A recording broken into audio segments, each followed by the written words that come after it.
blind, but now I see those grace that full my heart to fear, and grace my fears relieve.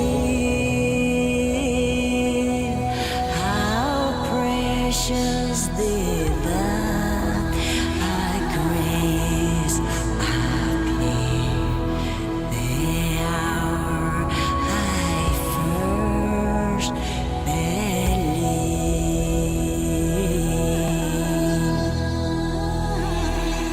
Oh, many danger toils and snares we have already come. Was grace that brought us safe so far, and grace will lead us home.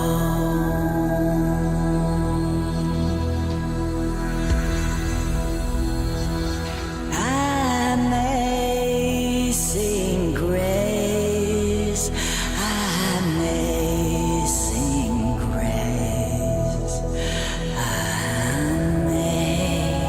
amazing grace, our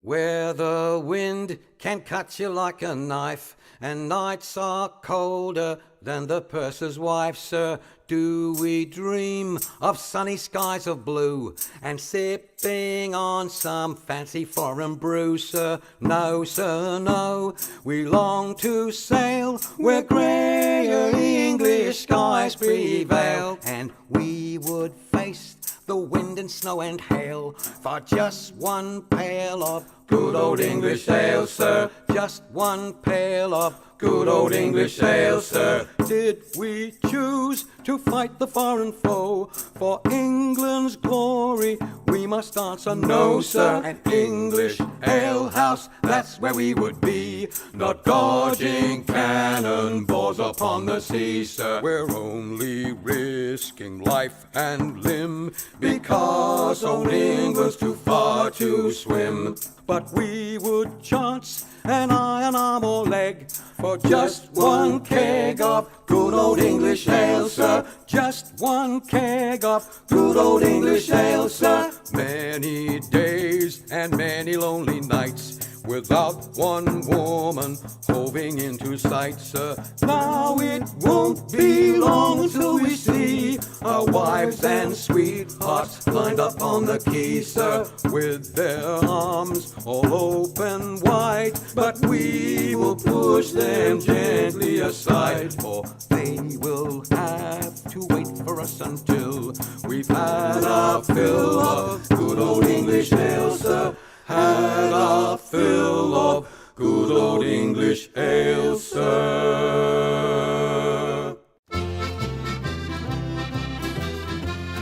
I's the boy that builds the boat, and I's the boy that sails her. I's the boy that catches the fish and brings them up to Liza. Hip your partner Sally Taboo, hip your partner Sally Brown. Fogo, Twillingate, Morton's Harbour, all around the circle. Salts and rind, a covey, a flake, cake and tea for supper. Codfish in the spring of the year, fried in maggoty butter. Hip your partner Sally Taboo, hip your partner Sally Brown. Folk of Twillingate, Morton's Harbour, all around the circle. I don't want your maggoty fish, that's no good for winter. I can buy as good as that down in Bonavista. Hip your partner Sally Taboo, hip your partner Sally Brown. Folk of Twillingate, Morton's Harbour, all around the circle. I took Liza to the dance in faith that she could travel. Every step that she did take was up to her knees in gravel. Hip your partner Sally Taboo, hip your partner Sally Brown. Folk of Twillingate, Morton's Harbour, all around the circle. Susan White, she's out of sight, her petticoat needs a border. Old Sam Oliver in the dark, he kissed her in the corner. Hip your partner Sally Taboo, hip your partner Sally Brown. Folk of Twillingate, Morton's Harbour, all around the circle.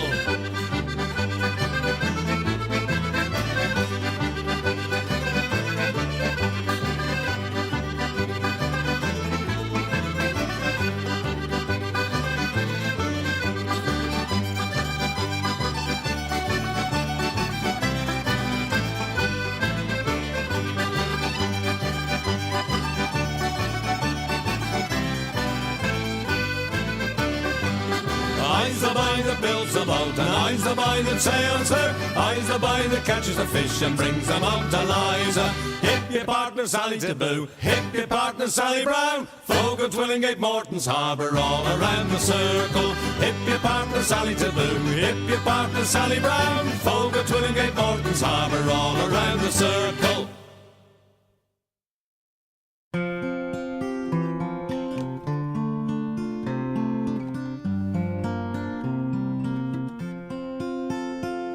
Should old acquaintance be forgot and never brought to mind? Should old acquaintance be forgot and old lang syne? For old lang syne, my Joe, for old lang syne, we'll take a cup o' kindness yet for old lang syne. We twa hae paddled in the burn fae morning sun till dine. We've wandered mony a weary fit sin old lang syne. For old lang syne, my Joe, for old lang syne, we'll take a cup o' kindness yet for old lang syne. We twa hae rin aboot the braes and pooed the gowans fine. But seas between us braid hae road sin old lang syne. For old lang syne, my Joe, for old lang syne, we'll take a cup o' kindness yet for old lang syne.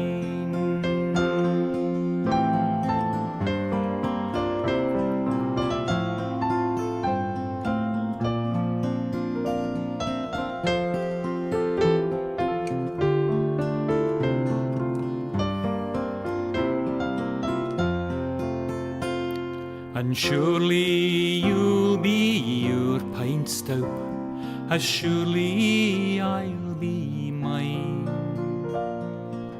We'll take a recht good wally wacht for old lang syne.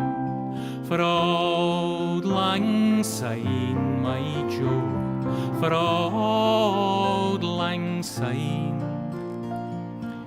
we'll take a cup o' kindness yet for old lang syne.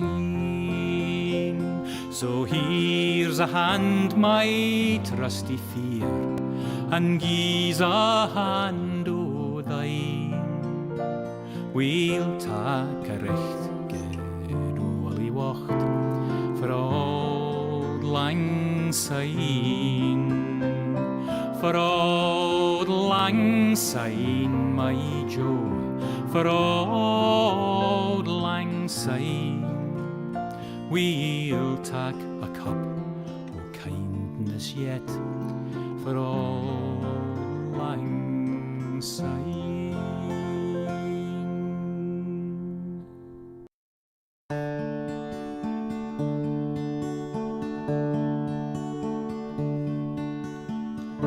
A fond kiss and then we sever, a farewell and then forever. Deep in hair-wrung tears I'll pledge thee, warring sighs and groans I'll wage thee. I'll ne'er blame my partial fancy, Nathan could resist my Nancy, but to see her is to love her. Love but her and loony other.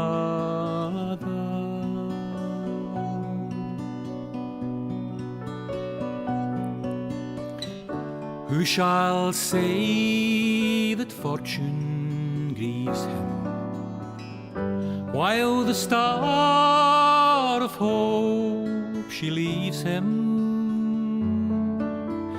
Meany cheerful twinkle lights me, dark despair around benight me.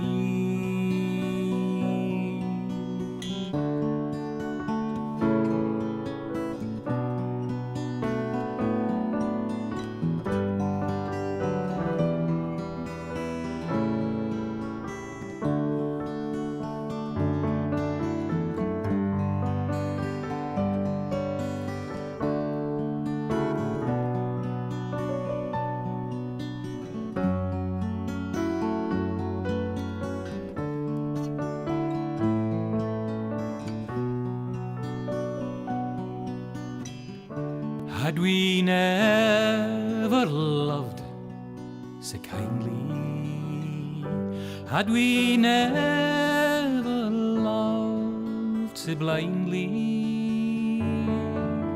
never met or never parted, we would ne'er been broken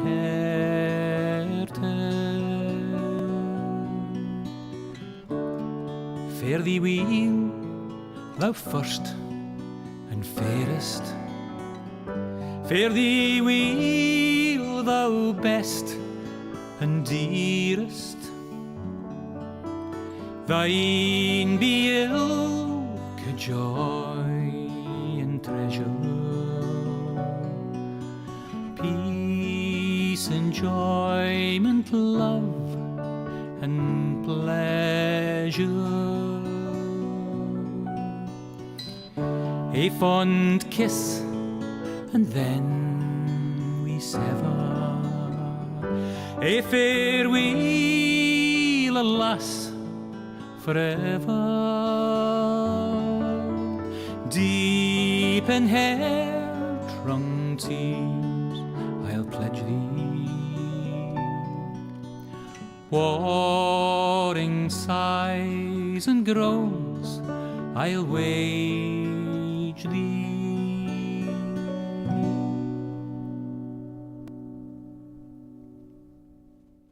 On your stay, we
Lights with sounds and enchanting tune,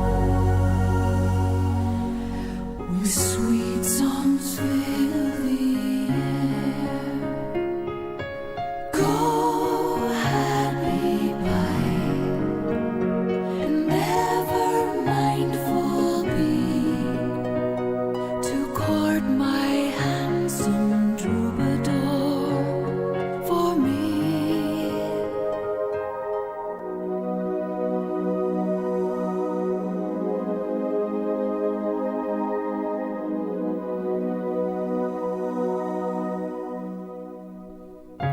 Tell him of all I feel, repeat my love at each melting touch, since to him my loyalty assign.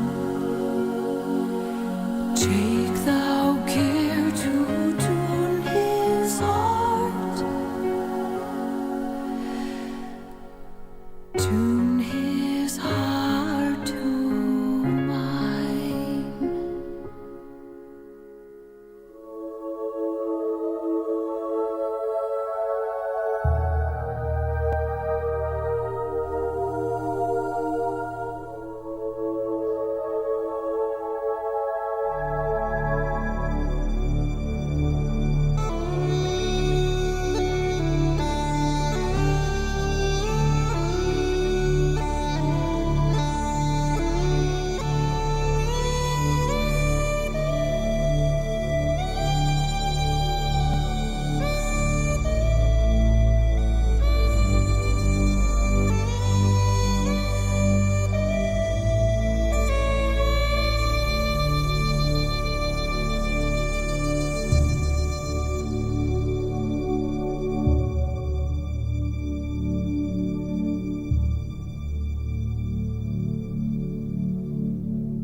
Come landlord, fill the flowing bowl until it doth run over. Come landlord, fill the flowing bowl until it doth run over. For tonight will merry, merry be. For tonight will merry, merry be. For tonight will merry, merry be. Tomorrow we'll be sober. Here's to the man who drinks strong ale and goes to bed quite mellow. Here's to the man who drinks strong ale and goes to bed quite mellow. He lives as he ought to live. He lives as he ought to live. He lives as he ought to live. And dies a jolly good fellow. For tonight will merry, merry be. For tonight will merry, merry be. For tonight will merry, merry be. Tomorrow we'll be sober. Here's to the man who drinks water neat and goes to bed quite sober. Here's to the man who drinks water neat and goes to bed quite sober. He fades as the leaves do fade. He fades as the leaves do fade. He fades as the leaves do fade. That drop off in October. For tonight will merry, merry be. For tonight will merry, merry be. For tonight will merry, merry be. Tomorrow we'll be sober. Here's to the girl who takes a kiss and goes to tell her mother. Here's to the girl who takes a kiss and goes to tell her mother. She is a very foolish girl. She is a very foolish girl. She is a very foolish girl. She'll never get another. For tonight will merry, merry be. For tonight will merry, merry be. For tonight will merry, merry be.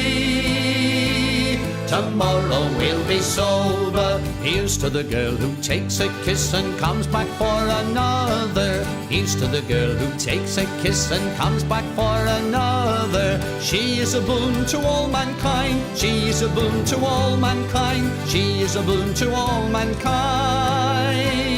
She'll very soon be a mother. For tonight will merry, merry be. For tonight will merry, merry be. For tonight will merry, merry be. Tomorrow we'll be sober.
As I was going to Derby, 'twas on a market day, I spied the biggest ram, sir, that ever was fed on hay. And indeed, lads, it's true, lads, I never was known to lie. If you'd have been in Derby, you'd have seen the same as I. This ram he had 4 hooves, sir, and on them he did stand, and every step he took, sir, it covered an acre of land. And indeed, lads, it's true, lads, I never was known to lie. If you'd have been in Derby, you'd have seen the same as I. The wool that grew upon him, sir, made 50 packs complete, and that was sent to Flanders to clothe the British fleet. And indeed, lads, it's true, lads, I never was known to lie. If you'd have been in Derby, you'd have seen the same as I. The tail was 50 yards, sir, as near as I can tell, and it was sent to Rome, sir, to ring St. Peter's bell. And indeed, lads, it's true, lads, I never was known to lie. If you'd have been in Derby, you'd have seen the same as I. This ram he had a head, sir, that reached up to the sky. The eagles built their nets in it, I heard the young ones cry. And indeed, lads, it's true, lads, I never was known to lie. If you'd have been in Derby, you'd have seen the same as I. This ram he had 2 horns, sir, that reached up to the moon. A man climbed up in January and didn't come down till June. And indeed, lads, it's true, lads, I never was known to lie. If you'd have been in Derby, you'd have seen the same as I. And all the lads at Derby come begging for his eyes, to make them into footballs, for they were football size. And indeed, lads, it's true, lads, I never was known to lie. If you'd have been in Derby, you'd have seen the same as I. And if you don't believe me, sir, if you think I lie, just ask the folk of Derby, they'll say the same as I. And indeed, lads, it's true, lads, I never was known to lie. If you'd have been in Derby, you'd have seen the same as I. And indeed, lads, it's true, lads, I never was known to lie. If you'd have been in Derby, you'd have seen the same as I.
There were two little sisters a-walking alone, hey, the gay and the grinding.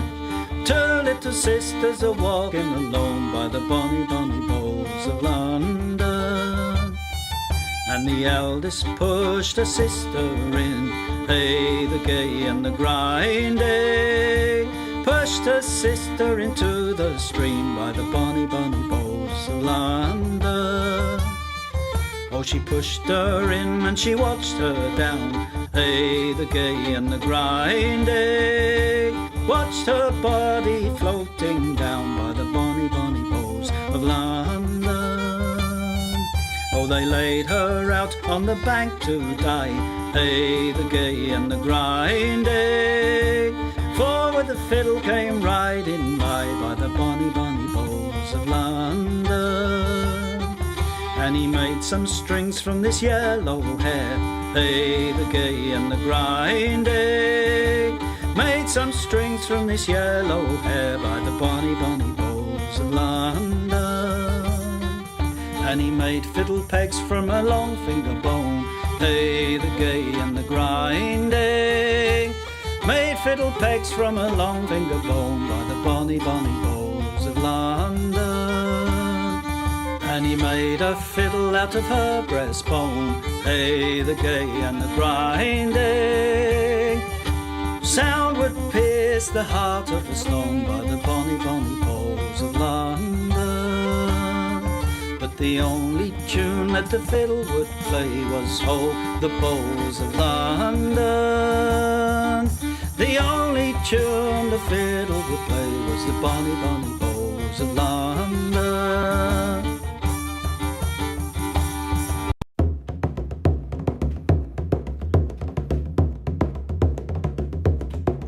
As I went down to Galway town to seek for recreation, on the 17th of August, me mind being elevated. There's multitudes assembled there with tickets at the station, and me eyes began to dazzle. I'm going to see the races with me whack, fall the two, fall the tittery eyed and dame. There's passengers from Limerick and there's more from Tipperary. There's lads from Connemara and a flare of married ladies, and people from Cork City who are true and loyal and faithful, who brought home the Fenian prisoners from dying in foreign nations. With me whack, fall the two, fall the tittery eyed and dame. And it's there you'll see the pipers and the fiddlers competing, the nimble-footed dancers a-tripping o'er the daisies. There's others crying cigars and likes and bills for all the races, with the colours of the jockeys and the price and horses' ages. Me whack, fall the two, fall the tittery eyed and dame. And it's there you'll see the jockeys and they're mounted out so stately, the pink, the blue, the orange and green, the emblem of our nation. When the bell was rung for starting, all the horses seemed impatient. I thought they never stood in ground, their speed was so amazing. With me whack, fall the two, fall the tittery eyed and dame. 500,000 people there of all denominations. There's Catholics, there's Protestants and Jews and Presbyterians. There's yet no animosity, no matter what persuasions, but sportsman's hospitality does induce fresh acquaintance. With me whack, fall the two, fall the tittery eyed and day. Agus foy marish and crushki in the speak shelan. Welcome back, ladies and gentlemen, to another day of Dota here on the Sang stream. My name is DK Truman, and Ace, we got ourselves elimination time right now. Can't say I'm really happy about it, man. Having the Brazilian squad, first phase on the lower bracket, it hurts. It hurts a little bit. I mean, at this stage, you're used to it, right? I mean, I was starting to get excited. We finally have a really good squad with a lot of Brazilian players, and now we end up in this situation. But let's see. Yeah, of course, if you missed it yesterday, Heroic got 2-0'd by Team Compromiso, and Mosquito Clan 2-0'd Red Submarine. So both those teams are going to be playing up against each other for elimination on this stream. On the other stream, there is going to be a Starbacks versus Low Profile match. But of course, that one is not the wildest. But the fact that Heroic in the first round drops to the lower bracket is I mean, that's baffling, especially in 2-0 fashion. And in what fashion? Team Compromiso looked really good in their showing, but there was just nothing left from Heroic there. Do you think it's literally just the change of Schofield for Matthew, or was there something else going on? I would not say it's just the change. Of course, that's annoying, not having the full squad for these qualifiers, and also going up against Compromiso, really compromised squad. They played really well against Heroic, and looking at the games yesterday, Heroic the first game, to be specific, the long one, that Tricor, keep saying this, TB, PA, Monkey King, I'm not a big fan, And then you have Tusk, Ringmaster, two supports that have save abilities, not being really able to save anyone because they had to make some plays happen on the map, so it was weird. Turn to ban. Yeah, it did look a little bit lost. Heroics turn to ban. But I do think that they should have been able to win. I mean, with that draft in late game, you should have won that game yesterday. They struggled obviously a lot more than I would have expected them to do in that first game. The second game, however, done by the very aggressive Team Compromiso performance there. They tried the monkey twice, either mid first and then in the safe lane second. It didn't work both times. I'm curious to see if they're going to go for it this time around as well, because of course it is still left in the pool, and they first picked it yesterday.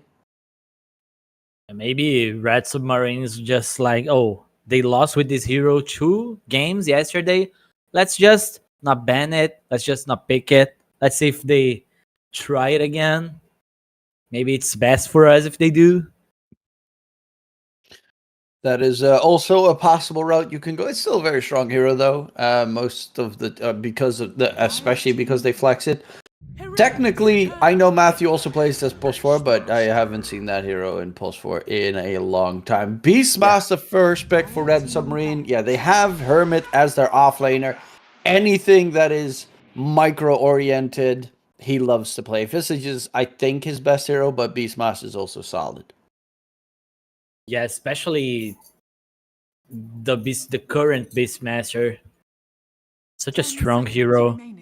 When he has a good lane, and knowing that Heroic picks this gyrocopter hero that can apply some pressure on the Beastmaster on the lane. So yeah, it's never good if you give Hermit a good game when he's one of his heroes. And that is at least a dangerous one. Obviously, yesterday we even saw it in the mid lane, the Beastmaster. You did mention in Europe they've been playing a couple of games of safe lane Beastmaster. But very likely in this case it would be the offlane. Gyrocopter, I don't think I have seen a single flexed gyrocopter in months. I haven't seen any support gyrocopters come in. Obviously the mid and off lane tend to be non-existent either, so that should be Yuma's hero. I mean, it is Yuma. He loves the hero. It's very likely that that's going to be already the core matchup that you might expect for Red Submarine. Yeah. Let's see what they are going to pair this gyrocopter with. The past, we had a lot of Mercies, some IOs here and there. Warlock could be a good option too. Yeah, Fatal Bounce, Black Cannon, yeah. 10 seconds remaining. Obviously, you still have plenty choices. I like the Jakiro ban. The damage of Jakiro right now is insane. If you get to level 3, where you get 2 points in the ice breath thingy and his dual breath, you just rinse right through enemies. A little bit too much. They ban out the Enchantress there. I actually really like the new changes that they made to Helm of the Dominator and Overlord, where they can't be taken over anymore. Adds a lot of value to the hero that buys it. And now No one buys AA? it, but yeah. Yeah, the remaining ones. So it's not But a yeah, warlock. It's an AA. Okay. Provide some good team fight, but still need to have some setups for his OT to be useful. yeah, you need good catch. I do see that Darkseer is still available. Speaking of which, the enemy picks up Night Stalker, which is, Ouch. yeah, Night Stalker great against AA. It does still have a bit of flex potential right now in Red Submarine. You don't exactly know how they're going to be playing it, but I would assume it's a Night Stalker for Beastmaster offlane for so far. Yeah, so far I think that's exactly it. Are they gonna like pick up boss 5 now? I think it's fair if you go with something like Warlock. Heroics turn to pick. Jimmy Cough, yeah, there's the Warlock pick. That one was also left right through. He doesn't really rely that much on healing, that AA hampers him at all. Big golem drop. Just feels a lot more impactful. Obviously, AA Ice Blast can be really good, but most of the time, AA doesn't really get a 4-man catch with the Ice Blast. Yeah. And Warlock is gonna feel safe knowing that Night Stalker is just going around, providing vision from the enemy team. So he can just sit and position himself. Even with the upheaval. Yeah, upheaval. It's also one of those things, like a Warlock, it's happened quite a lot. If you see an AA mid, for instance, and Warlock has Shard, you can just Fatal Bonds the AA and then use Upheaval, and he dies straight up from just the minion spawning because he cannot move. AA is too slow. That's why Night Stalker is such a scary pick. He's most of the time going to be hunted during this game, and if they don't have any setup, like for instance a Darkseer or a Mars catch, it will be very hard to even get a Ice Blast hit connecting this game. Yeah, Cold Fate is pretty much useless against Night Stalker during the night, so yeah, pretty bad matchup for the AA. Wow. Okay, Shaman Dawn, decent push. Dawn, obviously, the biggest thing to deal with always is the fact that Dawn does have that global TP to join his allies, and when Dawn pops the ulti, and also because he's against Night Stalker, it goes nighttime, daytime, nighttime, daytime a lot more, so you get a lot more vision on the map. Yeah. Some team fight for Heroic. Still think they lack like some catch. I would say Analog is going to play a Playmaker hero because Dawnbreaker is going to join the fights late with the OT. Both supports can't really do much. I mean, Shadow Shaman can hack someone, can shackle someone. But they need a real Playmaker on their side. And I think as Kunkka. for Red Summarid, Kunkka? Not for Red Sub, but for Heroic, I think Kunkka is a really good pick here. It's good catch so that A can hit the Ice Blast. It's a setup for the Dawnbreaker ulti. TB versus Gyro. Yeah, that matchup happens way too often. It kind of goes both ways, right? Because in the early game, Gyrocopter, especially if he gets the cooldown facet, he can easily kill Terrorblade. We saw this matchup earlier today. Gyro went like Aghanim, BKB, and Brooch. And then he just destroyed the game. That is, of course, the game still is pretty scary because you're up against a lot more. There are a couple of things that I do like here in the draft for Heroic is you've got Shadow Shaman against Warlock, obviously. Shadow Shaman's innate ability. So he drops to 1 HP, gets dispelled, walks away from Warlock's Fatal Bonds and all that shenanigan. That's always great. You have Hexes to deal with the Terrorblade illusion spawning. That's always very nice.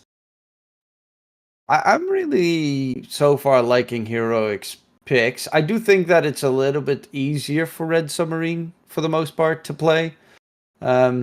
Because this Night Stalker if he gets on top of either AA or Shadow Shaman, they're dead. Yeah.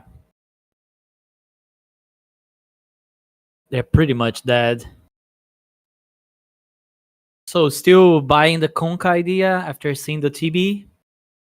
Yeah, it's good against. It's a lot of damage, physical and magic damage against TB as well. You also have the run buff. It's really all just added in to make sure Gyrocopter stays alive. Don ulti, run buff, and then with the 2 supports behind him to try and lock everyone down. That's always solid. And X Mark is not dodgeable this game unless you go for like a Manta dodge play on Terrorblade, because he doesn't want to get BKB until like his 5th item maybe. I think Spirits on heroic side. Tiny is also banned. A lot of mid laners removed. 10 seconds remaining. Wonder if they're gonna try to address this TB 5 seconds remaining. with the mid laner as well. That would be like what OD Zeus tends to be the case if you're really focusing on countering the Terrorblade. Yeah, OD is still in a weird spot. Dispatch. This Night Stalker blocks a lot of options actually, like Tinker mid, kind of hard. Well, Tinker is banned. That makes it even harder. Oh yeah. Maybe a puck. Yeah, some bread and butter puck game. You can even like, I don't know. You can always buy Scepter and puck if Night Stalker becomes a big problem. We even saw 4 staff sometimes. Yeah, the Hurricane Pike puck. You go more right click, bad damage based. And against TB, I am not against it. And Red Submarine, I mean, they could just go all out on the full tankiness, get a DK mid, for instance, or play Quap, try and be safe. But they're gonna go Pango. Banned. Okay. Inviting, right, to pick a puck here? Puck seems to be one of the better choices. It is a way to set up the Dawn ulti as well to join in. Dream Coil catch for the Ice Blast to connect. Always nice. You could go Queen of Pain maybe. Because the Sonic Wave and Dagon really good against Terrorblade. Monkey King ban was clutch. What other options do you have? Well, they're gonna go Sand King. Didn't even think about Sand King. Even though we saw it yesterday a couple of times, Alone played it, for instance, in the mid lane a game. But very good against Terrorblade, of course, because of all the magic damage. You have that instant stun ability. Laning-wise, should be just fine against the Pangolier, really. And it's that initiation setup to make sure the Dawn can go in. Normally, though, Sand King is more of a counter-initiation hero, where you want to like hide in the trees, get the Epicenter Burrow catch off. But, yeah. Analog, he's normally forced to play in a position where he's more supportive than the hard carry. And that's the playmaker, and that's the combo with the AA. And Sand King is, 10 seconds I think remaining. he won all of the games, at least on the SA qualifiers. 5 seconds remaining. He's undefeated. That's pretty impressive. That's a very good statistic. It is a very strong hero, and if you just look straight up at the team names, you'd say, "Oh, hero got this easy." But Red Submarine's not an easy team to beat. They've got very solid players. They're off. I think Hermit's an outstanding off laner, very good on the micro heroes. Luckily enough for Heroic, they have a reasonable counter there with the Gyrocopter pick in the laning stage. I do feel like KJ needs to be very careful in the lane, because if he gets bore slowed with the Night Stalker on top of him, he's just dead. Yeah. I wonder if Hermit's considering not going Agnames here since he's playing against AA. But I don't know. It's not that hard to defend towers on heroic side. Is he going for the Hem of Overlord here? What's the idea? Does he like just go Aghanim and say whatever to AA? Since they have like Night Stalker who can always be chasing AA, I don't know. I've in this patch tried to play AA about 3 to 4 times, and I think 4 times, and I just really hate playing AA. I think it's the most boring hero in the game. That's saying something. His toolkit's just like Cold Feet almost feels sad. He has a facet where his Cold Feet becomes AoE, so you can actually use that to farm, technically. But then the other facet is stronger for later portions of the game, because Death Rhyme stacks give strength reduction on enemies, so then all of a sudden... Yeah, the other facet is actually better, and then it just... The more fun facet that's better for your game is worse for your team. So that makes me not like certain aspects of the hero. Stings, don't it? Also, I'm sad that Shadow Shaman only ever goes for the chicken fingers facet. With like the right click. one?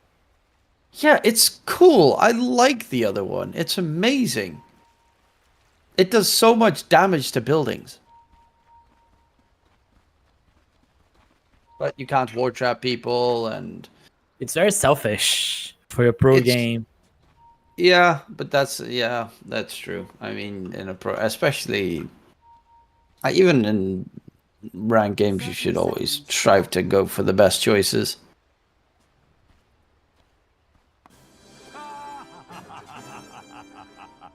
If it was like this, the world would be a better place, man. I'm also curious about, like, Terrorblade has 2 facets. He has the Condemned, which he has right now. There's no minimum health threshold for sundered enemies. But you also have the facet of when you create an illusion, it has max HP. Like, the illusion that you create. I would always feel like that one has very good value in, like, a team fight and you're almost dead. You just pop an illusion and then sunder it. Because then the illusion has max HP standing next to you. You sunder it, you're back to full HP. Or just in general for farming purposes is always nice. Yeah, but when they have like multiple sources of damage that can just demolish illusions, it's kind of hard to bet on that. Maybe way too defensive too. And the one thing that I also like about the other facet is Conjure Image gives costs the HP instead of mana at that point. So it's you're never brought down during farming because you don't have enough mana. I don't know. I really am always interested in facets. Like Pangolier right now, he went for the Thunderbolt facet, which tends to be more the mid laner Pangolier choice. But there's also Pangoliers that go for the double jump facet with the double shield crash jump thing. More of a side lane thing, I would say. But yeah, it's still damage wise. Sometimes it's a really good facet to go. This one I think really depends on the player. Yeah, the Rolling Thunder with better turn rate obviously can have very solid value. It does mean duration is decreased of Rolling Thunder slightly. I don't know what the duration normally is because it never shows that.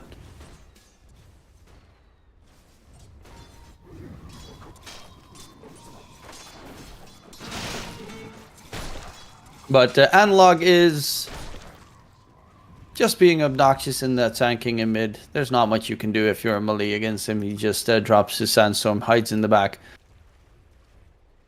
And something I want to say. Okay, tell me. I wasn't feeling Analog yesterday. He did not play that well yesterday. Okay, the monkey struggled. What was his hero on the game number 2? Game number 2 was Konka. Oh, he actually played really well on the Konka. I think he was the main reason they were even in the game. Yeah. That second one he played way better than the first one. But first one is the game that I keep remembering. the Monkey King, that's the one that he just did really poorly. But I do think he redeemed himself. Bottom lane, Riordan is gonna get taken down. While yeah, they're behind the tier 1 tower. Very interesting position to be in. They're destroying this bottom lane. 19 CS on the gyro, getting the first blood kill. Hermit only has 7 CS, level 3. And also managed to secure that first blood. Top side, Jimmy Koff. Ooh, the shackle comes in. Jimmy Koff Warlock gets smacked down. And another kill does get secured in the game. Yeah, he's gonna pop meta just because he's alone, so he can get some CS. Struggling a little bit on the TB. Dude, why is there always voice chats or like it used to always be TeamSpeak issues, now it's Discord.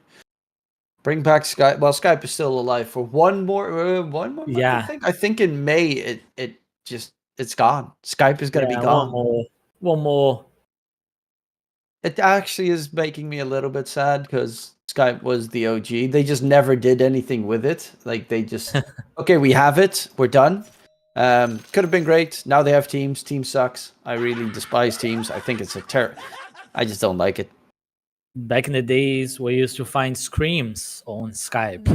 There was like some Dota groups that you were able to find some good screams. Ah, yeah. Now, luckily enough, you just have one big ass Discord. Everyone's in. It and was they like you 10 get the years roles. ago. I don't know, 8 years ago. Damn. Now Discord just too good, right? Discord makes everything just too easy. There are a lot of things still wrong with Discord, in my Yeah, opinion. for the but good and for the bad. yeah, it's better for, I guess, making it all easier. I mean, TeamSpeak and Ventrilo and Mumble were all just very annoying. Hermit bottom lane, Ventrilo. trying to go for KJ. There's the silence in. The AA is dropping low. Is he dropping dead, though? Is going to get taken down. Hermit gets out of range. Riordan needs to be careful because the rocket barrage damage is immense. Top lane, Jimmy Koff is dead once again. A lot of fighting on these side lanes. Really hard lane for the Warlock on the top side. But as long as TB is getting some CS, yeah, the Homebreaker is gonna be strong on the lane. But TB needs to have some farm.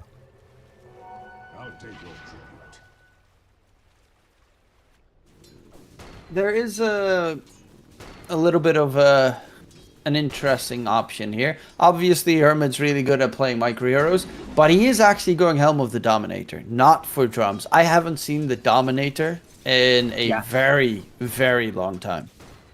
I'm ready for this. Let's see how bad it is, how good it is. That is true. It is going to be interesting to see how it works, especially with the new creeps, the jungle, like the Ravage, the Arm of the Deep. I would assume he's going to take those with him because it's a mini Ravage every single time.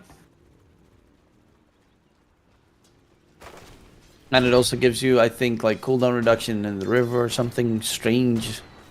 Like that Riverborn aura gives you movement speed and outgoing damage to all allies. When he is in the river, he gives that aura. That's nuts. It's like a 16% extra damage aura at max level. That's cute. Supports playing together. Gotta make a play. Siren, there's the rune spawning. But the rune is top side. Does luckily enough get denied, so no bottle refill for Analog. But Yuma's having a really good time. Arceus in the top lane as well on their Terrorblade is not struggling whatsoever.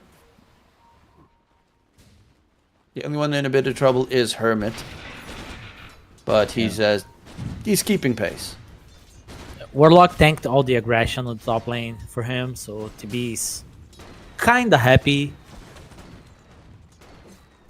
And with after this metamorphosis, his plan is very likely just head into the jungle. as it will become at this stage very dangerous, especially if you do not have vision on the Sand King. Look at these guys. Are they really planning on the steal? I don't think so, right? It's too dangerous. Night Stalker is going to get that experience. Hermit does need to be careful, though. Matthew trying to get in range of the shackles. Hex is there. Dawn ulti as well. Hermit, Beastmaster fully controlled with the 4-man move. And they will go for a bit more aggression. Doesn't mean TB's got free farm time in the top lane, and Pango knows he is safe towards mid. Poor Hermit, man. He can't catch a break. Normally, if you went for like the Ags build, you'd have probably gigantic stacks behind you to clean up, but this build, it's another objective that's going to be the target. Analog farmed a big stack on the triangle. He's very farmed. Level 8. 1k left for the Blink Dagger. Still has OT, level 8, not used it. Steals the regen rune. Siren wants to go in. Gets shackled up. Rolling Thunder. No, the Hex comes out. He does get the Rolling Thunder cast going. Matthew is going to be locked in position. Yeah, the Epicenter's not going to do anything if he's in Rolling Thunder because he takes pretty much no magic damage. 60% damage reduction, so... Maybe it was just a defensive Epi. It seems to be, so that the others wouldn't get too close. Speaking of which, Warlock, he does have 2 points in the Black Grimoire, but the Warlock and the Night Stalker are really going to need their level 6s to be active. Comparative to the opposing side, Shadow Shaman all he needs is a Shackle. In games like this, you really wait level 6 on your support so you can kind of come back. Not saying that they are far behind, but the lanes, especially the mid lane, I mean the bottom lane, was not really good for Red Submarine.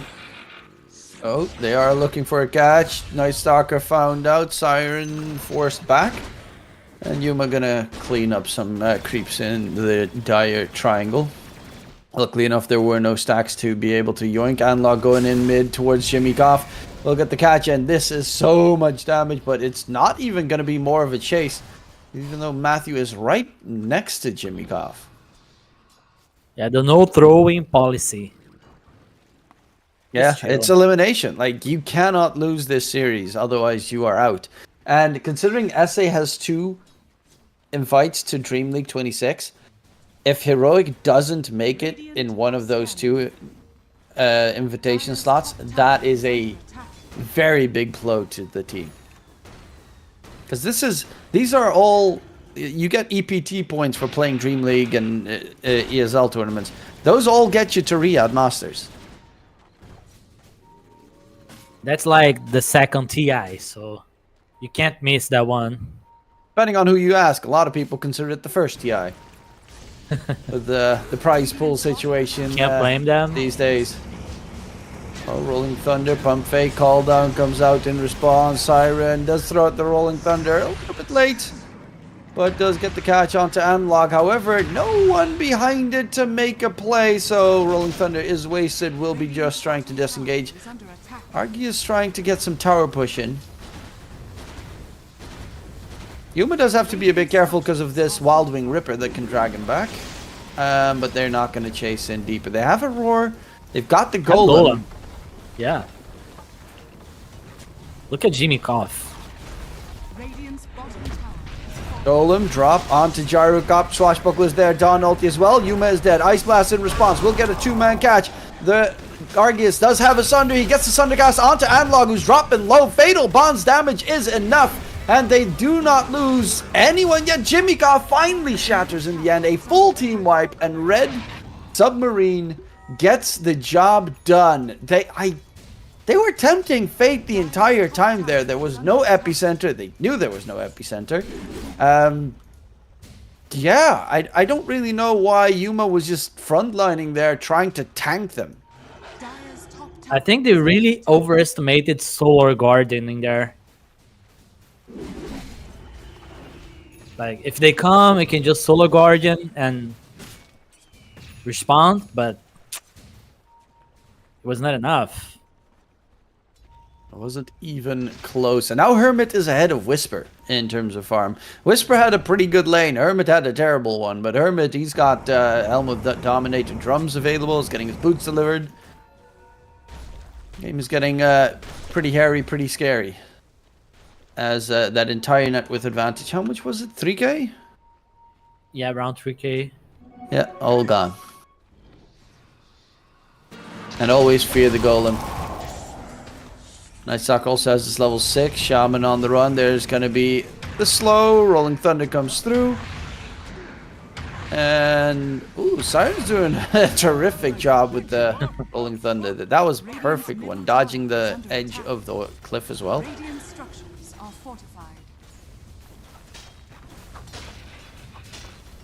Okay, they have Epi, they used Glyph. They could try to defend this one. Yuma is close.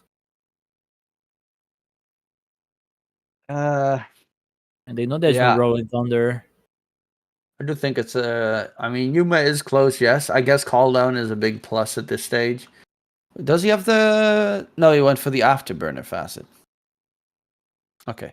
Yeah, no, because he also has another facet, the where if you hit someone with Call Down, they get a second hit. That's so good for early game.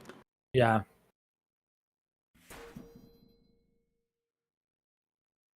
They might be looking to defend. KJ is gonna respawn and has TP. Whisper has Guardian in 10 seconds, but the tier 1 tower is already gone. Radiant's middle tower has fallen. It was impossible to defend, actually. Really strong push.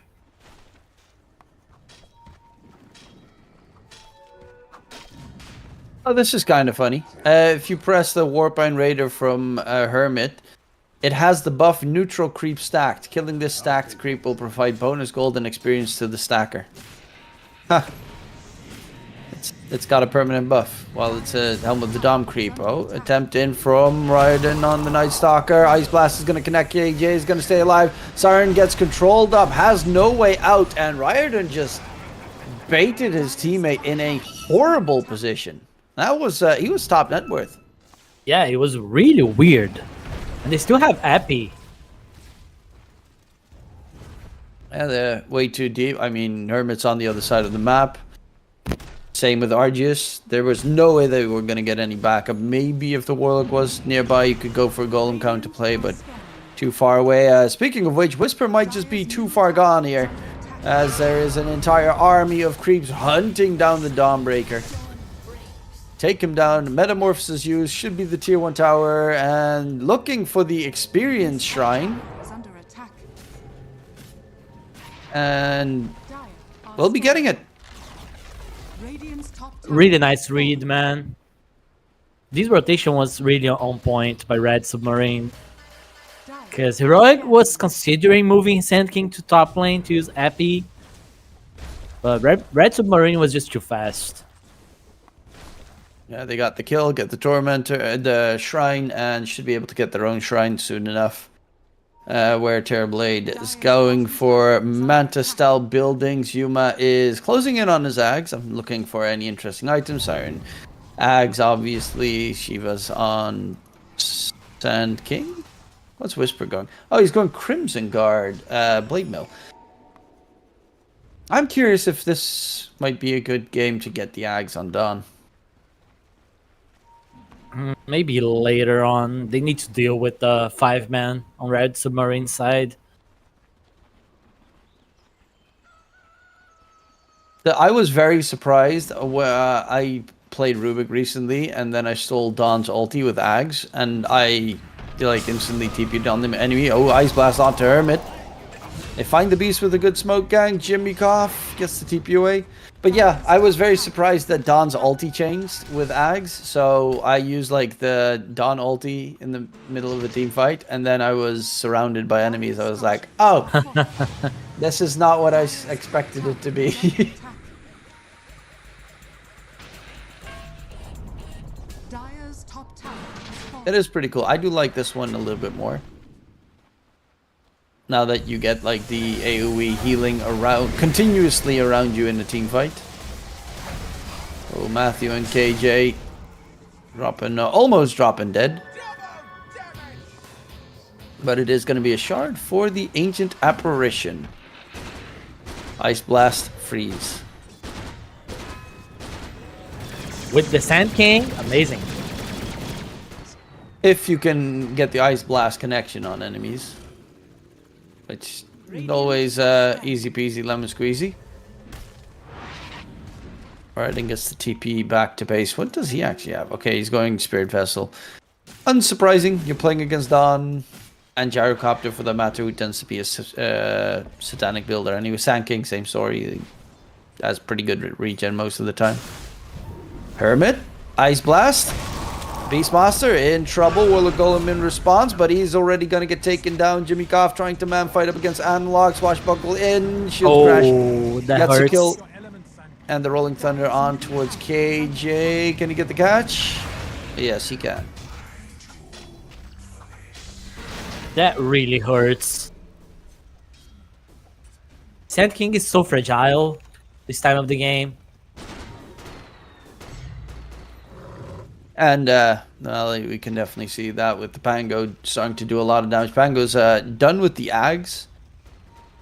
So now you got the shield crash, extra damage in the team fights constantly.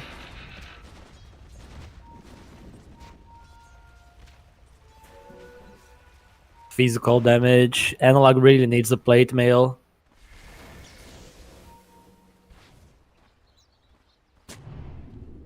As Hermit's just going full aura build. Is building into the Crimson afterwards. Boots of Bearing. So they should not be able to get any heavy slows on them. And most of the time you can just dodge everything. Argius, tackled up. Night Stalker, he's just going in. Silence onto Analog. Ice Blast is flying out. Doesn't connect onto Argius. Dawn ulti comes out. He has Sunder available. Argius, can he find a good Sunder target? Gets the Sunder onto Analog. Now they just also need damage onto Analog, and he doesn't have any mana left. Argius is dead. Siren also falls. They were just like staring for the longest time. KJ does get caught out by Riordan, but he was just standing next to the Sand King, and he was like, Sunder, don't Sunder, Sunder, don't Sunder. And then he Sunders. Oh, okay. Yeah, the entire fight's already over. I don't know, they kinda isolated to be on the right side. Dire's middle tower has fallen. All for I the think he rune, got- man. I think he isolated himself by just staying there. Yeah, that too. It was like teamwork. Yeah, wrong direction though. Deer in headlights moment, but they are in the Roche pit, going in, jump through Whisper. They're going all the way around. Slow from Siren is looking to kill off the Dawn of Whisper, and even chasing in deeper for the Shadow Shaman. Ice Blast is going Yuma? to fly out. Siren is in trouble. Siren is dead. Argy is going for the man fight up against Yuma. Yuma almost kills off Jimmy Goff, but Jimmy stays alive, and they find the kill onto Yuma. Analog doesn't have an epi, does get the burrow in, and so much magic damage is being pumped out just from the sandstorm. Oh no, Argus. no code feed? Matthew, chased by the Night Stalker. Raiden is going to get frozen in place, and they find another one. How's Roche? Well, He's he's going top. walking the opposite direction. Yeah, half HP, he's going top, but no meta. Maybe they can try again when they respawn. They have Epi, Solo Guardian.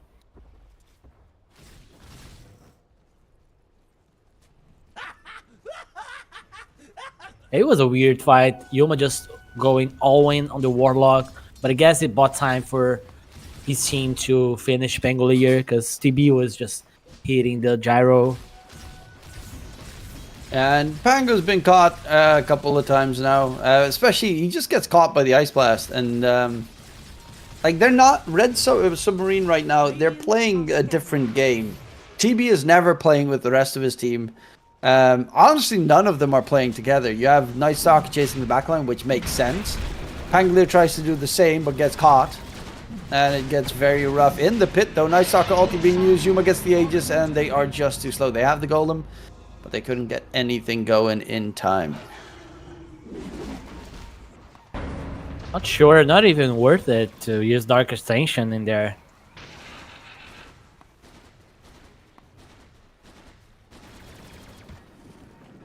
They're not gonna be able to get map control with this. Only him is on bottom lane, on Night Stalker. Apply some pressure in the tower, but it's a support Night Stalker, so...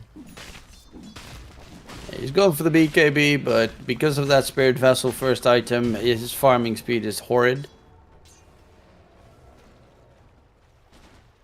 Oh. Top side. Gotta be careful. Whisper's running right. And actually, Whisper might need to be a little bit careful himself. As Argus is playing probably the safest spot in the entire map.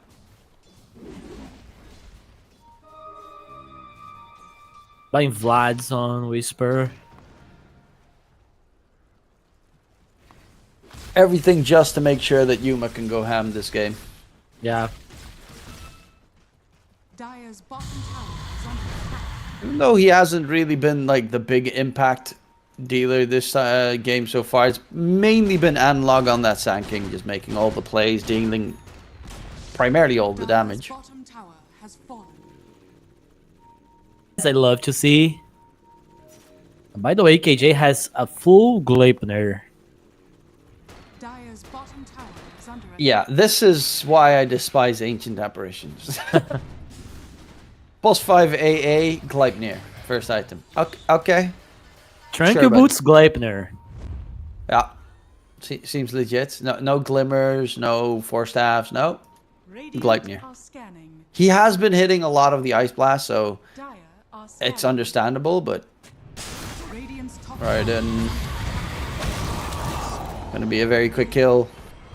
Once again, in favor of Heroic, who are just ahead at this stage, and it's very hard for Red Submarine to even make a move.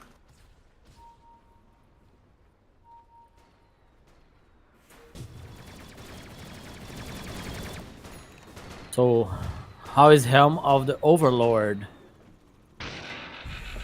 Not ready yet.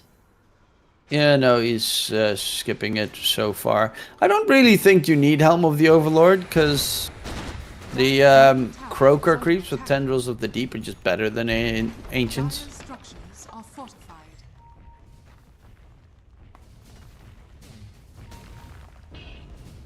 Are they counted as I can't. They're not Ancients, right? The Nah, river.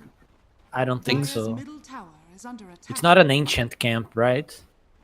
Yeah, I know, but it's just that I read the patch notes, but there was something very confusing about how they wrote stuff.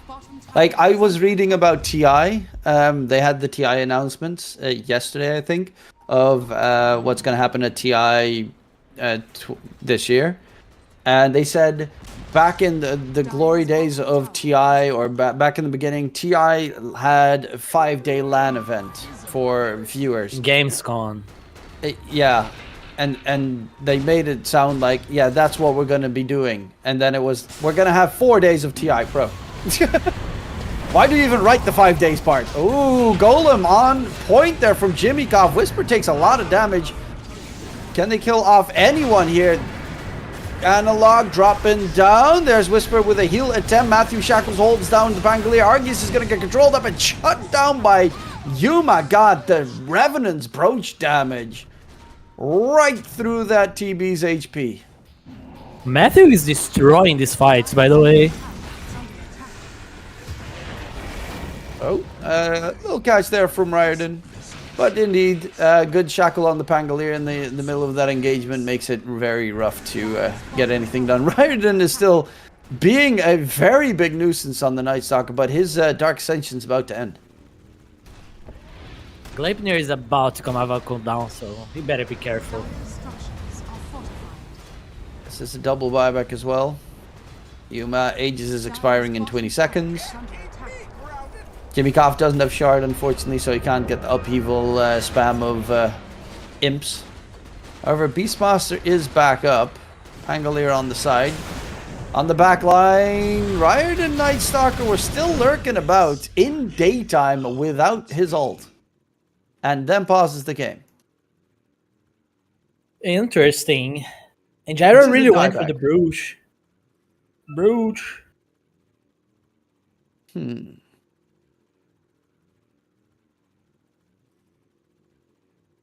Good old Revenant's Brooch.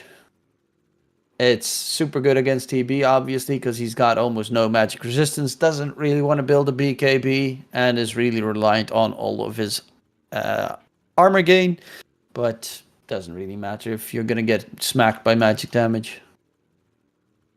This is a good BKB game, though. It's a very good BKB game, but it's a Terrorblade. It's like when you have an anti-mage in your team. They're not going to build B. You know they're not going to build BKB because I have magic resistance. Yeah, but kind of need it. I have Thinks Sunder. he's Illidan. Yeah. You are not prepared, my boy. None of us are. Okay, go. Sorry, Mike. Oh, yeah, that's why he died. Yeah, it was a Mike issue. He was screaming for help. Nobody heard him.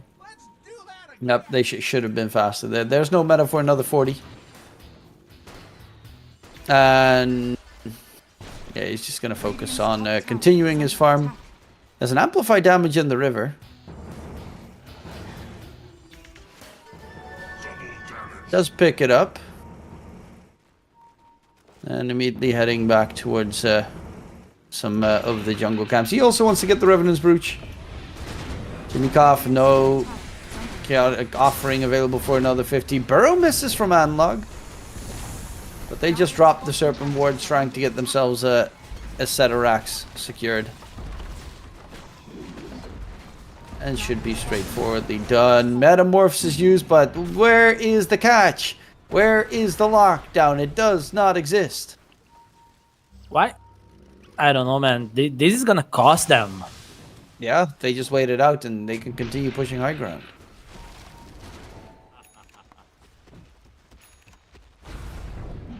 Heroic's a different team today, huh? Really patient. Making the right movements. I do think it helps that Red Submarine have missed a lot of chances in fights. Or at least made very not superb moves where they don't really fight together. And now they're going for a really big wraparound smoke play while they're losing the melee racks. They're desperate, trying to push out waves.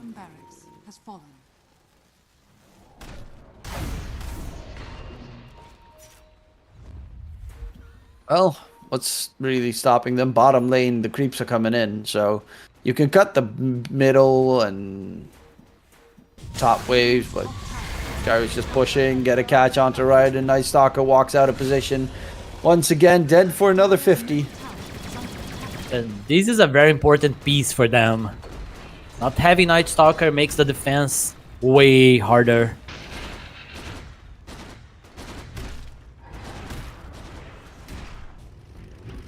Well, now they gotta wait for the creeps to come back in. Fortification came through. What's TB Argeus going for? Yeah, he's closing in on the Revenant. It's actually very close to being done, the Revenant's Brooch, which is a lot of magic damage, something that Gyrocopter's also not... I mean, he has a BKB, so... At 9-second BKB even. It's not the worst. And he's gonna have Butterfly soon.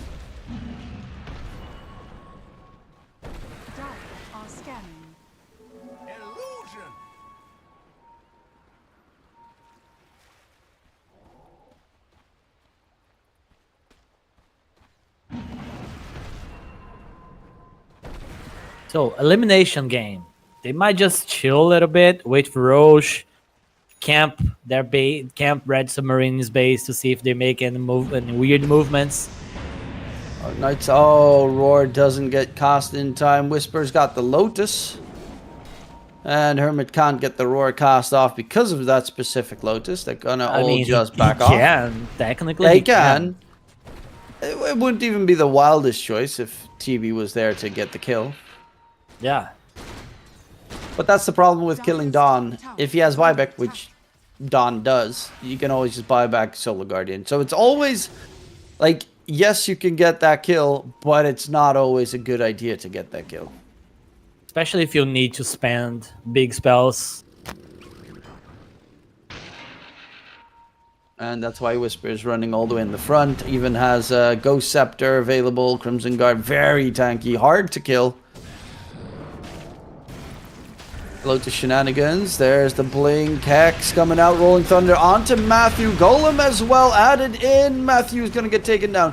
Looking for more. Whisper is going to be just fine for now. Yuma got slow, but they dropped the Golem plus meta. They've dropped everything they had. They have Roar. That's the only thing that they haven't used just yet.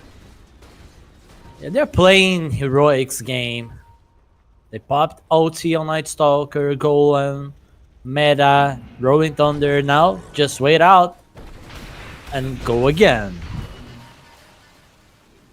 At least they've got the Warlock Golem of Jimmy Koff cutting the creep wave, so it is harder to push high ground. Dire's middle tower is under attack. But they're looking to be still in a very comfortable spot. Net worth wise, it actually did drop a little bit. So it's now 13k net worth lead for Heroic. I'm really surprised with Heroic. Like they use 4 ultis on the side of Red Submarine, and Heroic didn't do anything with it. Ice Blast onto Hermit, Beastmaster dropping low, throws out the Roar onto the AA of all heroes. Whisper with the Dawn ulti, goes back in. Night Stalker's trying to fly his way back to safety. Rolling Thunder from Siren needs to turn it around to help out the Night Stalker. Speaking of which, caught by Matthew on the side. And that should be a cleanup for Analog. So 2 for 1. And the only one they manage is to get the AA plus 5. Yeah, problem is that they had to deal with the waves first. And now they just get the Roshan, they'll have the banner.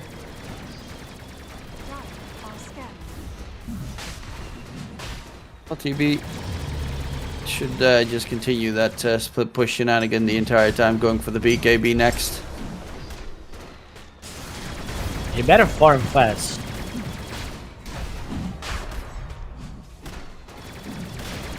Roach is about to drop.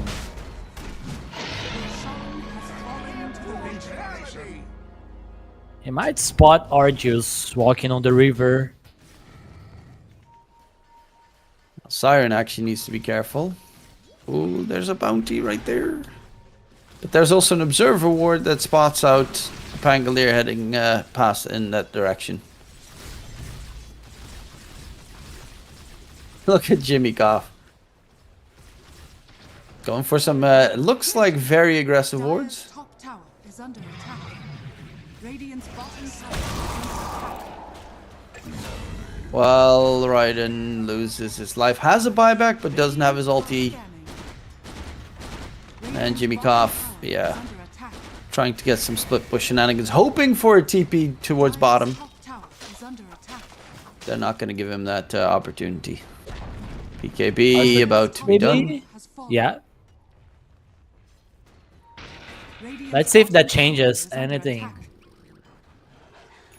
Well, it should significantly help him stay alive for longer. And hopefully he won't run out of mana, because that's also a thing. In a lot of these fights, he ran out of mana almost instantly. Dire's top tower has fallen. Jimmy Koff does have the shard, so he's got the nasty minor imps just going forward. Yuma dropping low. That's going to be his first life gone. Chase on the back line by Siren. And stun onto Yuma. Continues. Pops the BKB. The golden drop gets used. Yuma is trying to heal up with the satanic BKB. Hermit's on the run. Is going to get locked in position. Loses his life. Buyback comes out from Riordan. And Chario is going to continue the push. Analog coming big on this fight. Analog's Whisper not even using his OT. Night Stalker caught once again. Light near AA. The value. Metamorphosis is about to end from the TB. Doesn't have any way to pump out enough damage. I mean, Don has the AC Crimson Guard Lotus Orb. So many ways to make sure the Gyrocopter stays alive. Dire's middle barracks has fallen. The Radiant now have mega creeps. Yeah, Megas.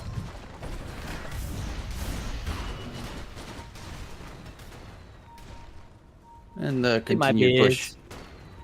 You know what I really don't like? They actually buffed Nemesis Curse in the last patch.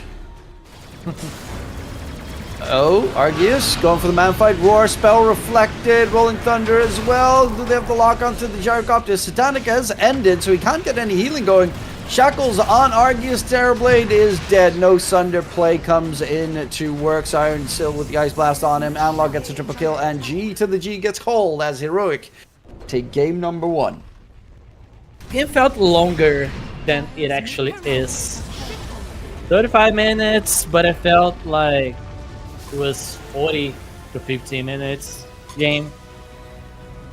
Yeah, Red Submarine had some very good, like the early to early mid game moves were very good and on point, where they managed to get catches on a couple of the enemy heroes and good surprises, especially that team fight bottom lane where Hero just dropped the ball really.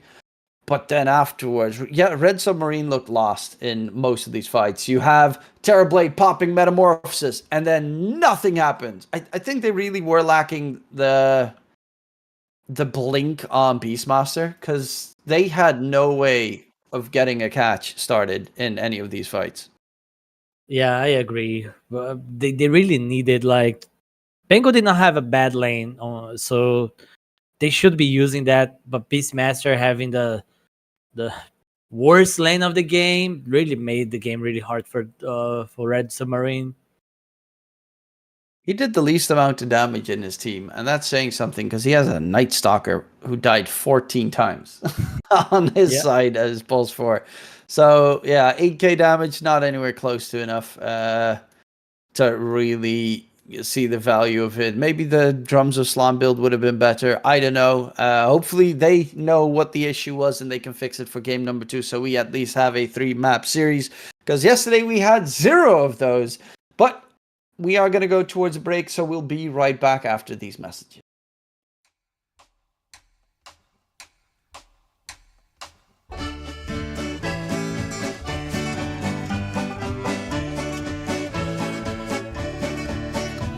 My grandfather's clock was too large for the shelf, so it stood 90 years on the floor.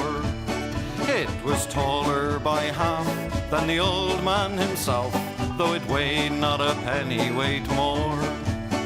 It was bought on the morn of the day that he was born. It was always his treasure and pride, but it stopped short, never to go again when the old man died. 90 years without slumbering, tick-tock, tick-tock, his life seconds numbering, tick-tock, tick-tock, but it stopped short, never to go again when the old man died. In watching its pendulum swing to and fro, many hours had he spent while a boy. And in childhood and manhood the clock seemed to know, and to share both his grief and his joy. For it struck 24 when he entered in the door, with a blooming and beautiful bride.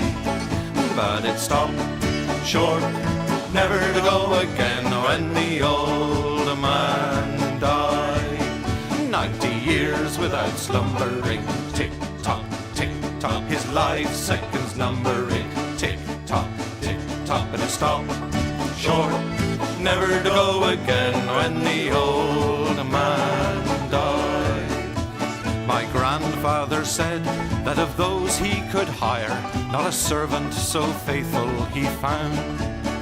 For it wasted no time and had but one desire, at the close of each week to be wound.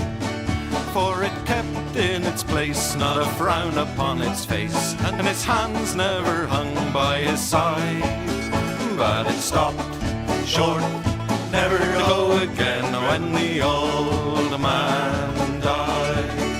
90 years without slumbering, tick-tock, tick-tock, his life seconds numbering, tick-tock, tick-tock, but it stopped short, never to go again when the old man died.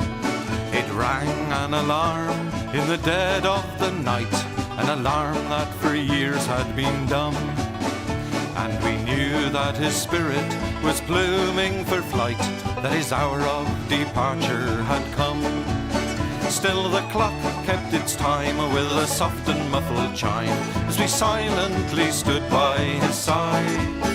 But it stopped short, never to go again when the old man died. 90 years without slumbering, tick-tock, tick-tock, his life seconds numbering, tick-tock, tick-tock, but it stopped short, never to go again when the old man died. Yes, it stopped short, never to go again when the old man died.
mia si salterà, l'ore bella beranzare tiene man mancherà, già la luna mezzo al mare, mamma mia si salterà, l'ore bella beranzare tiene man mancherà, già la luna mezzo al mare, mamma mia si salterà, resta in danza donna mia la ride qua, un garzon bello giocondo ciascuna toccherà, finché in cielo una stella e la luna splenderà, il più bel con la più bella tutta notte danzerà, mamma mia, già la luna in mezzo al mare, mamma mia, si salterà, fringe, mamma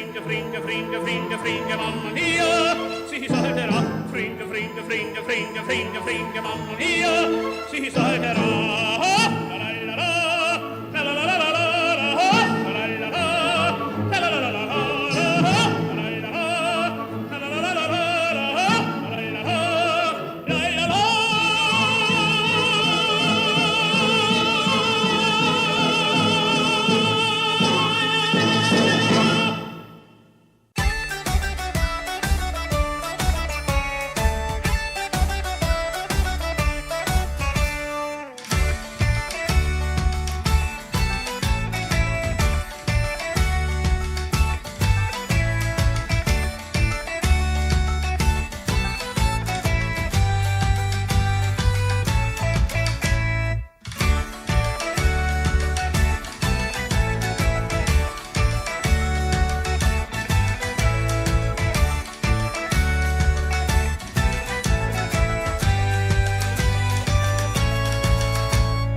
Welcome back, ladies and gentlemen, for game number 2 between Red Submarine and Heroic. My name is DK Truman, joined by the wonderful Ace, and game number 1.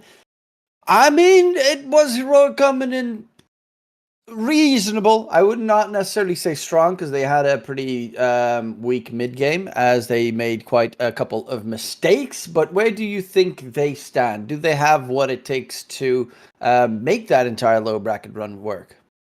So, if they played like this against a team like Mosquito Clan, the game would be way harder. But since it's Red Submarine, they made a lot of mistakes on Red Submarine too. So I think playing like this, it's possible that they beat Red Submarine, but they need to improve in order to take the lower bracket slot. So this is a good start, at least. Good first step, but there's still a long road ahead, as they will be playing. I mean, I think you play, if you are started in the lower bracket today, you play 3 series in a row, right? Yeah, 3 best of 3s in a row. So yeah, that's going to be very tiring for whoever would have to make it through the first step. And obviously afterwards you're up against All Stars and Team Compromiso. For the Starbacks versus low profile match, which I don't actually know. Did game 1 already get completed there? I'm quickly gonna check. Starbacks versus low profile game 1 is still going on. It's a 50-minute game so far. Still going on. Oh, that's another hermit. I mean, anything that summons creeps is a hermit hero, to be fair. But Lycan versus PA coming into the game here. Very interesting. I do not ever see Lycan anymore. I think he's not ignored completely, these qualifiers. But still, kind of weird, right? First phase Lycan. In response to a PA, maybe they just like PA beast of a hero when it comes to late game. Like maybe just stomp the game, snowball the game, finish the game before PA comes online. Then they have a decent idea. Yesterday on NA, I think there was like a lot of Lycans. Yeah. But NA's only got like 2 really good teams, I think, right now. I think they were the region that had the shortest game in history, right? Yeah, they've been struggling very much to have full 5 people play on both teams. So yeah, that's a bit of a struggle. I mean, to be fair, Mena had the same issue. I don't know if they had it this time, but in the previous seasons they had the same issue where like half the teams fell off. As they couldn't play. Luckily enough, South America doesn't have that issue. Like, they're always there to play. Yes, they might have some delays. Yes, they might DC, but they are here to play. And they do try to bring us the most exhilarating Dota, as we, of course, see with the Lycan. Lycan, 3 facets. It's always curious to see which of the 3 facets will be brought into the game, because he's also got the facet where he gets, like, level 6 wolves or something, where they can cripple and hamstring or what, and make sure that I think they get 100% evasion or something when you use that ability. So that's always pretty nasty in a game. Yesterday he went for the wolf duration one, pack leader, the shapeshift duration. Sorry. Yeah, that one makes the most sense for his playstyle, because he wants to probably get Helm of the Dominator / Overlord, build auras, and then run at the enemies. 5 seconds remaining. And one thing that's always nice to have in late game, obviously, is when you have a Lycan on your team, that Wolf Bite is always an added thing that you could have in your game.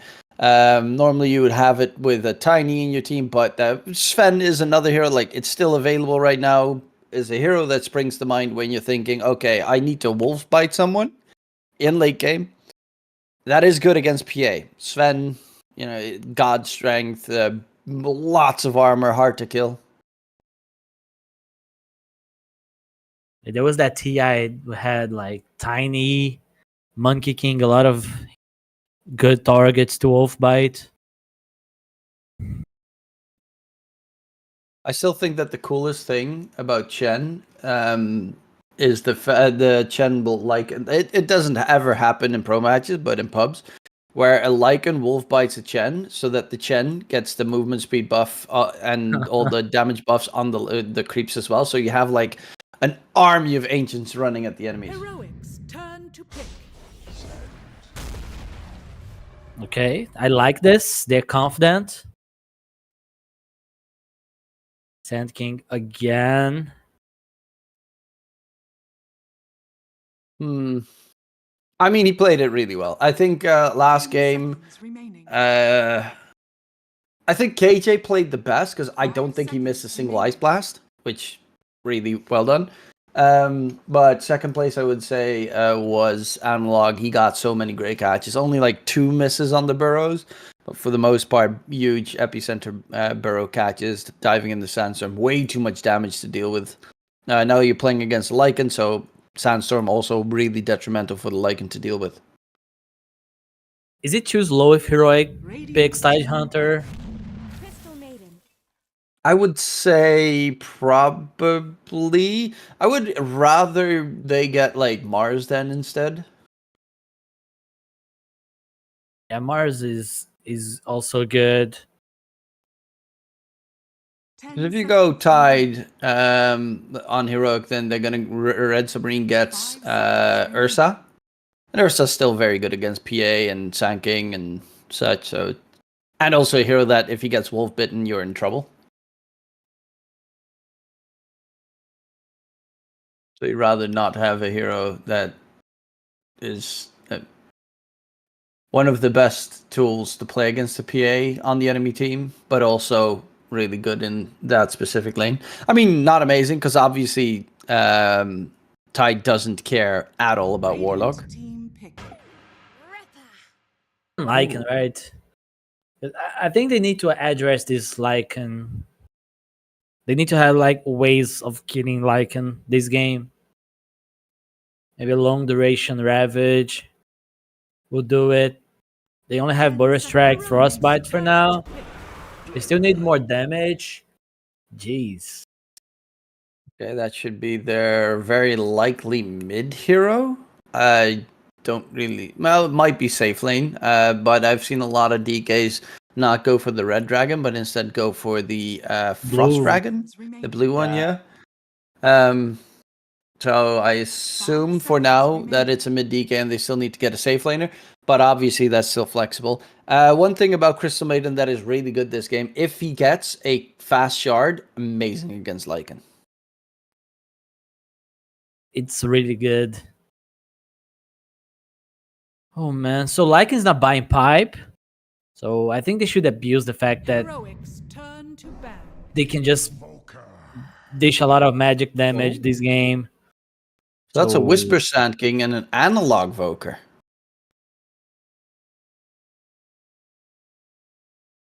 They don't have they have decent control spells for Sunstrike, Crystal Maiden, Frostbite, Sand King, Burrow. Not like amazing, like big vacuum wall catches or such. I mean, they still need a +4, so they might get. Honestly, there's quite a lot of heroes that they could attempt to get. You're playing against Warlock +1, so. Honestly, I'd actually consider Weaver here, but it has nothing to do with the Invoker, but it's still a pretty okay Weaver game. I like Dark Willow. 10 seconds remaining. Good lane with the Sand King. Protects herself against Lycan. Some magic damage to deal with the DK before it has BKB. Terrorize. Also, really nice defense too. And good follow-up to a Boris Strike. Yeah, I can see that. Snapfire is another one. You're playing with Sand King, so Snapfire always springs to mind when I see the Sand King, as it is incredibly powerful in laning stage. 5 seconds remaining.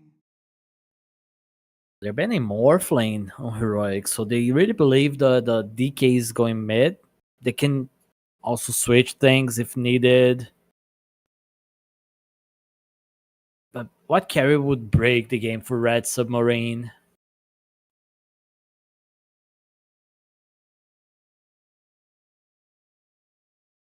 Um,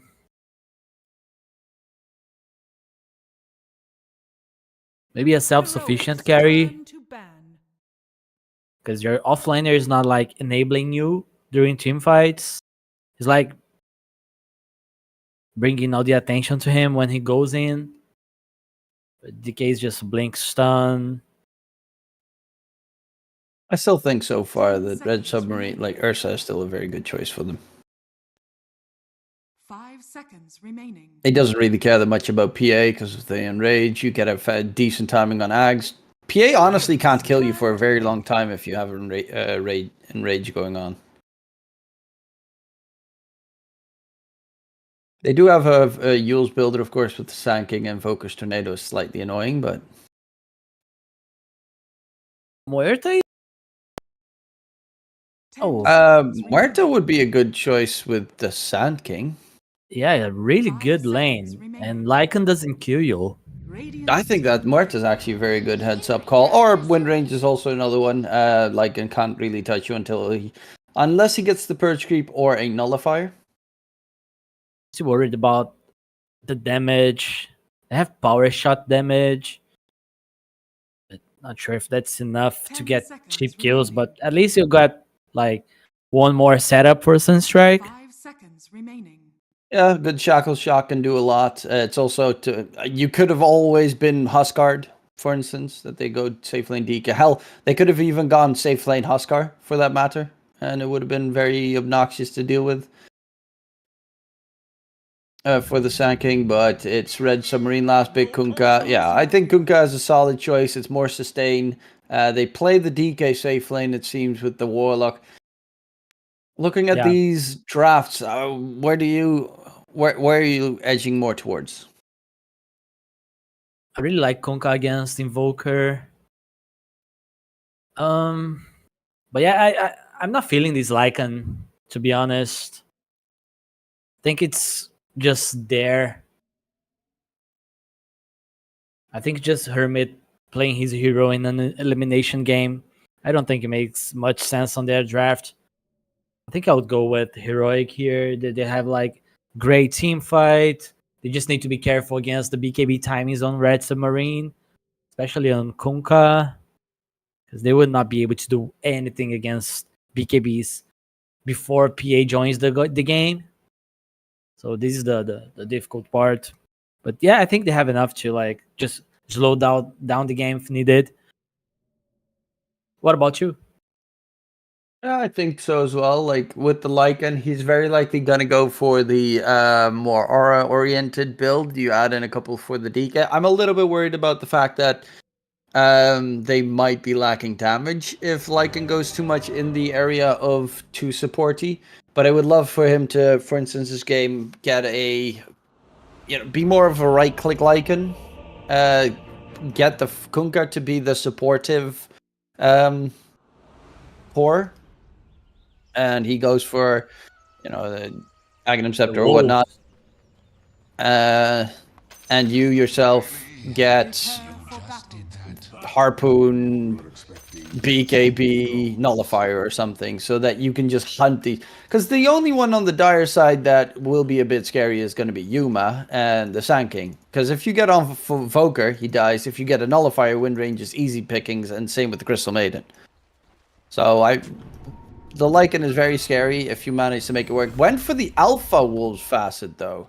So he did go for the 6-point in the Summon Wolves. So he's not actually going to be that like an aggressive hunt you down build. But these Wolves have the potential to solo kill a Crystal Maiden. That's what I was thinking. It's really annoying for CM to play in a game like this. Probably needs to get like Glimmer Cape at some point. And even then, you're just constantly going to get chased down by those wolves. And when you freeze them, let me see, at level 5, they gain Hamstring, so that you can root the enemies. Yeah. And then they take more physical damage on attacks. Level 6 wolves have high tilt, an active ability that gives wolves phase movement, evasion, move speed, and attack speed. And the evasion, I think, is 100% evasion, which is, yeah, kind of nuts. Quite a lot. Yeah, that's pretty decent. Meaning that you're really going to be reliant on freezing every single time those creeps with the Crystal Maiden. Hell, you even have to be getting the shard quickly just to be able to survive against those wolves. When he has shard on Lycan, these wolves just wipes the waves. They're really strong.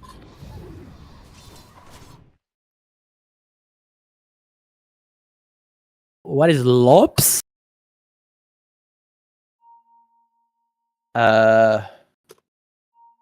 No idea. At this point, I think they just type some random thing and disconnect. Oh no, it's, my cat's loaded on up. fire. Bye. Lops. Light on, please stop. Could be. Yeah, that's my great text abbreviation skills. Let's see. Lops meaning. Cut off. That's not the one. Remove. What, he's being cut? Letter of protection? Does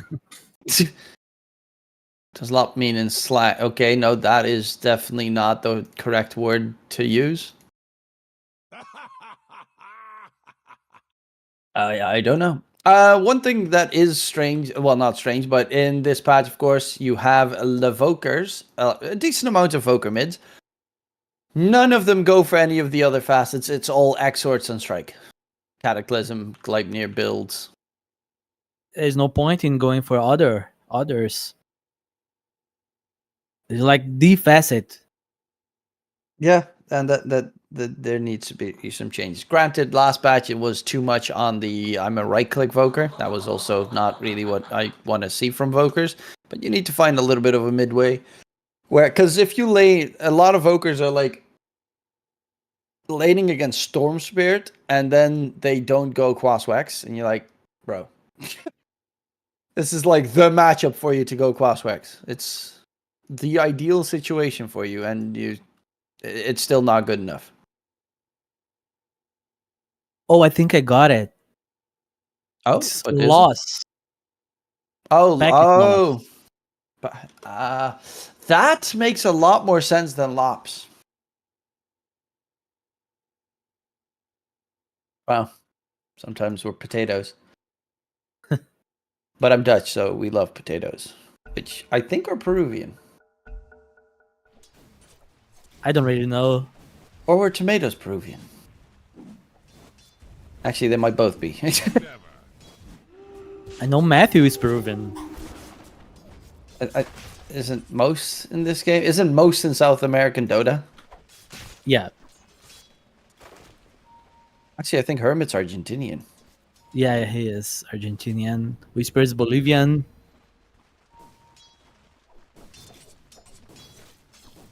That's actually kind of interesting because you almost all of those teams, especially if you have Brazilians on one side and Peruvians on the other, or in the same team, they almost all play on the Argentinian servers. But how many Argentinian Dota 2 players are there actually? There was Mariano. Oh, I haven't seen his name in a while. Yeah, he was as a coach, I think, for, I don't know, Thunder, something like that. Oh, top side, rather than dropping low, Sunstrike comes in, is not going to connect. Yuma takes a lot of damage in response. Yeah, no Sunstrike. Look at that wasted mana. That is 175 mana gone, nothing gained from it. Analog reported. Trash Volker. It's over. GG. Can't even Sunstrike a hoodwink. Oh, Yuma needs to be a bit careful. Bushwhack not gonna connect. Another one that we have to report there. KJ takes a lot of damage from Hermit. Sunstrike is going to come in, but it gets soaked by Hermit. Nonetheless, KJ gets the kill, and First Blood gets secured. Okay, with the Frostbite. Really easy, huh? Yeah, the fight right there, that went really bad. Hoodwink, like, he used the Acorn shot on Yuma, but didn't, like, alt click it so that it drops one, which makes sense because you want it to get slow in, but you need to get the bushwhack connection. That could have been, like, this top lane already could have been so much worse for Heroic, as they have multiple times almost died.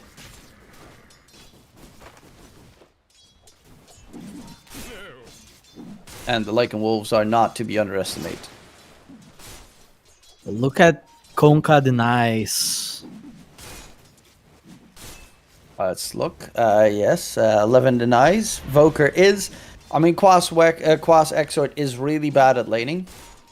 It's got decent attack damage, but if you're up against any melee, obviously you lose, and Kunkka is a really good one for that. Specifically, plus has a lot of HP. The one big thing that Exort Voker does is catch back up, compared to Wex Voker. As you can just, like, meatball creep waves, you're going to have Forge Spirits to push out lanes and such. And obviously the Sunstrike side lanes help. Is impactful. He's one full level ahead of the Invoker already. Do it to the denies. Okay, Jimmy Cough threw out the Blood Grenade, forces the TP from Whisper back to base, who's still not even level 3. Also about a full level behind the DK. And is going to need some stacks soon being made. Otherwise, oh, Matthew's taking a lot of damage there. He just walks through a neutral creep camp. And that Fatal Bonds, like, he might actually die. Breathe Fire is He might. I think he's dead.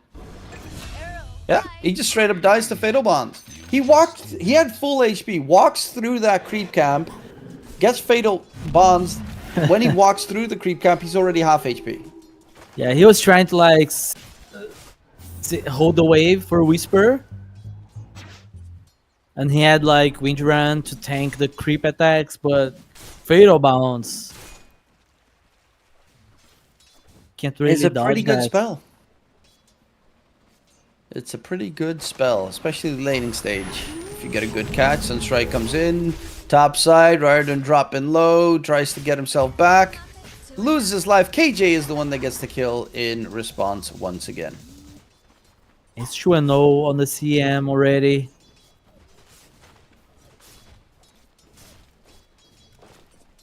Luckily, you know, it's a CM, so it does so much with that net worth.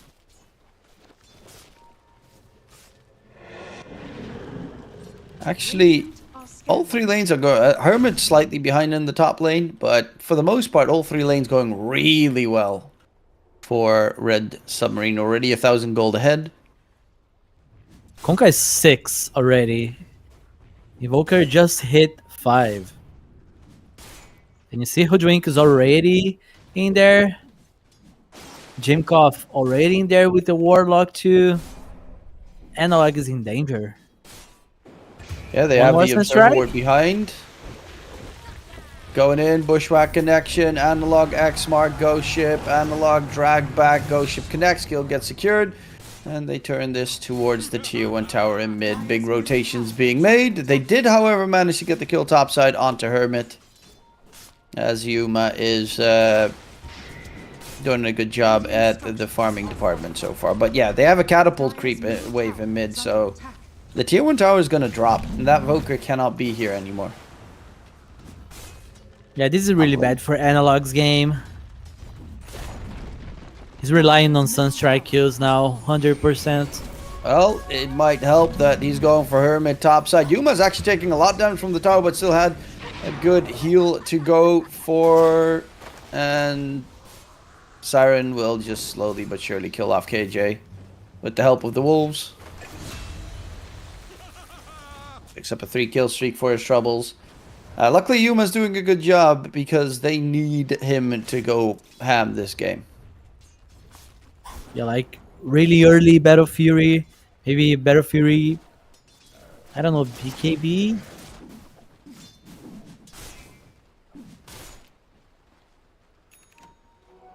It's going to be an interesting choice how he's going to try and handle this. Obviously, Voker will always have good value in the game because of Sunstrike levels. Just needs experience. And then he'll be absolutely fine in chiming in all these engagements. You need a good burrow, Sunstrike, kill. A good thing is that you can kind of play like a bot on Invoker. Just going for Sunstrike to have like more levels. Nice Sunstrike Meteor. Yeah, going in onto Siren. Does have the Ghost Ship in response. Onto the Crystal Maiden. Kill gets picked up by Siren. He's trying to run away from Yuma. And he gets out of dodge. Level 8 now on the Kunkka. They tried to go for him, but Meatball Sunstrike had nowhere near enough damage to kill him when he has got Rum Buff. Yeah, even Whisper is around. He's holding 1 point. Oh. They're all on top of each other. Gets a 2-man burrow. Jimmy Cough still alive, but the Sandstorm... Actually, they take a lot of damage in response. DK is here. Gets the stun in onto Yuma. Whisper doesn't have any mana. They lose Yuma. Whisper's going to be the second target as he's being heavily slowed down. Kunkka chimes in and... yeah. He went in with the rotation there on Whisper. Didn't have mana for Epicenter. Did still level Epicenter though, but didn't have mana for Epicenter. So got a nice 2-man burrow, but if there's no one else joining in and Sunstrike wasn't available for analog, then there's no kills happening. He did not check his maths. He thought he would have enough for Burst Strike, Sandstorm, and Epi. Yeah, then he should really go back to class because that's most of his mana pool. As the hero has a pretty bad mana pool, though. Right Kunkka. now, Kunkka in trouble. Ghost Ship is still on cooldown. Sunstrike's going to come in. This is big damage. Is still alive. This is how incredibly strong Kunkka is this patch. And Whisper is whipped down. Siren stays alive. And they thought they had him right there. KJ walking in, going for the Siren kill. Finds it. We'll have to pay for that one dearly. But nonetheless, at least they get the kill onto Siren finally. 5 kill streak picked up by KJ. Worth it, man. Worth it. Level 7 CM now. That's what you're doing it for. Level 7 CM. That will win you the game easy peasy. Not the fact that Yuma is now behind Hermit in terms of farm and about 2 grand behind the Kunkka.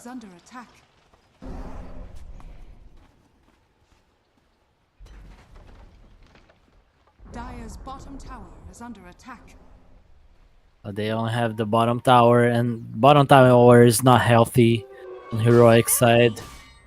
DK has form, so they might even collapse on this bottom tower soon, since there's no epi.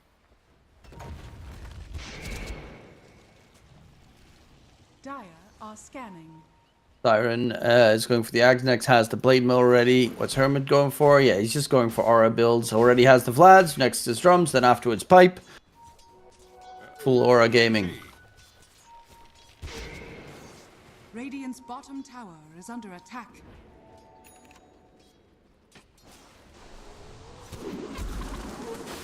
I really need Blink Where's Dagger on mid? Sandping. Analog gets his first kill of the game. Has Hand of Midas as well as the choice item. At least it clears up the summon wolves that he can one-shot if he spots one. Yeah, he's catching up. He's even ahead of Yuma, which is not that good considering Analog's lane. Siren walking about, tanking Sunstrikes left and right. There's nothing happening to this Kunkka. 1800 HP in 11 minutes. That's... Bottom tower has fallen. What are you supposed to do to kill him? That was my concern. They have just little damage at the moment. Wind Ranger is not providing damage. Matthew, right now, not really able to contribute much to the game. Yuma's being chased by the Lycan Wolves. So they know where he's at. And there's an amplified damage Kunkka in the area. Smoke breaks. Yuma gets caught. Ghost ship's going to connect and blown up. KJ's here. They're going to go for mass TPs. Whisper in the area as well. Blade Mill's on cooldown, but they're going to have to let that one go as they have no chance for re-engagement. Yeah, Yellow Submarine, they are not really afraid. They still have Golem. Radiant's middle tower is under attack. Still have Golem. They still have Shapeshift. Sharpshooter is about to be back off cooldown. And Kunkka already has 2 pieces of his axe to get delivered. With this much of a lead on the Kunkka, do you like the build he's going for, or would you like to see something more aggressive? Oh, I really like Aghanims. Maybe Aghanims into BKB. Just like he needs to use the fact that he's having a really good early game. Oh, top lane, Hermit. There's a smoke gang coming in. Dire's top tower. Oh, they find the Warlock. That's the worst of the targets you could get. Even as on the Warlock, 8 stacks of the Black Grimoire available. And yeah, they get the Warlock. They lose the Voker. It's constantly happening. When they finally get a kill, they get traded for a top tier core.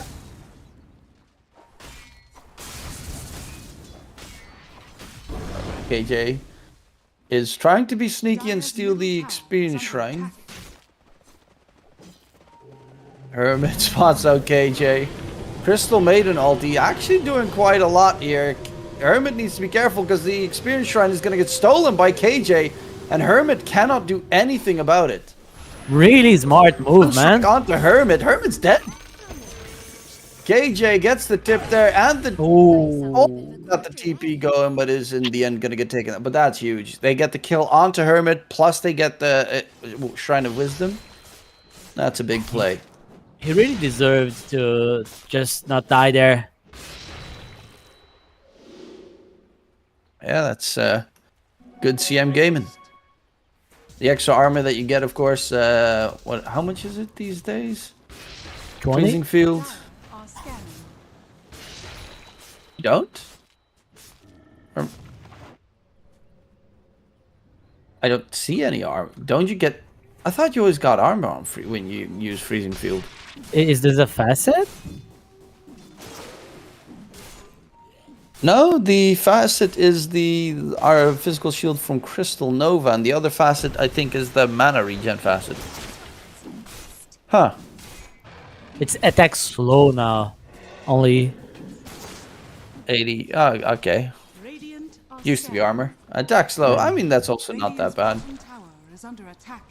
80 attack slow is pretty big. Oh, they spot out Jimmy Coffee's under ward vision. Sunstrike comes out. The Warlock tries to stay alive until the rest of his team joins in, but does get taken down. And I mean, they're finding a couple of kills. The Sunstrikes from miles away do help. Radiant's bottom tower is under attack. Well, Yuma is done with the Battle Fury, starting to build up the BKB. You have Mjolnir done on DK for that attack speed buff. And I guess, are they going to take the gateway? Well, yeah, they're going to go for the Torment to pick up bottom. Got to be a little bit careful, because there is a wind... Okay, Wind Range is spotted. Otherwise, Wind Range, you might have gone for a... Yeah, he's going to go for it. He's got Power Shot. And if he can connect it onto Riordan... Sunstrike, Steel coming in. That is gorgeous. The Observer Ward was just out of range. They get the free shard for the Crystal Maiden. It's now only a 2k net worth advantage. Heroic, they're getting themselves back in the game with just this tiniest little sneaky plays. Yeah, that was a clutch placement for the Obs. And now KJ, like the one you want to... both shards on the Dire are amazing. But KJ shard with the Crystal Clone, that's so good. It's so much value against the Lycan charging at you. And he's having a great game on CM. I would actually maybe even consider for the Wind Ranger to buy the shard. Just for the fact that it's too good to miss this game. Analogs, gotta be careful. Oh, they see him. Yeah, he knows they're coming.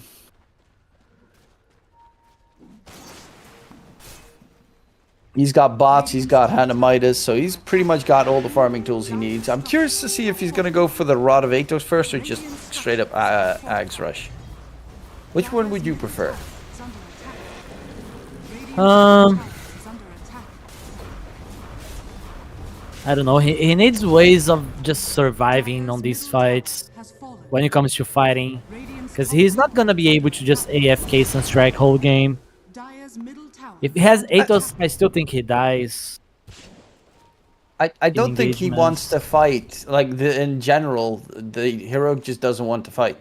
Like, you've got a PA, he's getting decent farm now. This game feels more like split the map open, you get a kill with a Burrow Sunstrike, and then you get a... Yeah, he's going Ags. Burrow, a Cataclysm, that should be a kill. And then Since you get they out. don't want to fight, yeah, not going Atos is the best option. Because if you have Atos, you kind of need to go and use it. But he just dies every fight, so Aghanims is a better choice. Oh, Whisper, he's getting rooted by the wolves. Got to be careful, they're chasing in. Double dusted, but not caught. And Yuma's just cutting the creep wave bottom. Farming away, blurred up. Radiant's bottom tower is under attack. Getting pretty ferocious farm. While Whisper needs to be careful.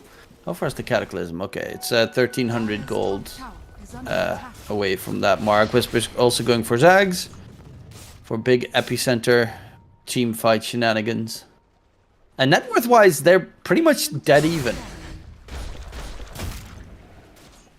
And no one's going BKB on Red Submarine side. I mean, Kunkka is going BKB now, but he's the only one. Yeah, you've got KJ as well, top lane, using Crystal Clone to cut the creep wave. So they cannot even continue pushing. Bottom lane, you've got the PA cutting the creep wave. Yeah, it's really hard for them to even make a play for any push. KJ might just get taken down here. Jimmy okay, there's the wolf in the trees. KJ walks, but is spotted out. Crystal Maiden ulti. There's Jimmy Cobb dropping low, but the Lycan should be able to get the kill with the root spam. Yeah, okay. 2 ultis for a CM. Yeah, not bad. Shapeshift plus the chaotic. He would have been dead if he didn't pop the chaotic offering, so it's understandable. Hell, they might both have died there if it wasn't for the chaotic offering. Jumping onto Yuma, gets Ghost Ship plus the snipe with the break. Bushwhack comes in. Yeah, Yuma, without the BKB, you just cannot fight or make a play. X Mark is too dangerous.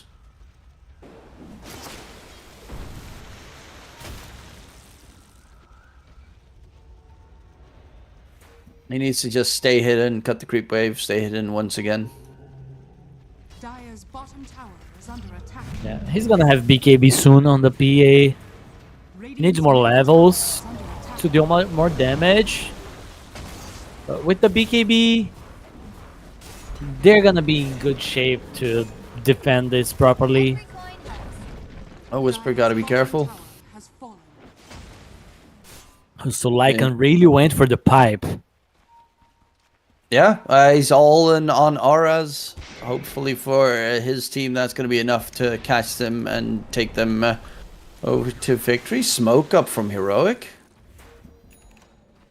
This is the Cataclysm power and BKB on the PA. Yeah, if you can get a good catch, that would be huge. DK is the best one. He doesn't have BKB. Blink is right now on cooldown. They're trying to catch up. How do they know? They scan it. He gets caught. And the Burrow Cataclysm comes in. Crystal ulti. Kill gets secured. And That's a big one. The next to the Roche pit, they have alacrity buff onto the PA. I don't know. Yeah, they're gonna go Roche, and it's not a slow Roche either with the PA alacrity. It's also scary. But no golem. 20 seconds. They kill it fast enough. Let's drop in. The wolves are getting closer. Sharpshooter in the my pit. God. Yuma is almost dead. The Roche is dropping. Regen is so close to them, but yet so far away. They don't have Cataclysm for a little bit. They kind of need to finish this Roche before DK is alive. Epi Burrow onto the Hoodwink. Can they kill him off? Power Shot's not going to connect. There's going to be the Shapeshift. Ghost Ship in response onto Whisper. Sand King is in trouble. Very tanky, but doesn't seem to be tanky enough. Burrow Strike not going to work with the DK that respawn, and they should be able to clear up that Roche pit. Maybe throw number 1. Yep. It was a nice attempt. They just were a little bit too slow in clearing Roshan. Hey, they do get the Roche kill there with the power shot. So it's actually an Aegis steal. The downs, I mean, obviously getting the gold is great for the dire side. The downside is if it respawns, the Roar will give it away. If they go for it. So sneaking it for the second Roche is a bit tougher. I mean, it's a DK with Aegis. Yeah, there's not really a reason for him to stop. Still does have a bit of a threat of Cataclysm shenanigans.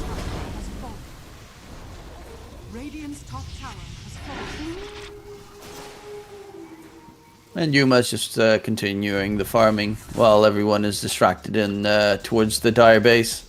They're still only less than 1,000 gold ahead.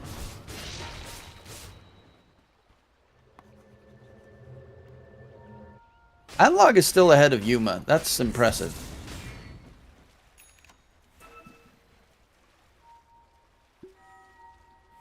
He's being able to AFK farm.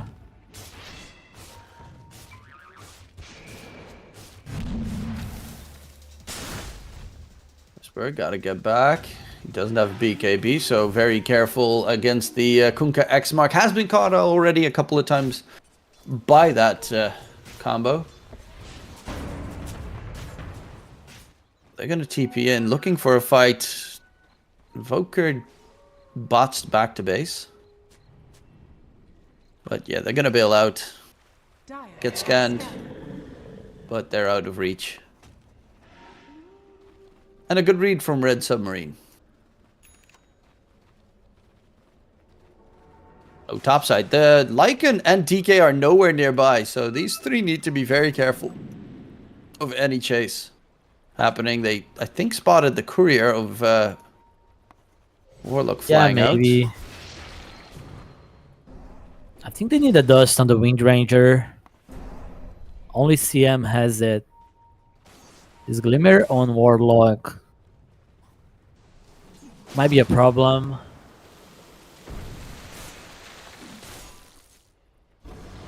Oh. Siren. Spots out Matthew, Observer Ward. Torrent Connection, Wind Ranger. Can even get the Wind Run cast off? No. Wind Ranger just straight up falls. Whisper was bump faking his ulti in mid to maybe go for the aggressive dive onto Hermit. But they only find the one. Looking for the high ground push here topside, and they will immediately try to force everyone from Heroic back to base.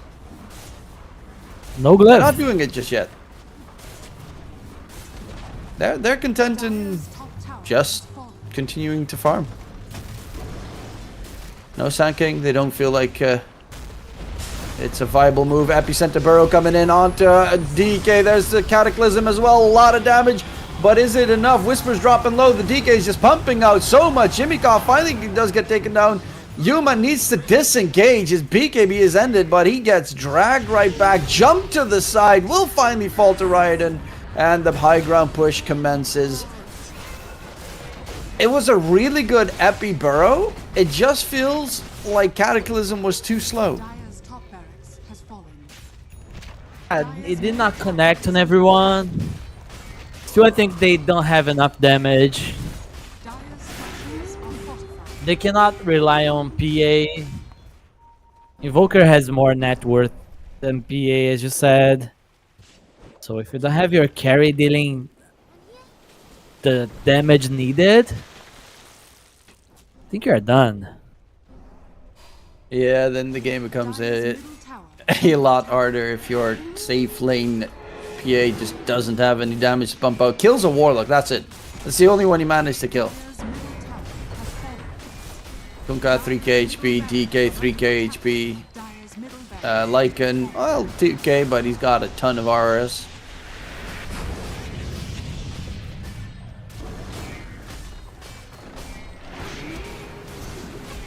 And DK doesn't care. 20 seconds for the Aegis, though. Does need to be a little bit careful. 15 more seconds.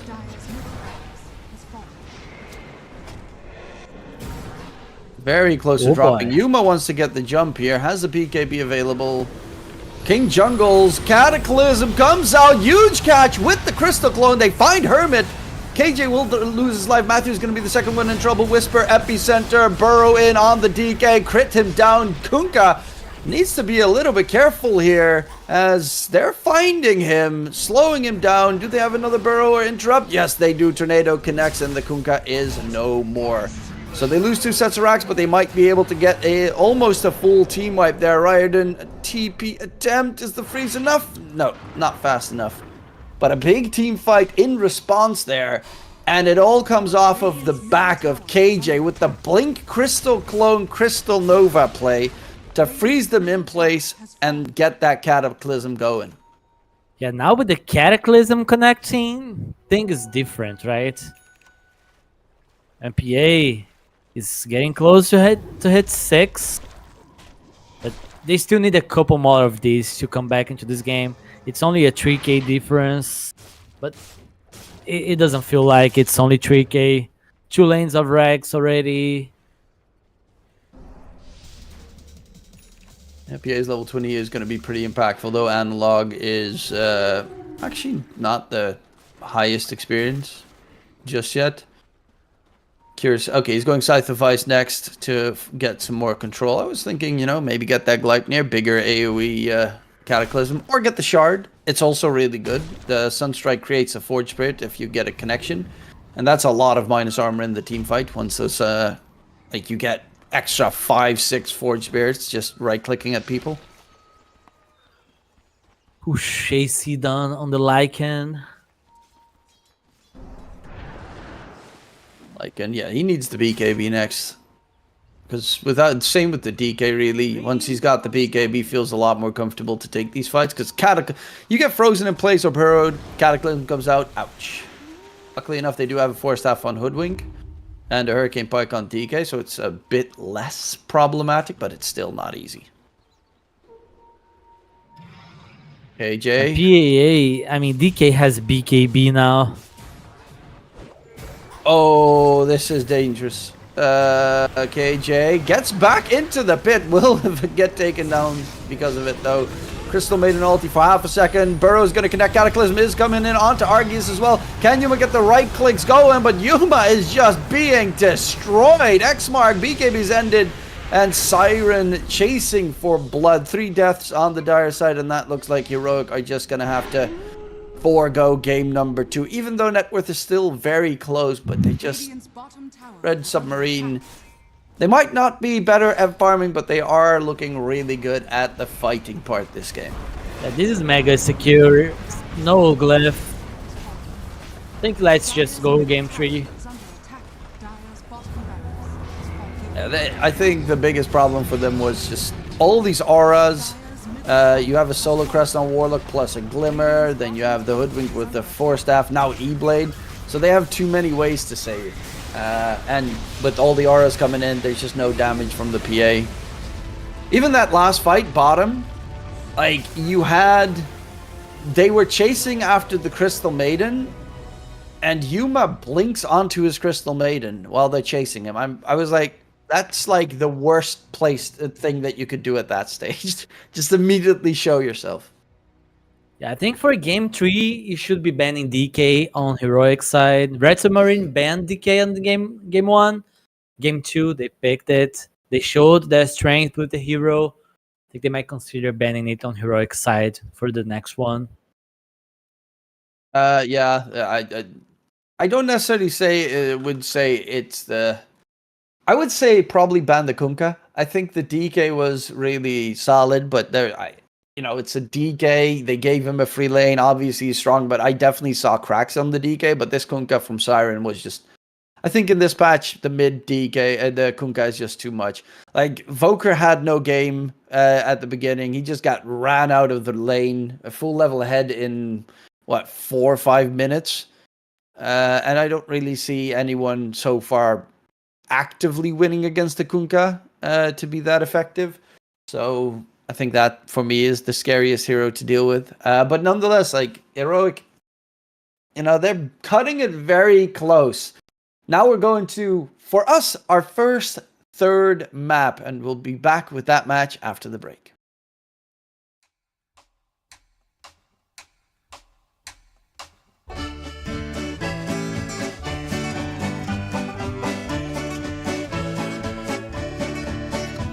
My grandfather's clock was too large for the shelf, so it stood 90 years on the floor. It was taller by half than the old man himself, though it weighed not a pennyweight more. It was bought on the morn of the day that he was born. It was always his treasure and pride, but it stopped short, never to go again when the old man died. 90 years without slumbering, tick-tock, tick-tock, his life seconds numbering, tick-tock, tick-tock, but it stopped short, never to go again when the old man died. In watching its pendulum swing to and fro, many hours had he spent while a boy. And in childhood and manhood the clock seemed to know, and to share both his grief and his joy. For it struck 24 when he entered in the door, with a blooming and beautiful bride. But it stopped short, never to go again when the old man died. 90 years without slumbering, tick-tock, tick-tock, his life seconds numbering, tick-tock, tick-tock, but it stopped short, never to go again when the old man died. My grandfather said that of those he could hire, not a servant so faithful he found. For it wasted no time, and had but one desire, at the close of each week to be wound. For it kept in its place, not a frown upon its face, and its hands never hung by his side. But it stopped short, never to go again when the old man died. 90 years without slumbering, tick-tock, tick-tock, his life seconds numbering, tick-tock, tick-tock, but it stopped short, never to go again when the old man died.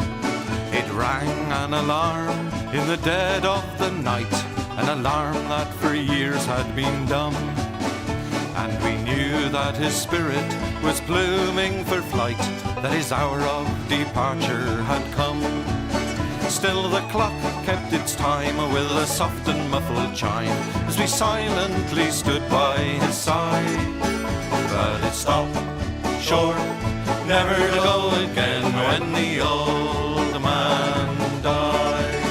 90 years without slumbering, tick-tock, tick-tock, his life seconds numbering, tick-tock, tick-tock, but it stopped short, never to go again when the old man died. Yes, it stopped short, never to go again when the old man died.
mezzo il mare, mamma mia, si salterà. L'ore bella, bella, non so tiene buon monterà. C'è la luna, mezzo il mare, mamma mia, si salterà. L'ore bella, bella, non so tiene buon monterà.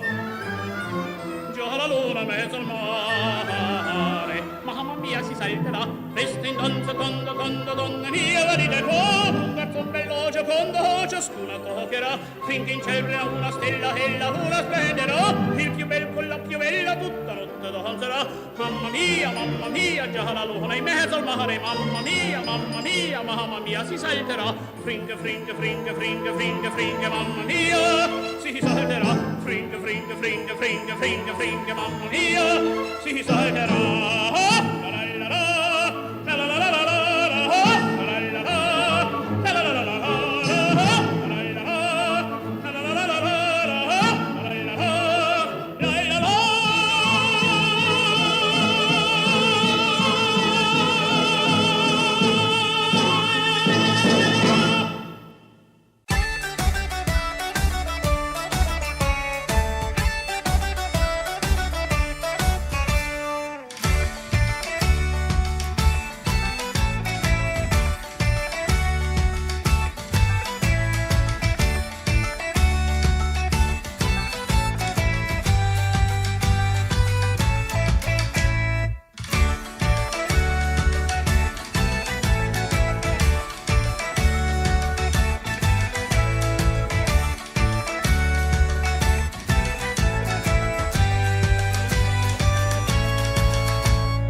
Welcome back, ladies and gentlemen, to the third game in this first series of the day. My name is DK Truman. I'm joined by the wonderful Ace, and this is our first game that goes to a third map.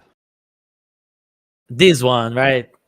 Had to be this one, just to Elimination. give us more emotions. But guess what? I'm ready. So am I. Looking forward to seeing what they can do here in this showdown. Let's see, Heroic, couple of bans coming out. The Beastmaster, Tiny. I mean, everyone is still banning the Tiny, though it's primarily the mid lane Tiny.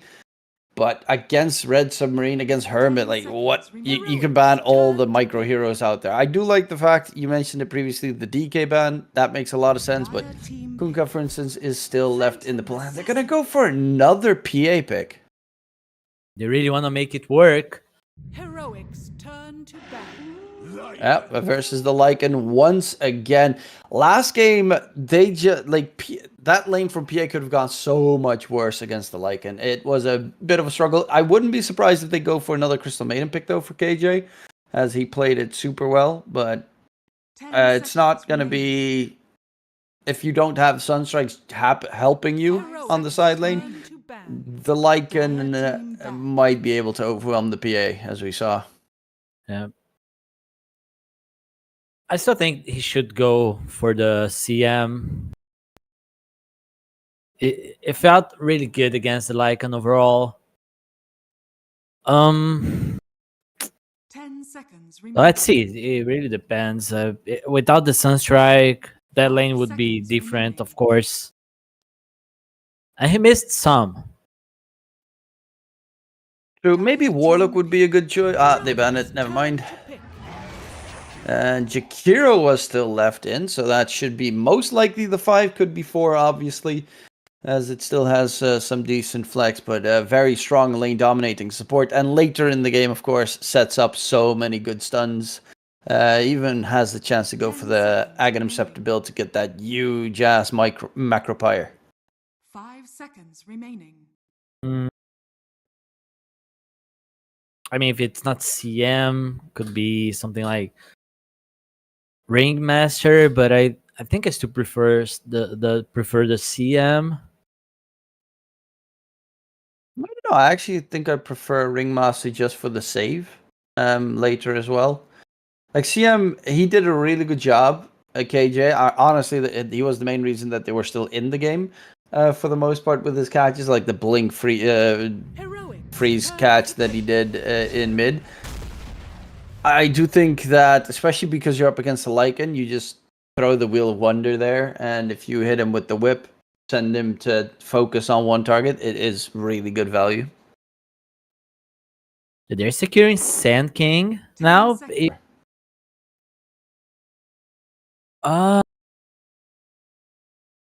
So Jakiro, Monkey King, maybe Monkey can still go mid.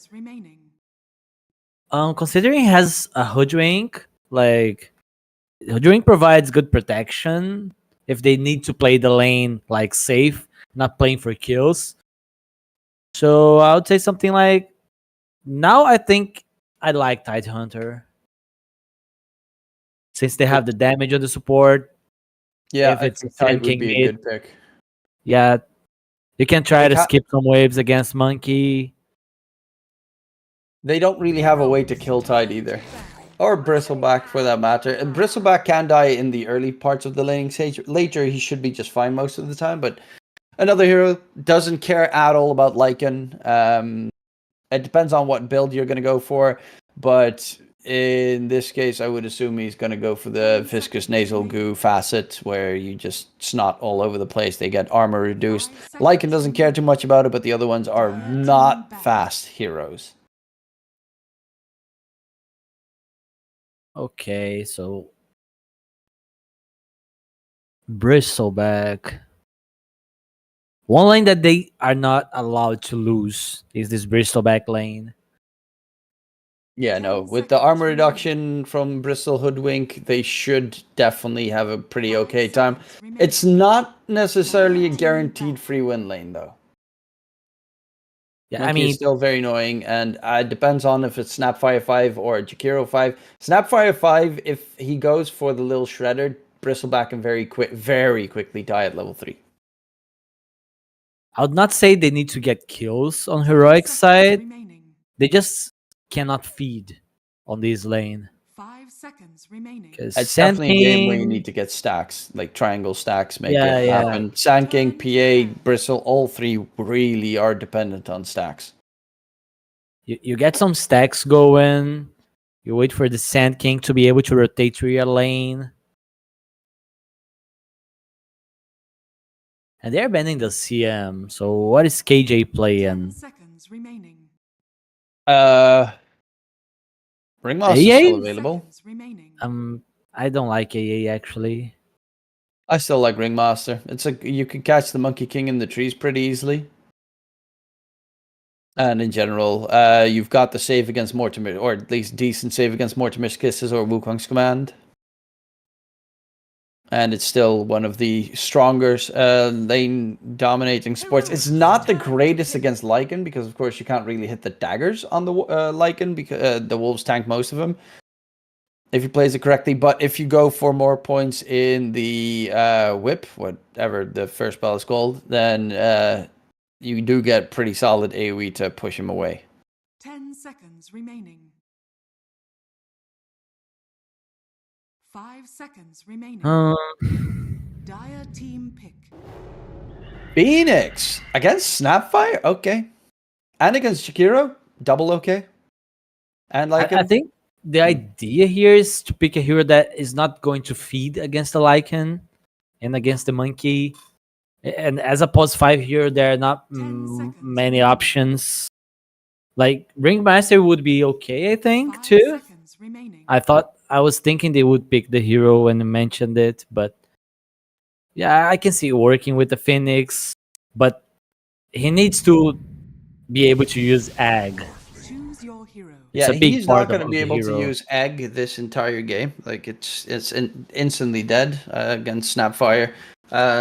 As we even see, the Snapfire's facet is a ricochet, so he's going. Actually, that's probably better because now he doesn't have one random point in it to clear the egg.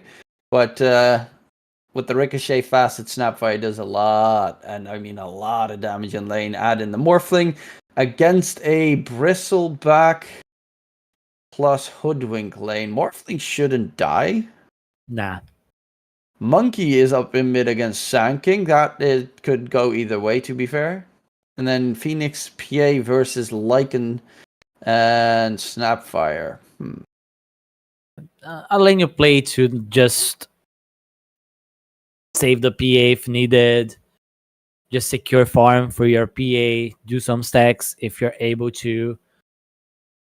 On the other side, Morphling is just gonna hold the tower and farm. Just buy a stick and sits on the lane. Hermit's going to go for another game with the Alpha Wolves. Try to send them, chase them after the Phoenix the entire time. And the Hoodwink for that matter.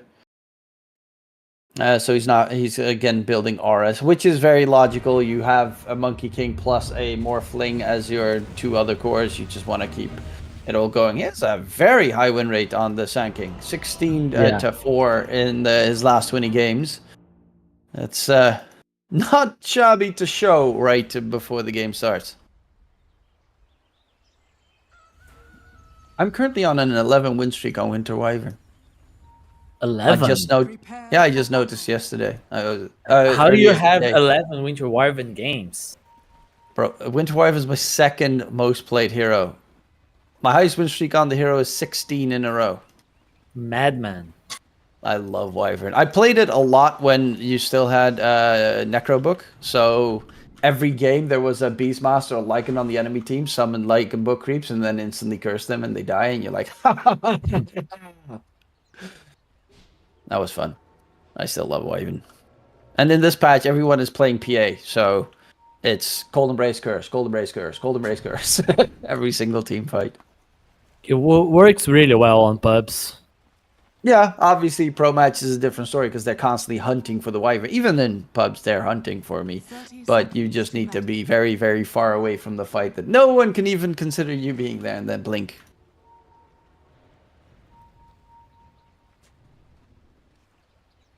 But it's a lot harder if you're up against, a Lycan with that summon wolves, and then you've got Monkey in the tree lines the entire time as well, searching for you, or you got some like Night Stalker plus 4s in the game, making it very rough.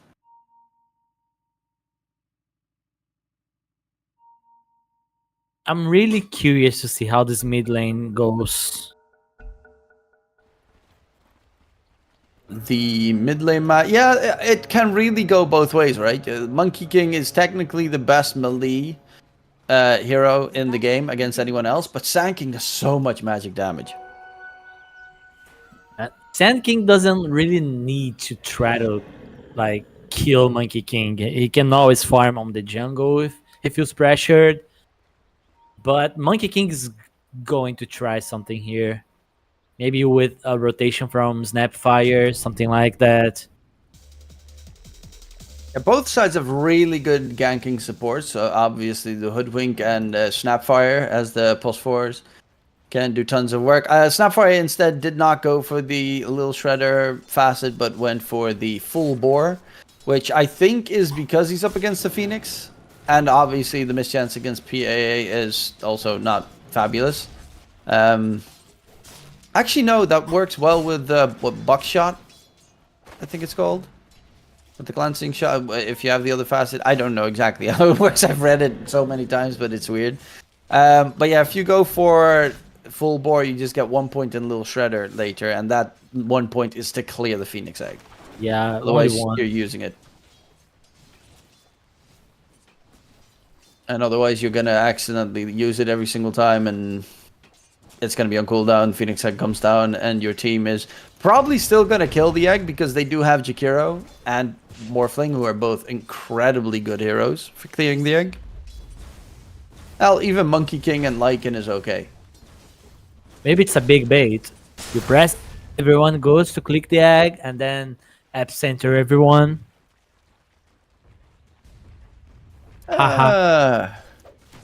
Well, yes, and well, then Bristleback goes ham, but Jimmy Cough is dead topside. As Whisper finishes him off. Viscous Nasal Goo, very hard to deal with for a hero like Jakiro, who has no movement speed. Very tanky, but just no movement speed to get away. I was lagging hard before the skill. Maybe he was as well.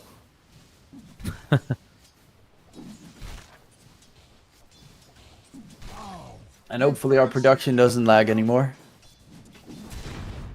We're gonna be fine. Bushwhack, not going to connect topside.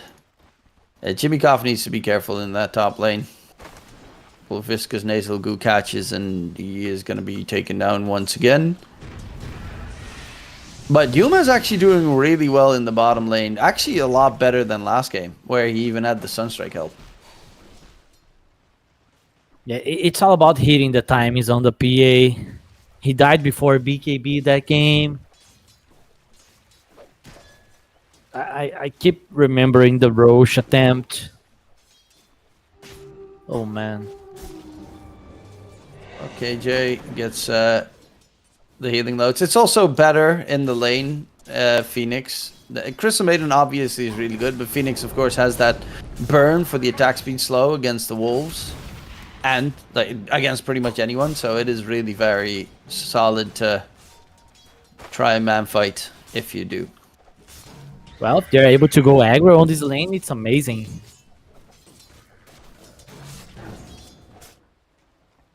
Analog in the meantime, pulling the creep wave at the jungle and farming the jungle while farming the lane. Siren's actually getting a little bit antsy here, looking for him, but the problem is the creeps in mid are gonna clash soon.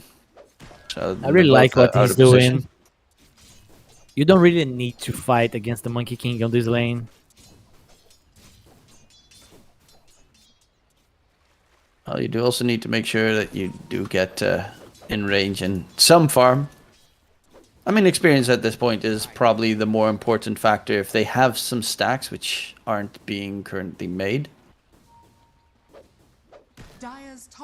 Matthew's struggling because they had the triangle warded. Knowing that there's a Bristle on the other side, and a Sand King, and a PA. They really want ancient stacks. But it was counter-warded the entire time. A lot of damage on Monkey. Yeah, you just want some more Jingu Mastery stacks. Boundless Strike. I'll be able to constantly keep the healing going. As he's building into Orb of Corrosion.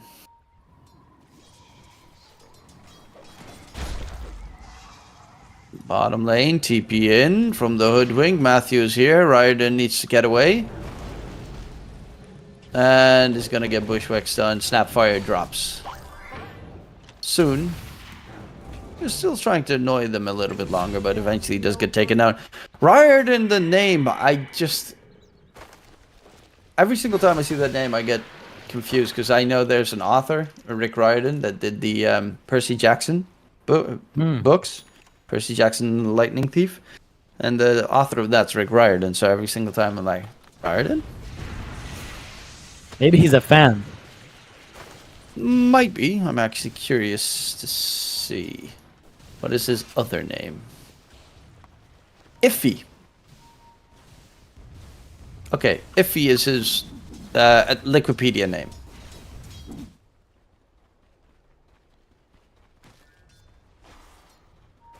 Rune. It is going to be a rune bottom. Illusion picked up. Wukong's being pump faked, but Siren is in trouble. The monkey, can he get away? Boundless Strike comes out and does burn to a crisp.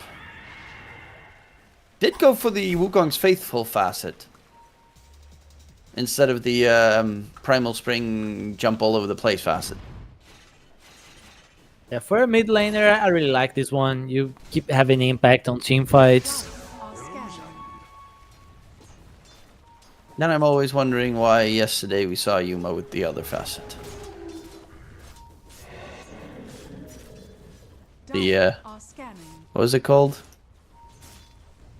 The tree dance facet. Carry players. Yeah, that's true. Hermit in trouble, and Log even rotating through. They're going to catch out the Lycan. That's a very dead Lycan. Monkey is here. They're going for the XP Shrine. Wukong's comes down. KJ is stunned up, finished off. The Shrine gets secured by Whisper on the Radiant side. Matthew on the other side is going to get taken down momentarily. The Shrine actually goes to Monkey. You kind of force the enemy core to get it. He definitely not a window, but yeah, he doesn't mind it. He gets a kill. He gets the Experience Shrine. Only the level 3 Snapfire is like, damn. I'll never get my Mortimer's Kisses. Stupid game.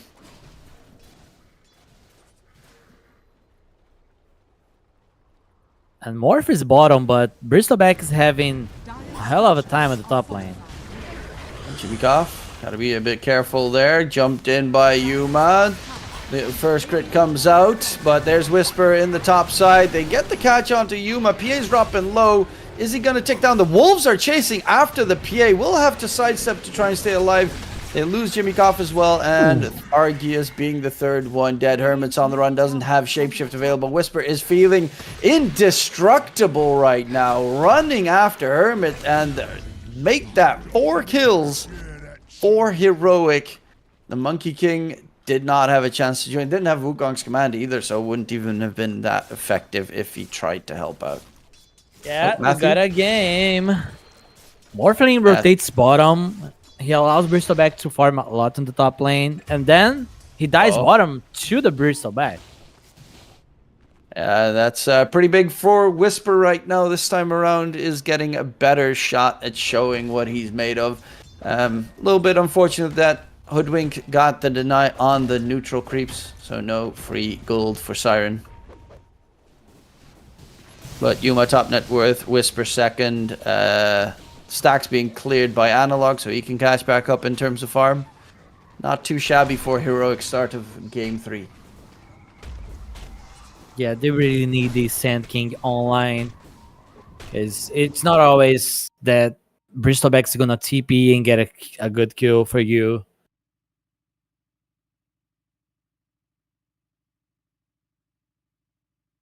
Mouse. Not Mouse, not Mouse. Mouse Esports, I don't think they even have a team anymore. Disband? What? The Mouse team that they had, with Olnit and Supreme. Last year? Yeah. I don't know if they still played in the beginning of this year. I don't think so. I think Supreme was playing in a different stack. Yeah, he was playing for I think, OG in the qualifiers for DreamLeague this time around. I think. This is very recent, right? The open Yeah. quals, right? Yeah, but I don't know if they played with Mouse any earlier in this year, in like January or something. But it did always, like, the results of the team were very strange compared to their CS2 team. Is like, I think they had 2 back-to-back grand finals on CS2. And then their Dota team never even qualified for anything. So a little bit of a disparity there. Snapfire is still 2 full levels away from his level 6. That's painful, because he desperately needs his level 6. And Argius, he started going for the Vlads as he built up the Morbid Mask. But yeah, they have a Lycan who's got Vlads already, so... Not happy for the Morphling that he cannot finish up what is essentially a core item for him. Just get Madness. Well, Mask of Madness would be just insane. Like, legit insane on a Morphling. That would be... That's like... what's his name again? That Chinese player. Eternal Envy? Well, Eternal Envy did a lot of weird stuff. But there was a Chinese player like last year or 2 years ago that went for the Vanguard Diffusal Blade Anti-Mage build. Sounds like an Envy thing too. I think it was God King that did that. God King Shizzle. Or was it... Can't remember who it was exactly. But yeah, that was a very strange build. But it is fun to see other stuff than just Battle Fury Anti-Mage.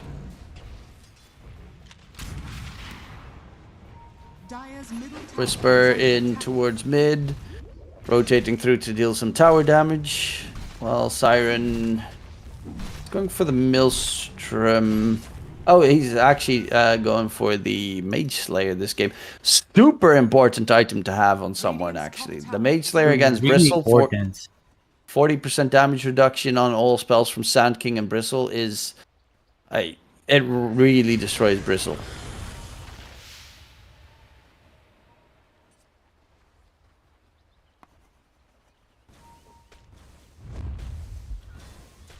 And Matthew smoked up. And Log, I think, is getting his Blink Dagger reveal. Yeah, there's the Blink Dagger coming in. So they're looking for a catch, looking for a smoke play. Net worth-wise, they're still very close in this game. Yeah, only Lycan's not like farming a lot. The other cores are fine. Oh, Riordan on the run, trying to go for the TP away. Gets the TP out of there. They lost Argius. They get caught, it seems, by the smoke gank. So Morphling Really well dead executed. again. I did miss the kill, so. Yeah, they did not use Epicenter, by the way. Yeah, if he doesn't have shard for any time soon, yeah, he was full agi, so then with 560 HP it shouldn't be too hard. Dire's middle tower is under attack. Hermits. I do like the choice that he's going to go for. He wants to get a fast shard this game. Just so that he can constantly keep shoving out lanes. And with the summon wolves, if you have that one max leveled, it's those wolves on the side lanes are just ridiculous. Oh, Cash comes in. They wanted to go for the experience shrine. But another kill comes out. They'll get double shrines of wisdom on heroic. As they just like Whisper is very hard to kill for the Dire side. Lycan is not useful for killing it. Morphling is honestly not either. None of them are for quite some time. problem on Red Submarine now is that they cannot make plays. They have this Lycan offlane, Morphling carry, Monkey mid. He can easily die if he go first. And Big your no supports dying. are not going. Yeah, Yuma has the Battle Fury now done, gets the jump in top, gets a free kill onto the Snapfire, who does have his level 6 now, so it does have more to miss kisses. You also have the Jakiro with the Macro Fire, but Whisper is closing in on the pipe to immediately counter all that magic damage already. And these solo kills, they matter a lot.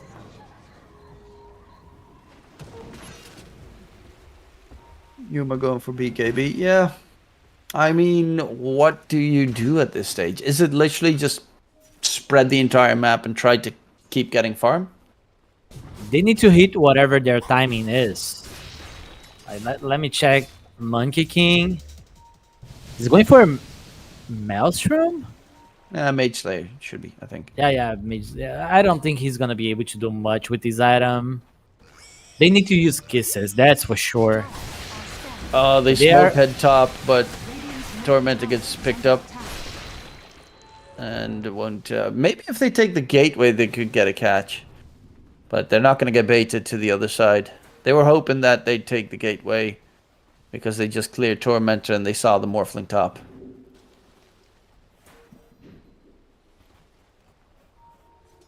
They are thinking. Oh, Matthew.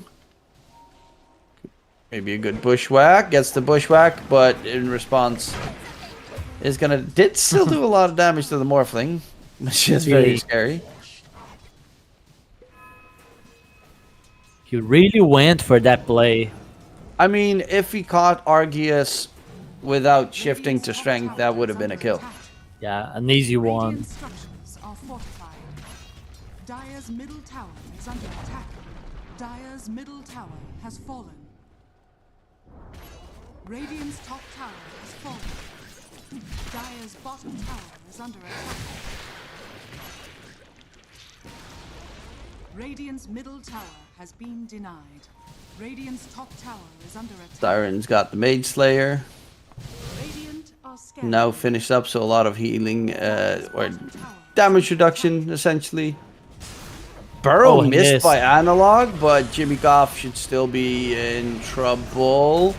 Epicenter comes out. There's going to be the smash coming in. The Phoenix Egg is about to explode, and the kisses from long range can even find a singular kill there in response. No, it does not seem to be the case. Yuma even gets the jump off onto Riot, and 3 kills get secured, and it looks like there's a very decent shot that Red Submarine will be eliminated from the DreamLeague close qualifiers.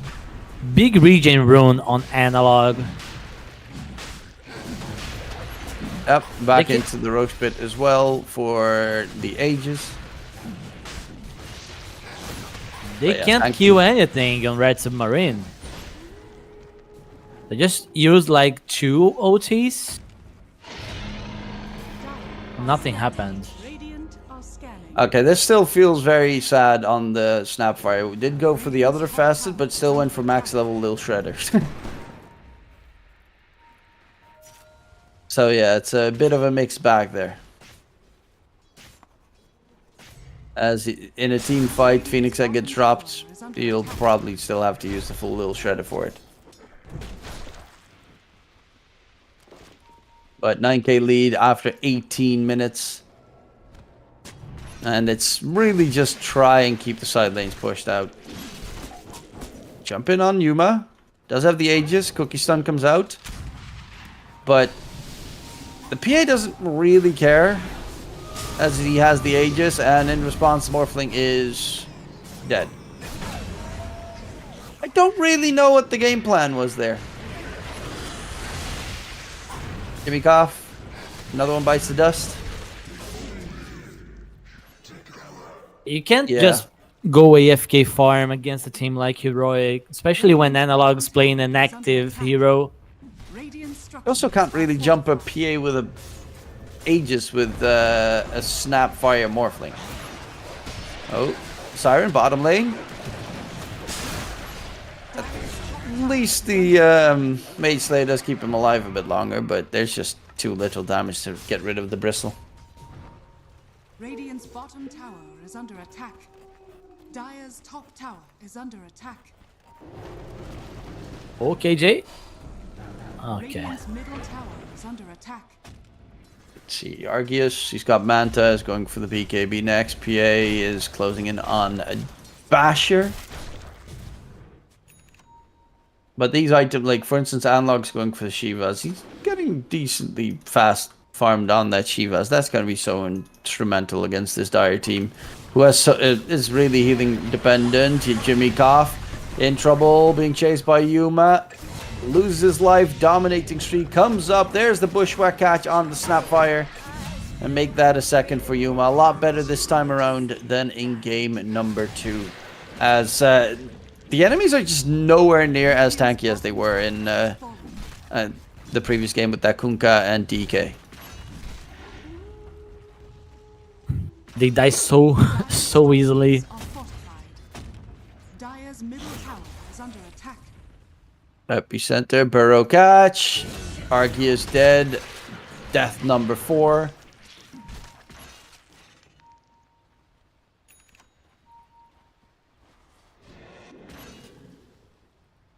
Yeah, they're just running them down.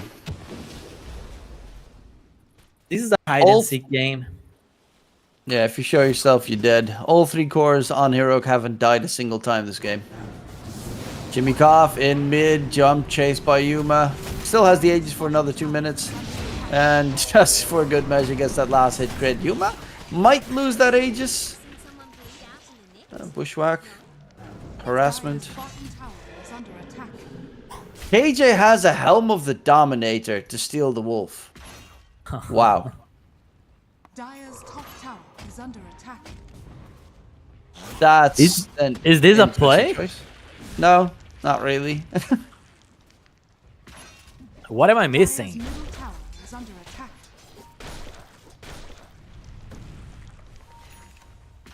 I mean, I guess it keeps him alive for a bit better, but those wolves are pretty nice to steal, but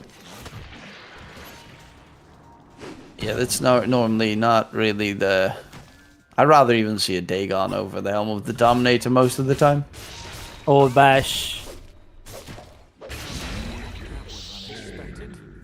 A lot of And solo still- kills. Radiant are scared. It's a PA, and he's just having fun. Argius, death number 5, just keeps on rolling on.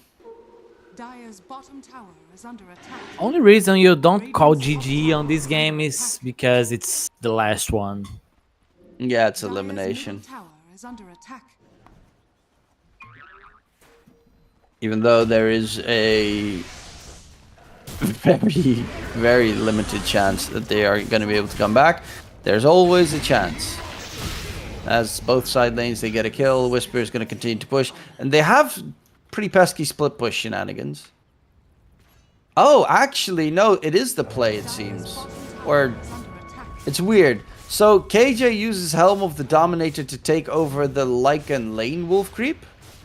Uh-huh. But it doesn't get, like, the big... it's not as strong as the normal wolves, and I don't think you can control them. So it's just going to stand AFK in the lane until someone gets close to attack it. Which is weird. What is it for? It doesn't really do anything. It's just there to counter the lanes being pushed. Is it to like humiliate the enemies? Yeah, primarily it does nothing. Like, he's now gonna try and steal the Lycan Wolf. Dire's top tower Yep, he gets that one. This one at least has Hytale and shenanigans. But they need to dive away quickly. KJ in a bit of trouble. There's Yuma coming in for the backline. Wukong's down from Siren, but the epicenter burrow on the side, chasing for blood. 3 kills secured. The only 2 left are Hermit and Argius, and GG gets called. They know there's nothing to be gained here. And Heroic will advance on to the next round. It was the GG fight. I Just like, feel yeah, the GG fight was 5 one minutes ago. item. Yeah, I mean, for them, like, let's just group up, smoke. If we lose, we let them end. You Yeah, know? it was one last hurrah, but there was no way that they could get themselves back into this game. It was too far gone. And big props, Heroic. They recouped after that game number 2, came back strong, went for the same heroes, this time sanking on Analog, and he continues his ridiculously good win streak. Really high one. But that, of course, does conclude this series. However, there are possibly 2 more series that Heroic can be playing today. They are going to be playing next up against All-Stars on, I think, this stream. On the other stream, it will be Team Compromiso versus Starbacks. Also a very good match. Don't forget to check out those games. They should be up in about an hour. We're going to take a break, and we will see you hopefully then. And in case we don't see you, good afternoon, good evening, and good night. Where the wind can cut you like a knife, and nights are colder than the purser's wife, sir. Do we dream of sunny skies of blue and sipping on some fancy foreign brew, sir? No, sir, no. We long to sail where greyer English skies prevail, and we would face the wind and snow and hail for just one pail of good old English ale, sir. Just one pail of good old English ale, sir. Did we choose to fight the foreign foe for England's glory? We must answer no, sir. An English ale house, that's where we would be, not dodging cannonballs upon the sea, sir. We're only risking life and limb because old England's too far to swim. But we would chance an iron arm or leg for just one keg of good old English ale, sir. Just one keg of good old English ale, sir. Many days and many lonely nights without one woman hoving into sight, sir. Now it won't be long till we see our wives and sweethearts lined up on the quay, sir, with their arms all open wide. But we will push them gently aside, for they will have to wait for us until we've had our fill of good old English ale, sir. Had our fill of good old English ale, sir.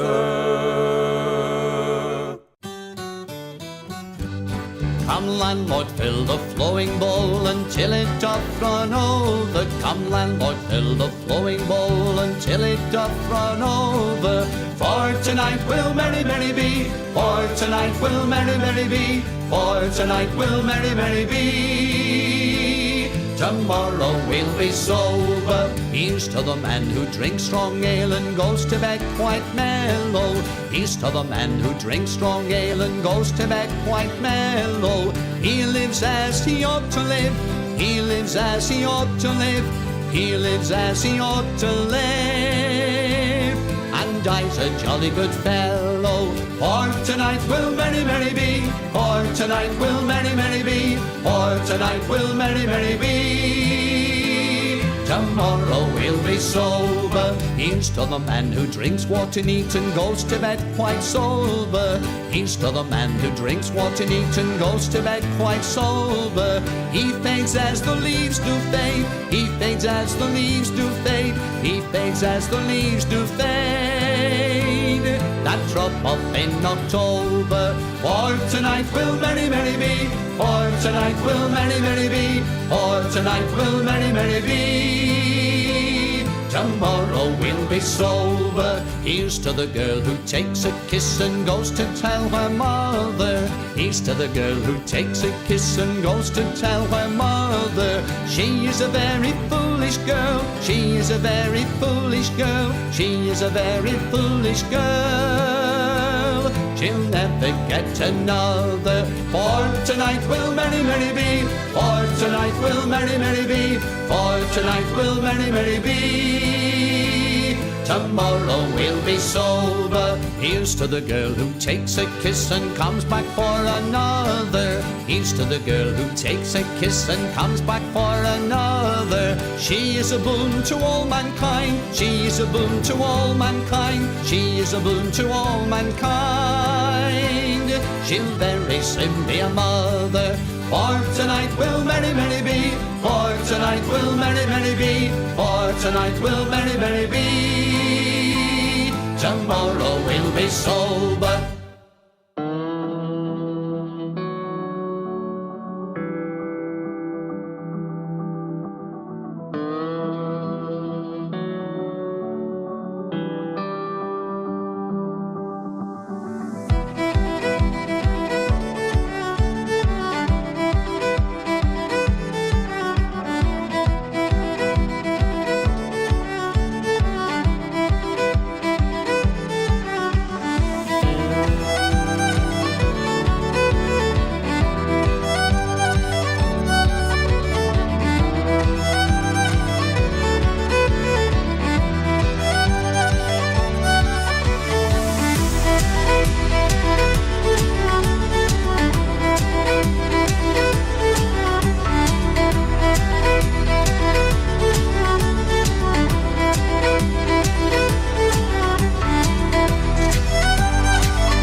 grandfather's clock was too large for the shelf, so it stood 90 years on the floor. It was taller by half than the old man himself, though it weighed not a pennyweight more. It was bought on the morn of the day that he was born. It was always his treasure and pride, but it stopped short, never to go again when the old man died. 90 years without slumbering, tick-tock, tick-tock, his life seconds numbering, tick-tock, tick-tock, but it stopped short, never to go again when the old man died. In watching its pendulum swing to and fro, many hours had he spent while a boy. And in childhood and manhood the clock seemed to know, and to share both his grief and his joy. For it struck 24 when he entered in the door with a blooming and beautiful bride.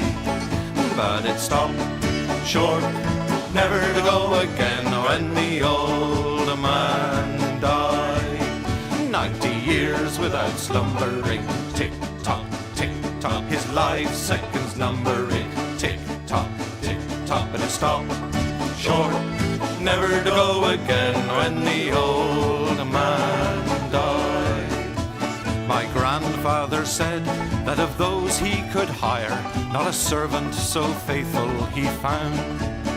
For it wasted no time and had but one desire, at the close of each week to be wound. For it kept in its place not a frown upon its face, and its hands never hung by his side. But it stopped short, never to go again when the old man died. 90 years without slumbering, tick-tock, tick-tock, his life seconds numbering, tick-tock, tick-tock, but it stopped short, never to go again when the old man died.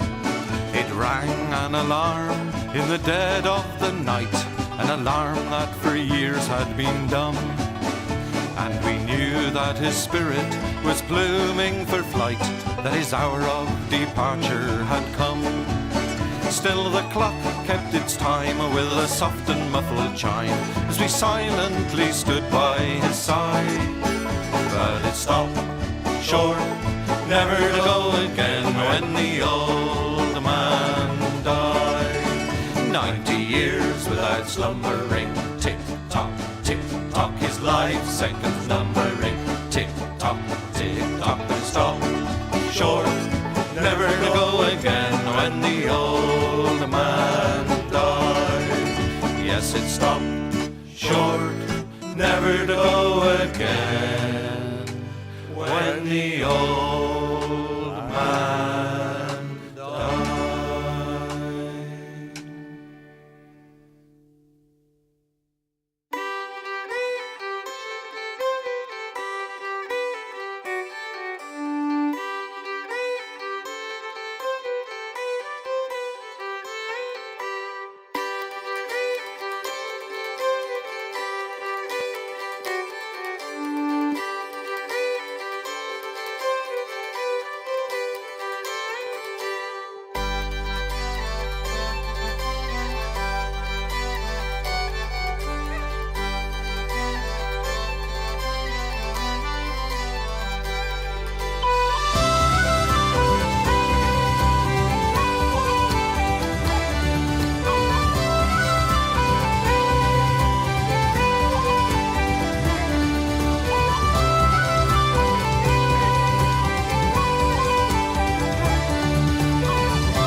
A fond kiss, and then we sever.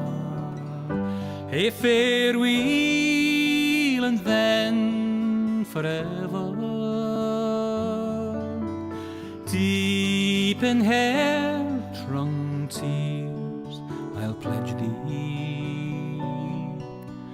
Warring sighs and groans, I'll wage thee.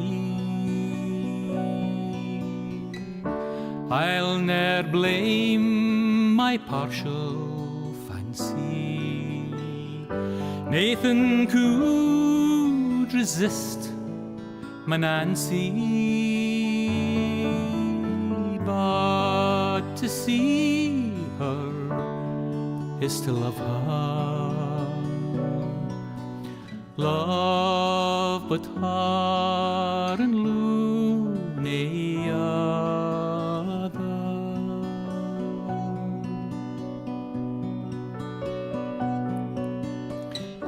Who shall say that fortune grieves him, while the star of hope she leaves him? Meany cheerful twinkle lights me, dark despair around benights me.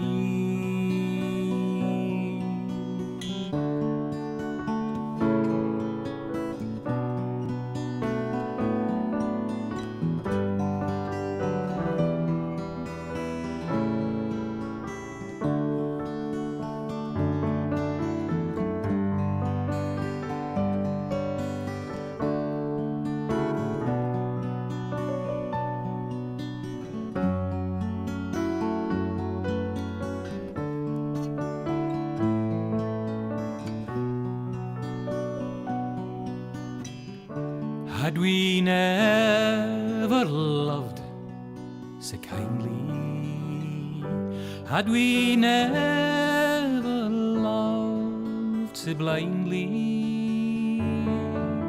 never met or never parted, we would ne'er been broken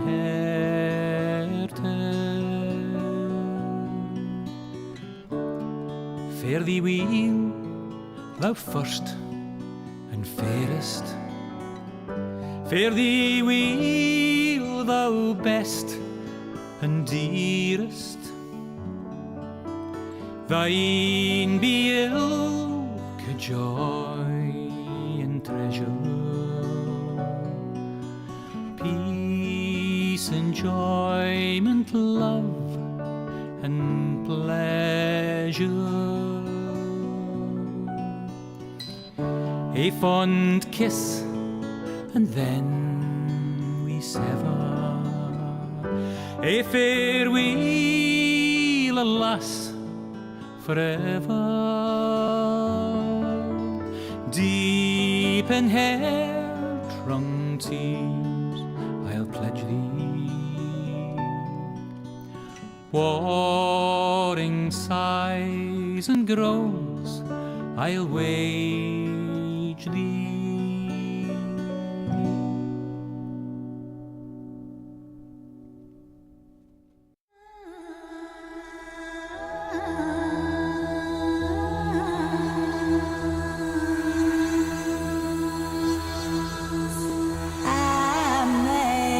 Amazing grace, amazing grace, amazing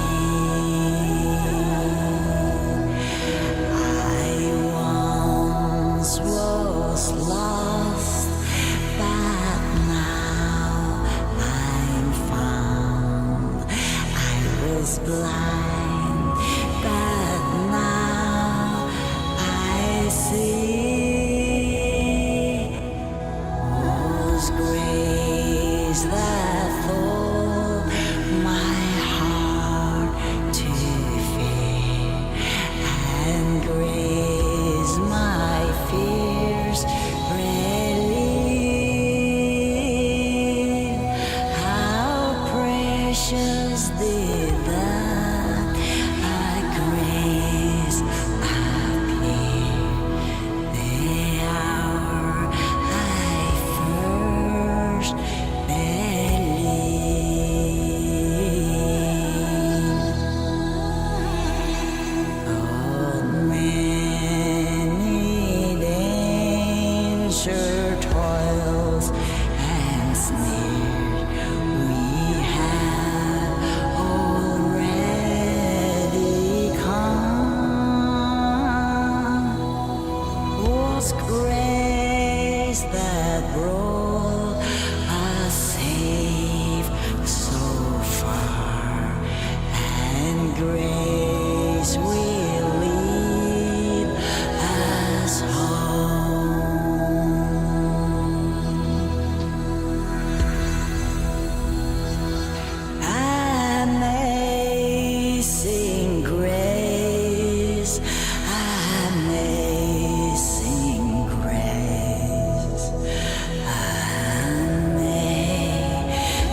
rancer that ever was fed on hay. And indeed, lads, it's true, lads, I never was known to lie.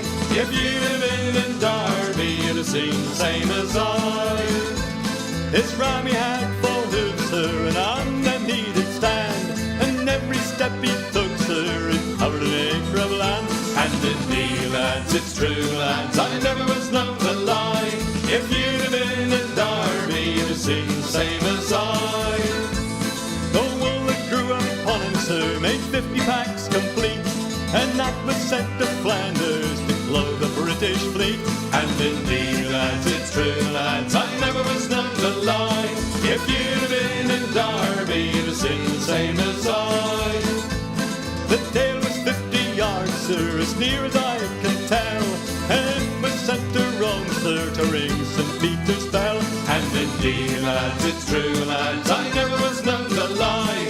If you'd have been in Derby, you'd have seen the same as I. This rammy had a head, sir, that reached up to the sky. The eagles built their nets in it, I heard the young ones cry. And indeed, lads, it's true, lads, I never was known to lie. If you'd have been in Derby, you'd have seen the same as I. This rammy had 2 horns, sir, that reached up to the moon. A man climbed up in January and didn't come down till June. And indeed, lads, it's true, lads, I never was known to lie. If you'd have been in Derby, you'd have seen the same as I. And all the lads at Derby come begging for his eyes, to make them into footballs, for they were football size. And indeed, lads, it's true, lads, I never was known to lie. If you'd have been in Derby, you'd have seen the same as I. And if you don't believe me, sir, if you think I lie, just ask folk of Derby, they'll say the same as I. And indeed, lads, it's true, lads, I never was known to lie. If you'd have been in Derby, you'd have seen the same as I. And indeed, lads, it's true, lads, I never was known to lie. If you'd have been in Derby, you'd have seen the same as I.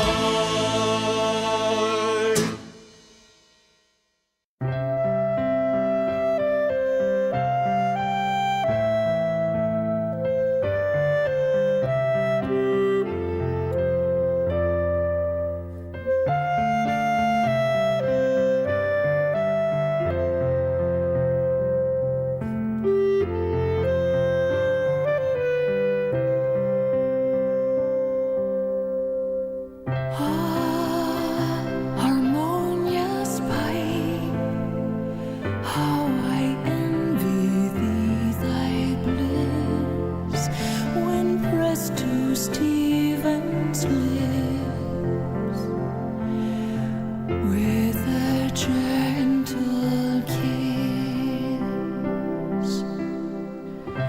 and when his tender hands round thee fold in a soft embrace, I listen and approve these melting tones which soothe my soul, soothe my soul to love.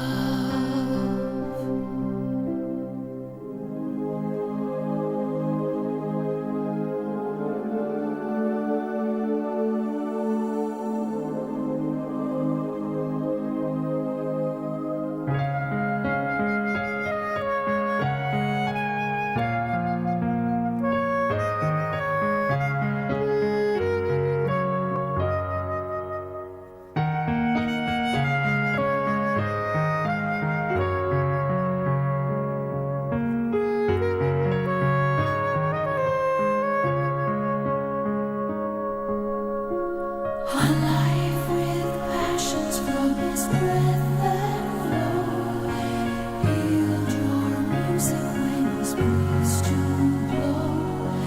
Thus at once the charming minstrel delights with sounds and enchanting tune, with sweet songs fill the air.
I's the boy that builds the boat, and I's the boy that sails her. I's the boy that catches the fish and brings them up to Liza. Hip your partner Sally Taboo, hip your partner Sally Brown. Fogo, Twillingate, Morton's Harbour, all around the circle.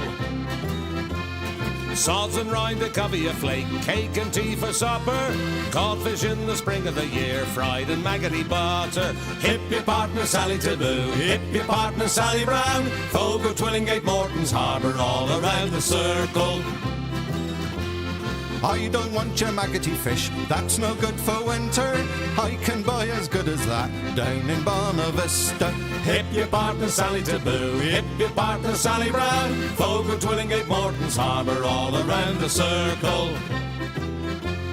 I took Liza to the dance in faith that she could travel.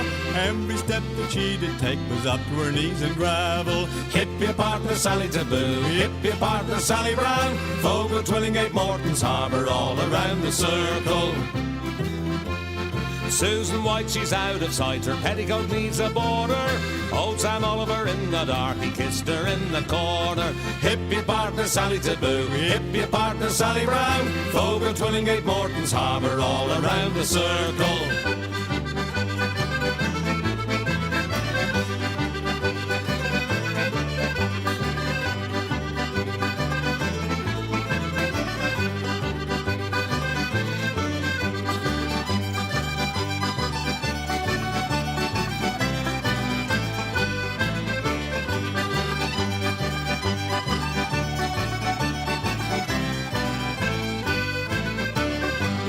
I's the boy that builds the boat, and I's the boy that sails her. I's the boy that catches the fish and brings them up to Liza. Hip your partner Sally Taboo, hip your partner Sally Brown. Fogo, Twillingate, Morton's Harbour, all around the circle. Hip your partner Sally Taboo, hip your partner Sally Brown. Fogo, Twillingate, Morton's Harbour, all around the circle.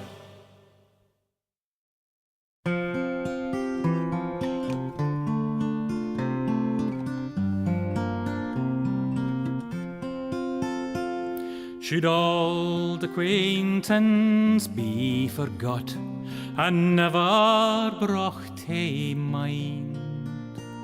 Should old acquaintance be forgot and old lang syne? For old lang syne, my Joe, for old lang syne, we'll take a cup o' kindness yet for old lang syne. We twa hae paddled in the burn fae morning sun till dine. We've wandered mony a weary fit sin old lang syne. For old lang syne, my Joe, for old lang syne, we'll take a cup o' kindness yet for old lang syne. We twa hae rin aboot the braes and pooed the gowans fine. But seas between us braid hae road sin old lang syne. For old lang syne, my Joe, for old lang syne, we'll take a cup o' kindness yet for old lang syne.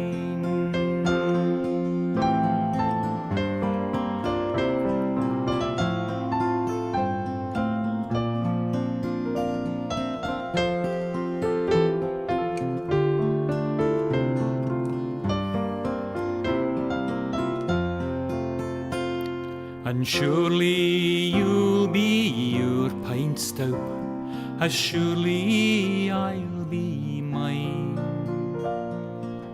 We'll take a recht good wally wacht for old lang syne, for old Auld Lang Syne, my Joe, for Auld Lang Syne.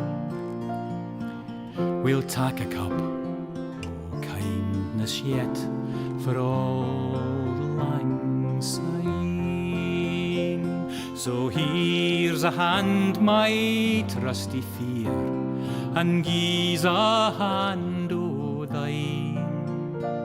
We'll tak a recht gedwali wacht for Auld Lang Syne. For Auld Lang Syne, my Joe, for Auld Lang Syne. We'll tak a cup o' kindness yet for Auld Lang Syne.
There were two little sisters a walking alone, hey, the gay and the grinding.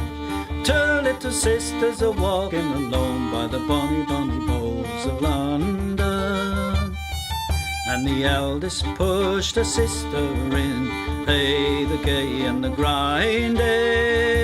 Pushed her sister into the stream by the bonny, bonny bowls of London.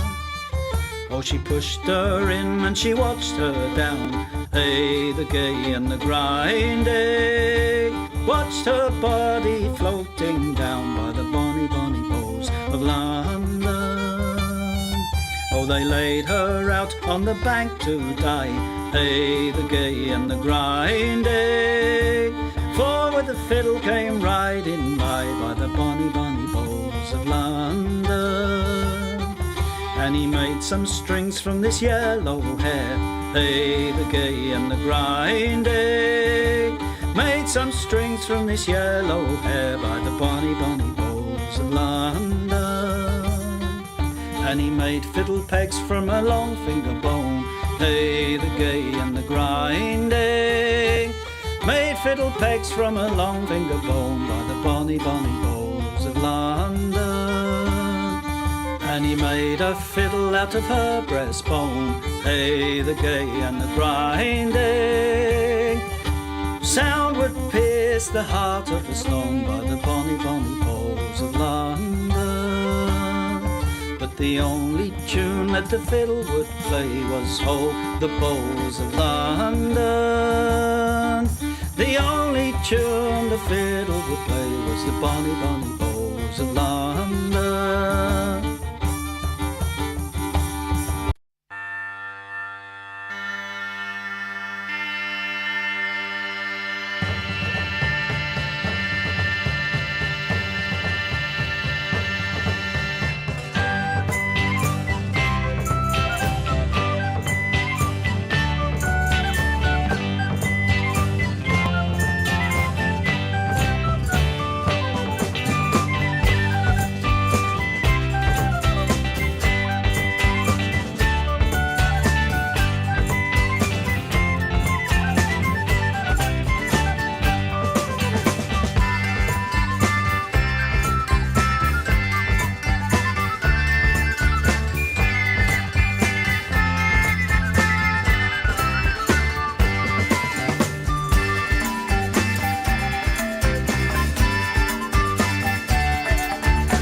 As I went down to Galway town to seek for recreation, on the 17th of August, me mind being elevated. There's multitudes assembled there with tickets at the station, and me eyes began to dazzle. I'm going to see the races with me whack, fall the tittery-eyed and dame.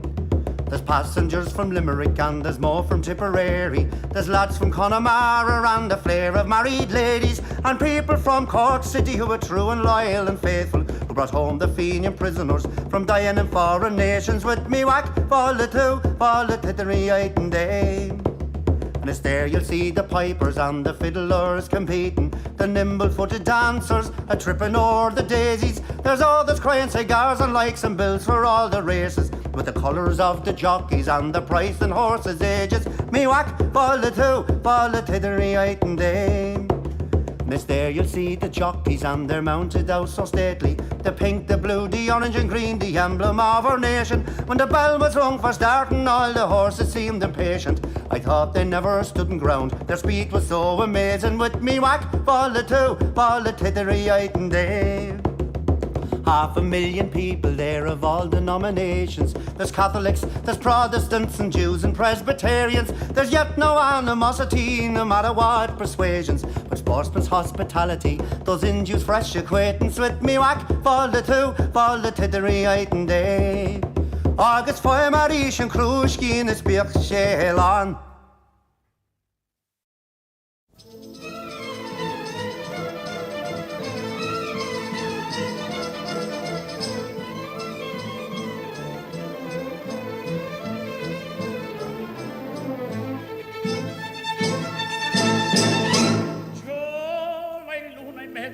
Mamma mia si salterà, l'ore bella per danzare tiene buon volterà. Ciao la luna mezzo al mare, mamma mia si salterà, l'ore bella per danzare tiene buon volterà. Già la luna mezzo al mare, mamma mia si salterà, resta in danza donna mia, venite qua, verso un bello giocondo, ciascuna toccherà, finché in cielo una stella e la luna splenderà, il più bel con la più bella tutta notte danzerà. Mamma mia, già la luna in mezzo al mare, mamma mia, si salterà, fringe, mamma mia, si salterà, fringe, mamma mia, si salterà.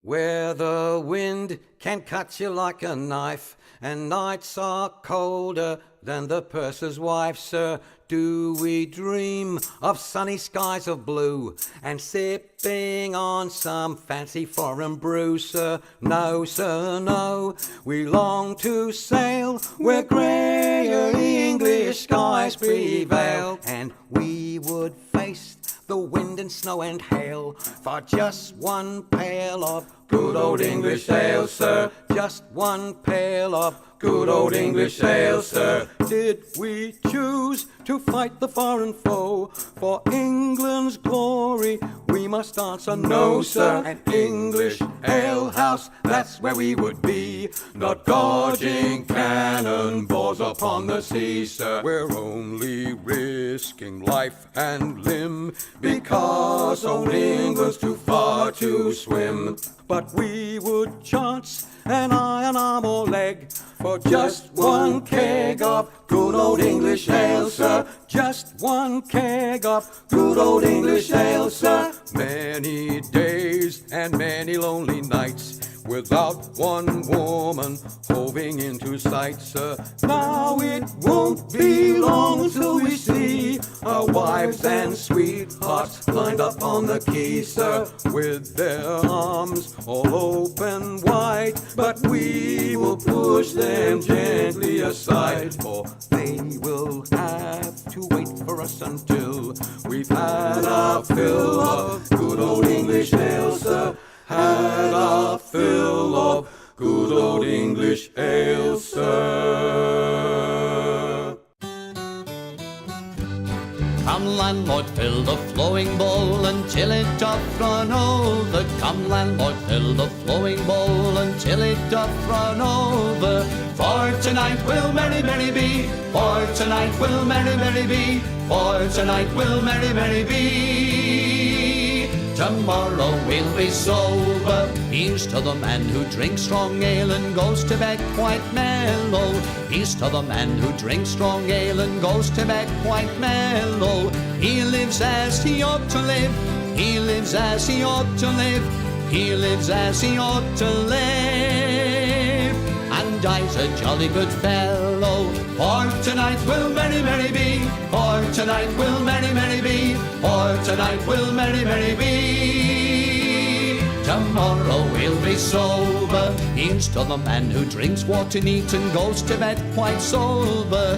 Here's to the man who drinks water neat and goes to bed quite sober. He fades as the leaves do fade. He fades as the leaves do fade. He fades as the leaves do fade. That drop off in October. For tonight will merry, merry be. For tonight will merry, merry be. For tonight will merry, merry be. Tomorrow we'll be sober. Here's to the girl who takes a kiss and goes to tell her mother. Here's to the girl who takes a kiss and goes to tell her mother. She is a very foolish girl. She is a very foolish girl. She is a very foolish girl. She'll never get another. For tonight will merry, merry be. For tonight will merry, merry be. For tonight will merry, merry be. Tomorrow we'll be sober. Here's to the girl who takes a kiss and comes back for another. Here's to the girl who takes a kiss and comes back for another. She is a boon to all mankind. She is a boon to all mankind. She is a boon to all mankind. She'll very soon be a mother. For tonight will merry, merry be. For tonight will merry, merry be. For tonight will merry, merry be. Tomorrow we'll be sober.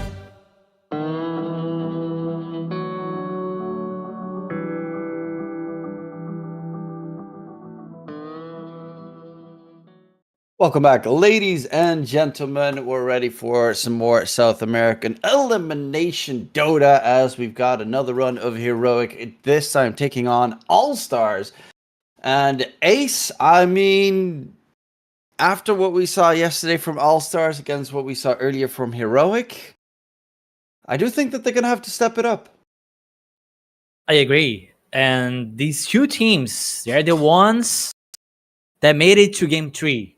During these qualifiers, the only two, like their enemies as well, but they were in these games.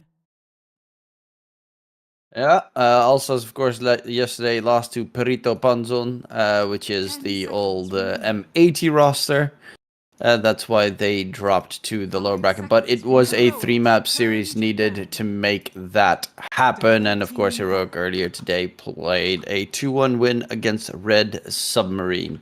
Yeah, they had a pretty decent game 1 and game 3 especially, but that game 2 from Heroic, if you play that way against All-Stars, you're out of here.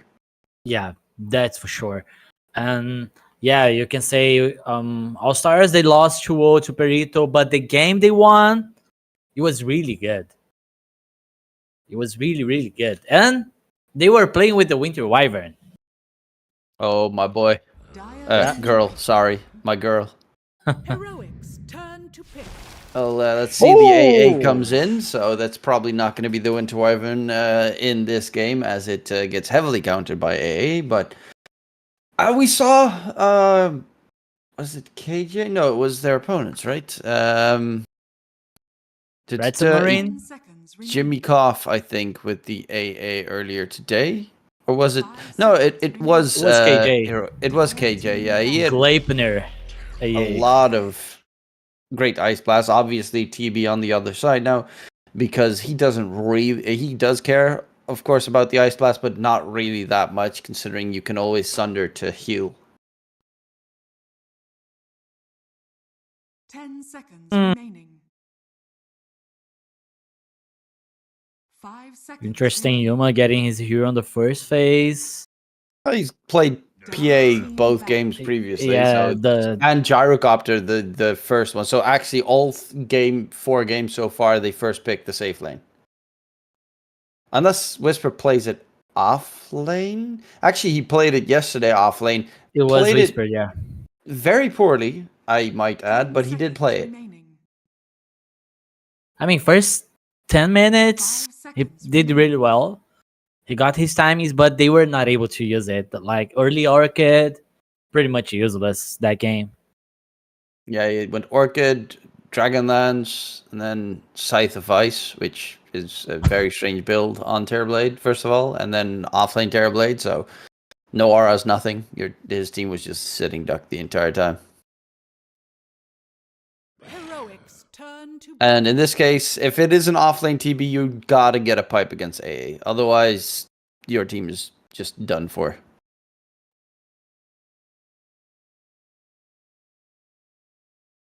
Can think of offlaners that buy pipe then. 10 seconds remaining. Like Darkseer, banned. Who else? 5 seconds remaining. Tide.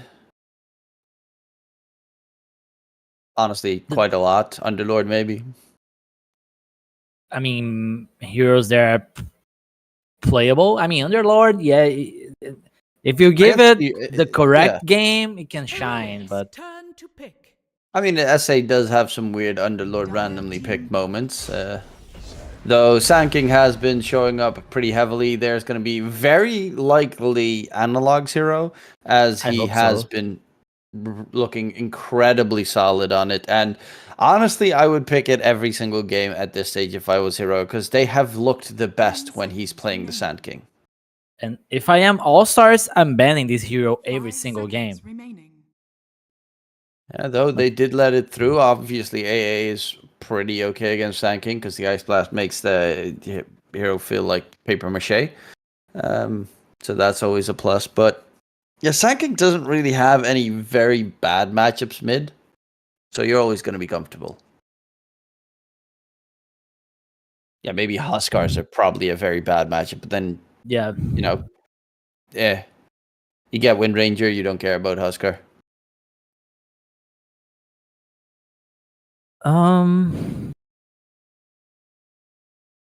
They might be thinking, do we have a pipe hero? This is not a pipe hero.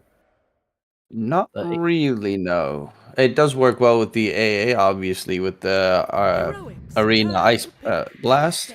Combination, add in Muerta, very good against TB. Then you've got more of that AoE with the fear all over the side. Yeah, I do like this setup so far on All-Stars. A lot of team fight control. Yeah, I like Muerta against Sand King. You have the silence. Can just use that shot in room Sand King out of the Sandstorm too. Thinking about the pause 5 here for Heroic. I mean, TB doesn't mind Mars that much, but Mars plus Muerta is tricky. So Warlock is still available, though. I would probably go Warlock. I would honestly get Warlock and put Terrorblade offlane. Oh, love it. Yeah. Pulse 4. It worked really well last game. Like Sand King, Hoodwink, getting kills, even without using Epicenter. As for the pause 5, though, I'm still thinking Warlock. It's just too good of a hero in this batch. And Jakiro's banned. That's like the strongest other hero. Yeah, the no-brainer one. Otherwise, you could go for the Ringmaster. It's, again, against AA, very solid to have because you have that save to reduce the damage taken. That one I didn't expect. It has some kind of counter synergy against Ancient Apparition. If he throws out the Ice Blast and then like you throw out your ulti, he will miss it. Which is kind of nice, but yeah. Silencer as a 5, you're not going to get any saves this game. That's the one thing, like, Global Silence is nice, obviously, and maybe TB can get his Sunder off in time. But with the Hoodwink Silence as support duo, the Terrorblade save tends to be very hard to get off. Yeah, Hoodwink can be like disruptive with Bushwhack, but that's all she can do. Maybe some glimmers, 4 staffs here and there, but I think they're setting up to be the ones to be the aggressors on Heroic. It'd be pretty hard with All Stars as lineup against you, because this is very likely alone on the mid Tiny. They have, like, the moment they get Blink Daggers, they're going to be constantly hunting. 10 seconds remaining. Heroic. I hope they can keep the tempo on Heroic side. We still need to see Whisper's hero, and he's gonna last pick his hero. It could be even the Sand King. They banned out the Ursa, so they're expecting this to be a safe lane, an off lane Terrorblade, which honestly I do expect as well. Tiny is not great. Tiny Muerta, both really heroes you don't want to deal with as a Terrorblade. And it's a really good game if you get Terrorblade, you just build pipe. Off lane TB.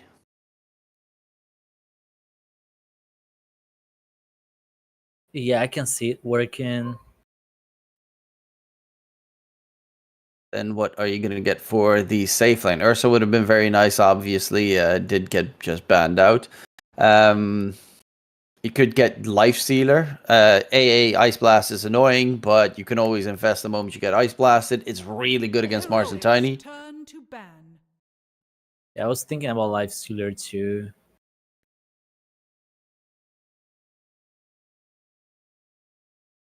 Other carries that are dangerous to deal with. Well, DK also gets removed. Tiny could technically be a safe lane, but they do have last pick on Heroic, so it's always some flex potential there. Same with Heroic. That they can always adjust. Like they can put Sand King off lane, they can put Terrorblade off lane. So none of the lanes are completely set in stone for Heroic. However, in this current pack, like Sven is still played quite a lot, I think. What other heroes are still left for the safe lane position? I've seen some Troll, but most of the time, especially against AA, it's just not good. Yeah, there was one Troll versus Mars game yesterday in Southeast Asia. And who won? I think I like this event idea. Who won? Let me check. Dire team ban. Angelier and DK ban. Okay, so they're either expecting it. Yeah, a little bit of a flex. Tiny could go safe. Tiny could, of course, go mid is what they're looking for. Snoofy played very well yesterday. What did he actually play yesterday? Who? Seconds remaining. Snoofy, in the series that we casted of his against Low Profile. I remember saying his name a lot. Yeah, he played the Nature's Prophet. No, wait. Did he? No, now I'm getting Played confused. Van, DK. He played Also- Magnus and Yeah. Sven in those two games. Magnus obviously is banned right now, and Sven is still Wasn't it available. Ursa? Wait, now I'm getting. They played against the Starbacks, and I think oh, yeah, he played Ursa. Yeah, he played Ursa, Sven. Heroics turn to pick. Shaker. So that's going to be the mid laner, playing up against most likely analog Sand King. Well, Tiny carry. Tiny carry. I mean, TB will probably die in the lane, maybe, but I would still really go for the TB off lane and get Life Stealer. It's such a good, except for AA, it's a perfect Life Stealer game. You are up against 3 strength cores. All you do is just chase after them, rage, and eat them up.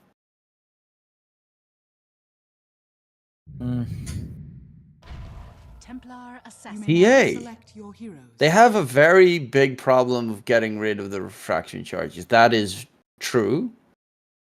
Yeah, Avalanche is decent, but TA needs BKB these games, so Avalanche is not gonna be a problem. My issue with Lifestealer was only like, can he get out farmed this game?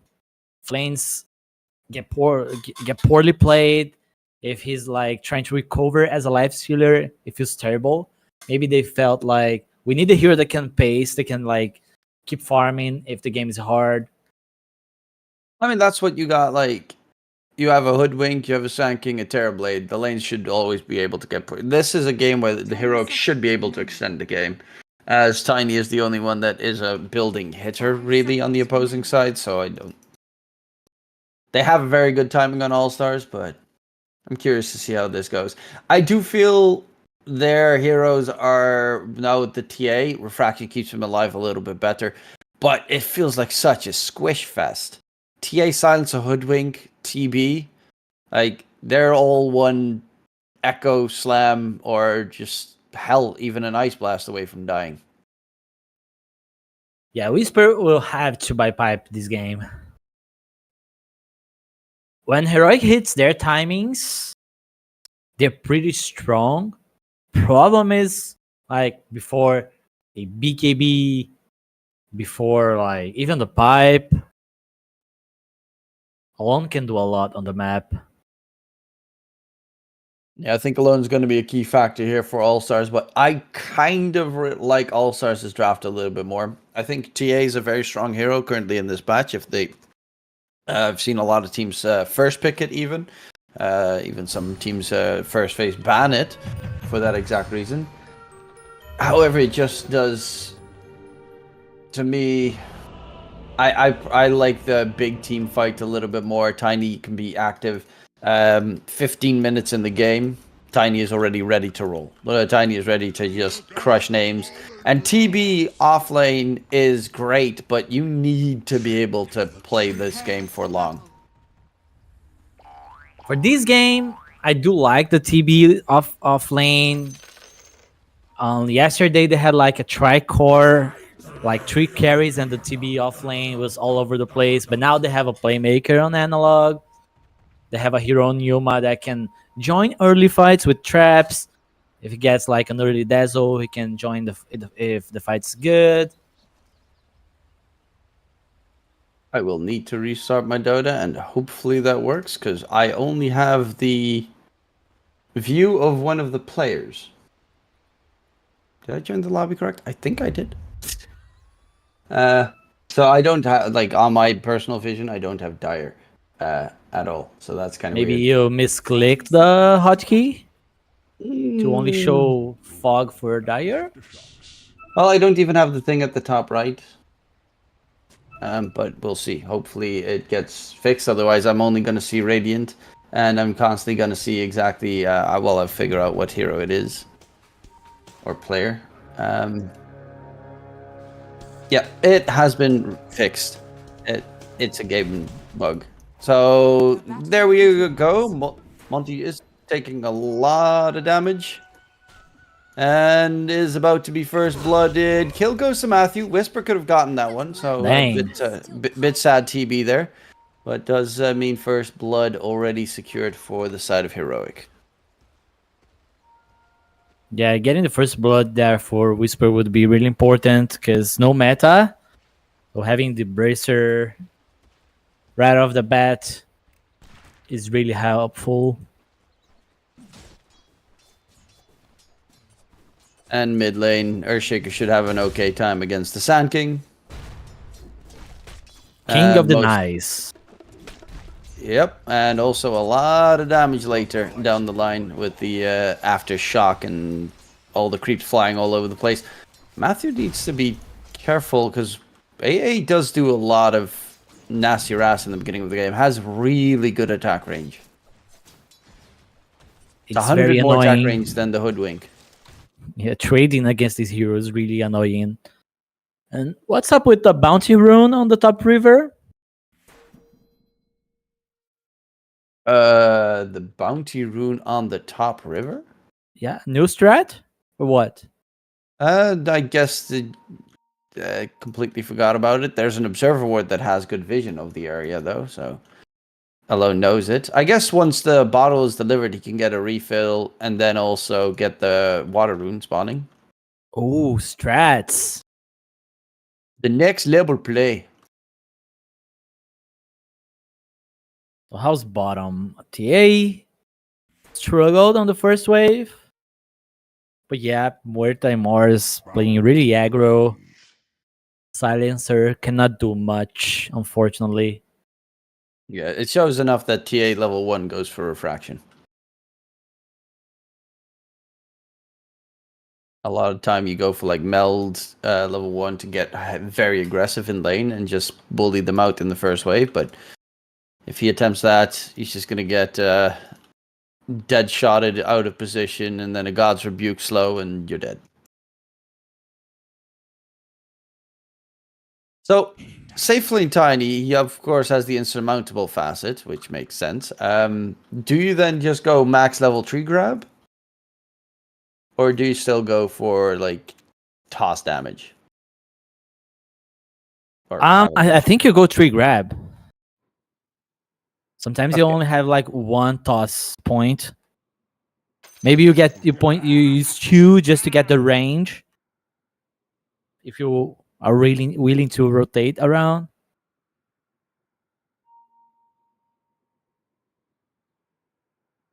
Well, hopefully the issues can be resolved quickly. My translator did not tell me what was going on exactly in chat. I'm a bit Sorry, disappointed there. I wasn't paying attention. Sorry. Oh, he was That's not asking what happened, and Secret just XDD'd him. Wow, hit him with the XD. That's millennial BS. And the mid matchup. Actually, the bounty rune did get picked up by Analog, so mission failed. We'll get him next time.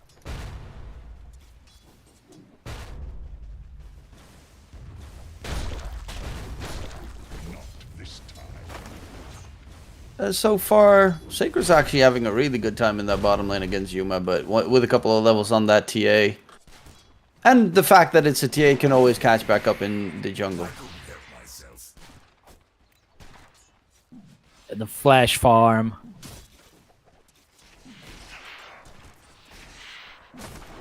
Some good stacks to be possibly made by Matthew for the TA, for the Sand King. On the other side, could also be done for the All-Stars, as I've seen plenty of Shakers just echo slam a big ancient stack. Bottom lane, though, it is KJ getting taken down by Monty. While they were aggressively chasing for more, Yuma just wants to get some side blade connections onto these two. They're very low in HP. And there's a lot of creeps for the TA to farm. This should get him a good chance to catch back up. Sacred slowed down. Yuma, can he get on top? No, nice dead shot from Monty, but they are really in need of the healing cells to be delivered. That's a ring of health. That's not too shabby. Classic Analog on Sand King. Whenever he feels pressured, he just drags the wave, farms it.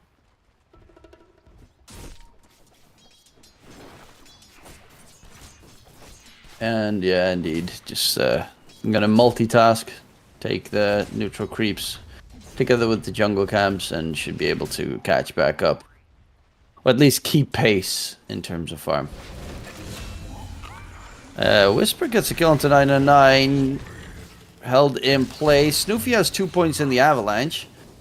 And in response, throws out the avalanche. Matthew drops pretty low, but there's no more rotations to help out, possibly get a kill secured there. Yeah, avalanche coming in clutch. Bottom side, they're chasing after Monty and Sacred. Spear sends back Yuma, and he'll just walk up to the lane. So but they're pretty aggressive in all 3 of these lanes so far. Mid, slightly less so, but that's just because Analog is running around all over the place.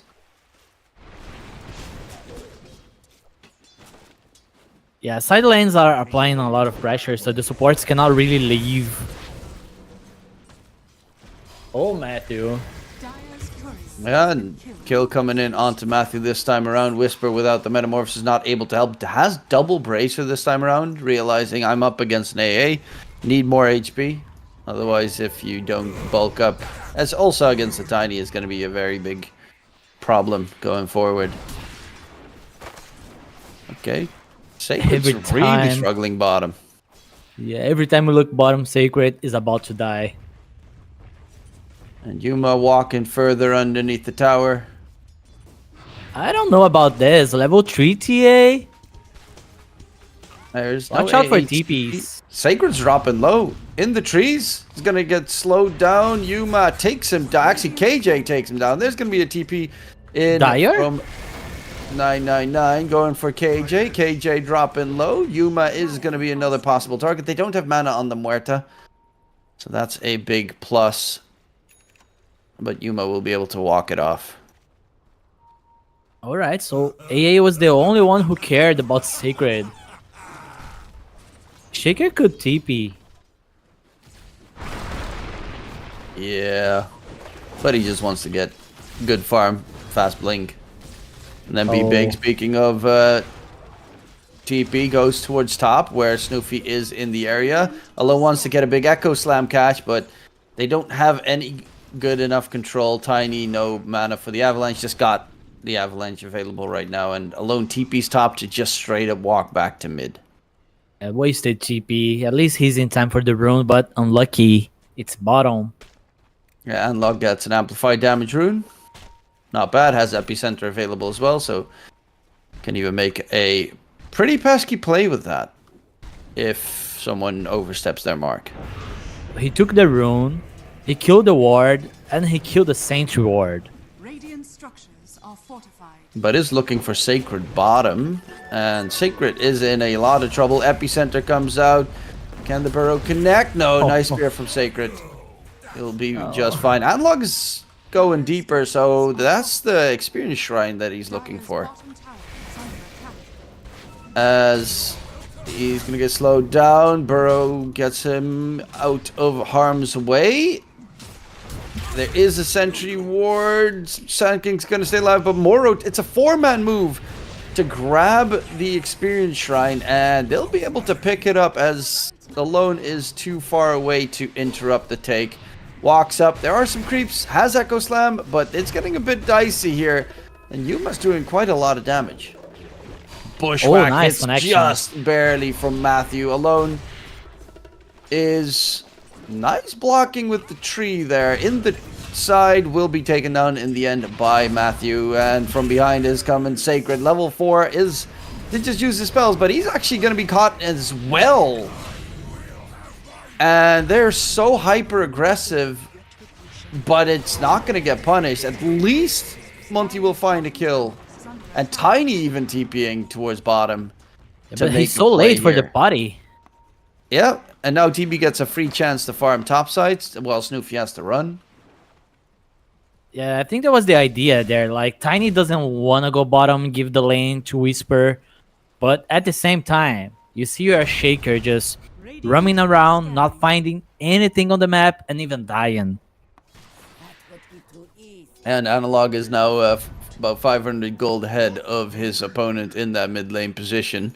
Sacred's definitely struggling a lot, and Yuma is top net worth on the TA. If you can just walk into enemy tier 2 towers, then what's there to fear this game? Oh man, the supports on All-Stars are gonna struggle a lot, losing this XP. Yeah, Matthew is almost level 6. KJ is very close to level 6, and that is huge. Now you got the global silence. If you take any engagements, tier 1 tower top lane also pushed out by Whisper, who is going to go for the pipe this time around. Not going to go for an Orchid random rush at the start of the game, but just the item his team needs.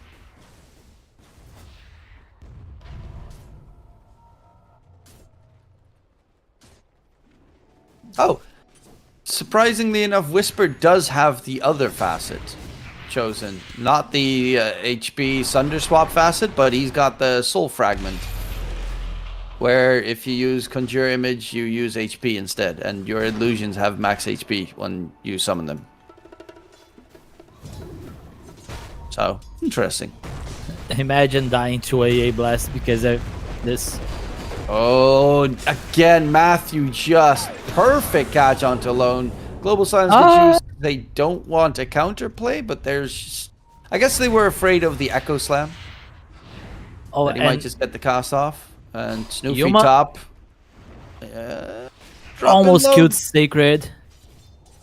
Sacred's being chased. Top lane, they almost lost a Tiny. All 3 lanes almost a kill happening simultaneously on a core. Yeah, Yuma took advantage of the silence to just go ham on Sacred. He almost got the kill. Yeah, man, 4K in 10 minutes. Not bad, not bad. Dire's bottom Sand King tower is with under attack. 1.9 gold. 1.9k gold.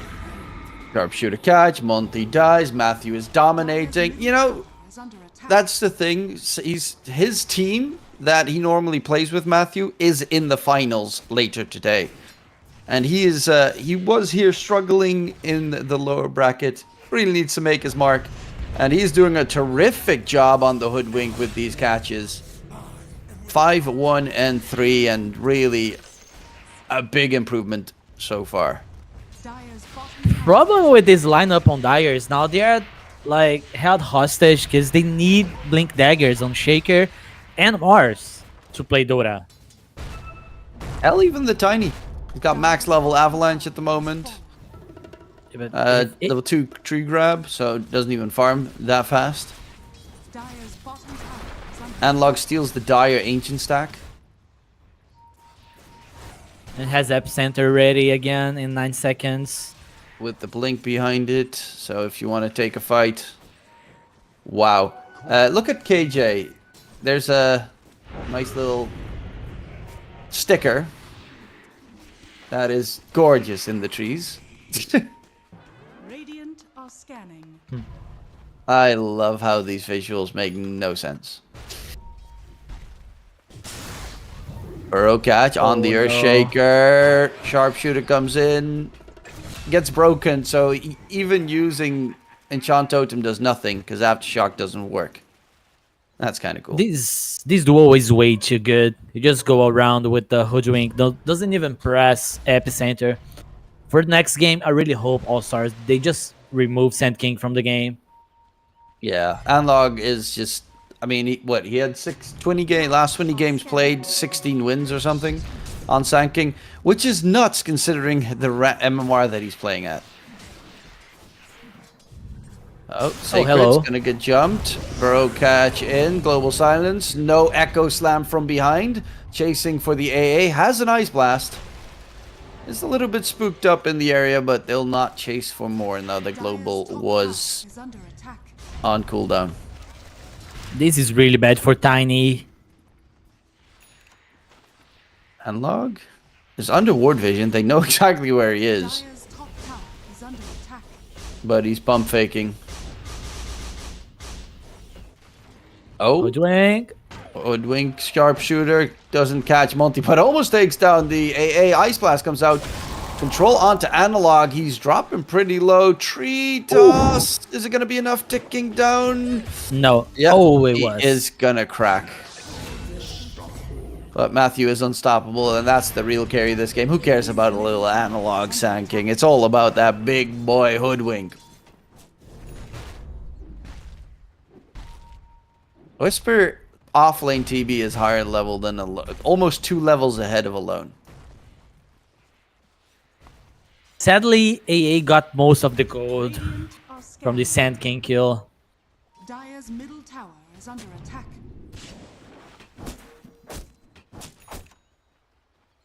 And Matthew is done with the Rod of Atos, so has more control for his team available.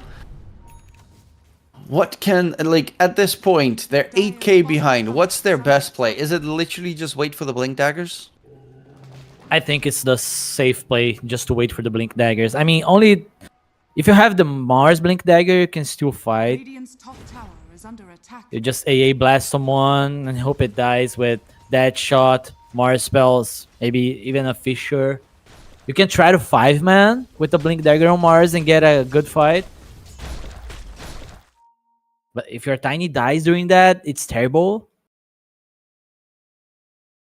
Well, there's a lot of terrible going on around right now because this Whisper TB's got the full pipe already done. 1500 into his next item. You've got Yuma who's Dragonlance is finished, has enough for a Blink Dagger.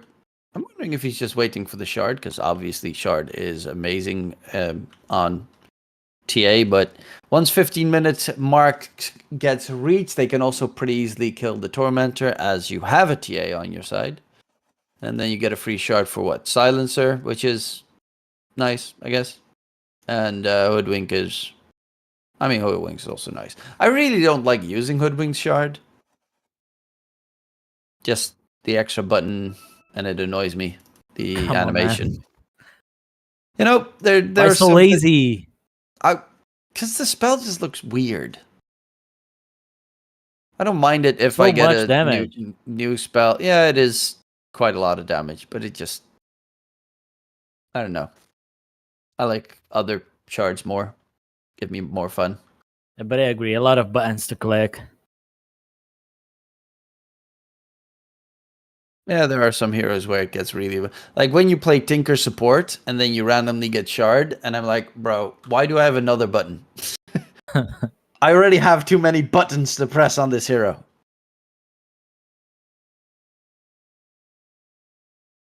But it is I mean, the Silencer Shard, I actually don't know what it does. Increase stolen intelligence per hit and steal... Okay. And steal duration. And increases the intelligence stolen per kill to 3 instead of 1. Oh. Yeah, it's quite nice. Like, it's annoying to play against it.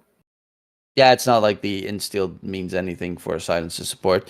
But I do like the Aghanim Scepter pickup that he's going for. So you get the Arcane Curse on everyone. And no one can blink at that point. You're playing against a lineup that will very likely have 3 blinking heroes. So then you pop your ulti, and then they all get cursed, so they can't play anymore. Like, the entire lineup's done. Those lows really hurt. Yeah, add in the slow into the mix. And damage. I mean, never doubt the fact that it also does quite a decent amount of damage. It's not superb, but you get with that facet, you also have the second silence coming in. So it's quite a lengthy one. So, we all know TA is gonna have Dazzle soon. All-Stars, maybe they're like trying to farm Blink Daggers as fast as they can so they are able to fight Roshan. Because if they have the Blink Daggers and they find a good jump, and they throw... Roshan is a really good fight for them. Like, Ice Blast, Echo Slam, Arena, hell, even the Calling and Avalanche joined into the mix. That you don't really want to play unless you get like a 2-hero pick-off. You don't want to take Roche or attempt it. You have global if you have like good wards and have someone to break the smokes, TB illusions roaming around. You can still try. You can like start Roche, then you smoke and you bait the enemy. They go out of position, then. When you see someone, you press global, and if you kill 2, it's enough. They won't be able to fight. But still, it's dangerous. It's a dangerous engagement possibility. Whisper's going for BKB next. I feel like he bought something. Probably Shard? What does he... Dire's bottom tower is under No. attack. Radiant's top tower is under He had attack. Pipe, and then he had an extra 1,500 gold, and... Right, he seems to... He looks too poor. Only pipe and 300 gold? What? I'm confused. Maybe he bought crypto. Or... Wait, how much is... Pipe? 4K? 1,600... 1,700... Oh, no. It's 6K, 7K. Yeah, no, this seems to be correct. I guess... Oh, I know what's wrong. He was probably the one that was DC'd, and I pressed him when I pressed someone else before. Like, probably pressed TA or something. No, not TA, someone else, and I pressed on him, and then it doesn't show his... funds. Which I still don't know why that's a thing in Dota, after all this time. Yeah. They only need Shaker's dagger now. Tiny bought one too. Dire's bottom tower Shaker almost has his. He's in front of the creep wave, and that should be enough to secure it. A big Echo Slam can always change the entire fight. And they're smoked up Dire's bottom with the tower blink has daggers. The triple blink dagger mayhem. I don't know if they have enough. Because, okay, they can echo, but Silencer comes right after. Analog's on the other side of the map. So this is a really good chance to get a good fight going. Metamorphosis is about to end, but they're not really... Okay, they're still going in. Bottom side, they're going for the Tormentor. It gets scanned. Oh, this could be very dangerous. 9999 Or heroic. got seen. Yeah, he just walks right into his death. Yuma breaks the smoke. Oh, look at Analog. Analog, Invis rune. They don't know. He goes right in. They find Analog. Global Silence gets used. Trying to run away. Analog with the epicenter has the burrow. The arena's just going to get dropped as a defensive. Ice Blast in response only onto Matthew. But they're on the run the entire time. Yuma is going to get tossed up though. Epicenter in response. Yuma gets feared up, speared back. But they lose 2. With a great epicenter coming out from Analog. There is still that Echo Slam, but just no good opportunity to use it. Yeah, that's what I thought. Like, they need to try to find this Silencer. Otherwise, it's a really difficult fight. Because they can't really burst anyone. Because one spell and Global comes. It's definitely possible, but if Sand King is standing in the middle of your entire team and you have no idea he's there, then it's very rough to do anything. Also, this 999 just on the side walked into his death. Yeah, he was trying to place a ward so they could fight, but still, very dangerous pathing he chose.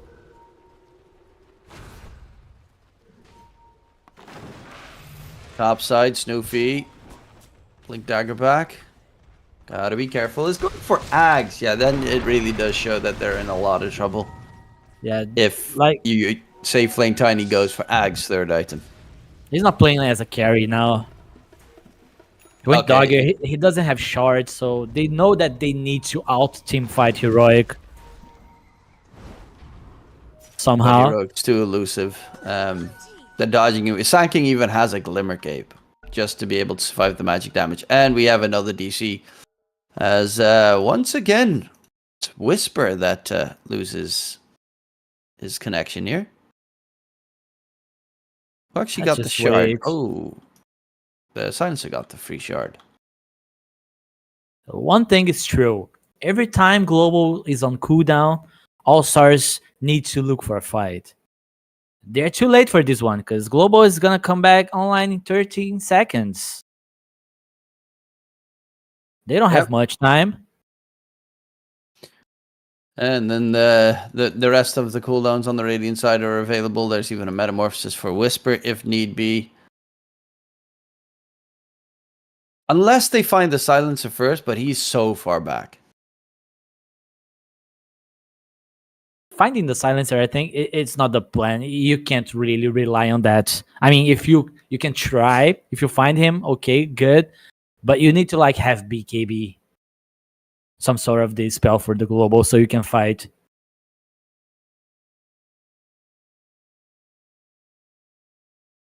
And I mean, if you manage to get like what 5-man arena catch with the Ice Blast on top and Echo Slam Avatos, then sure, it can work. But most of the time, you're not going to be able to get that combination going.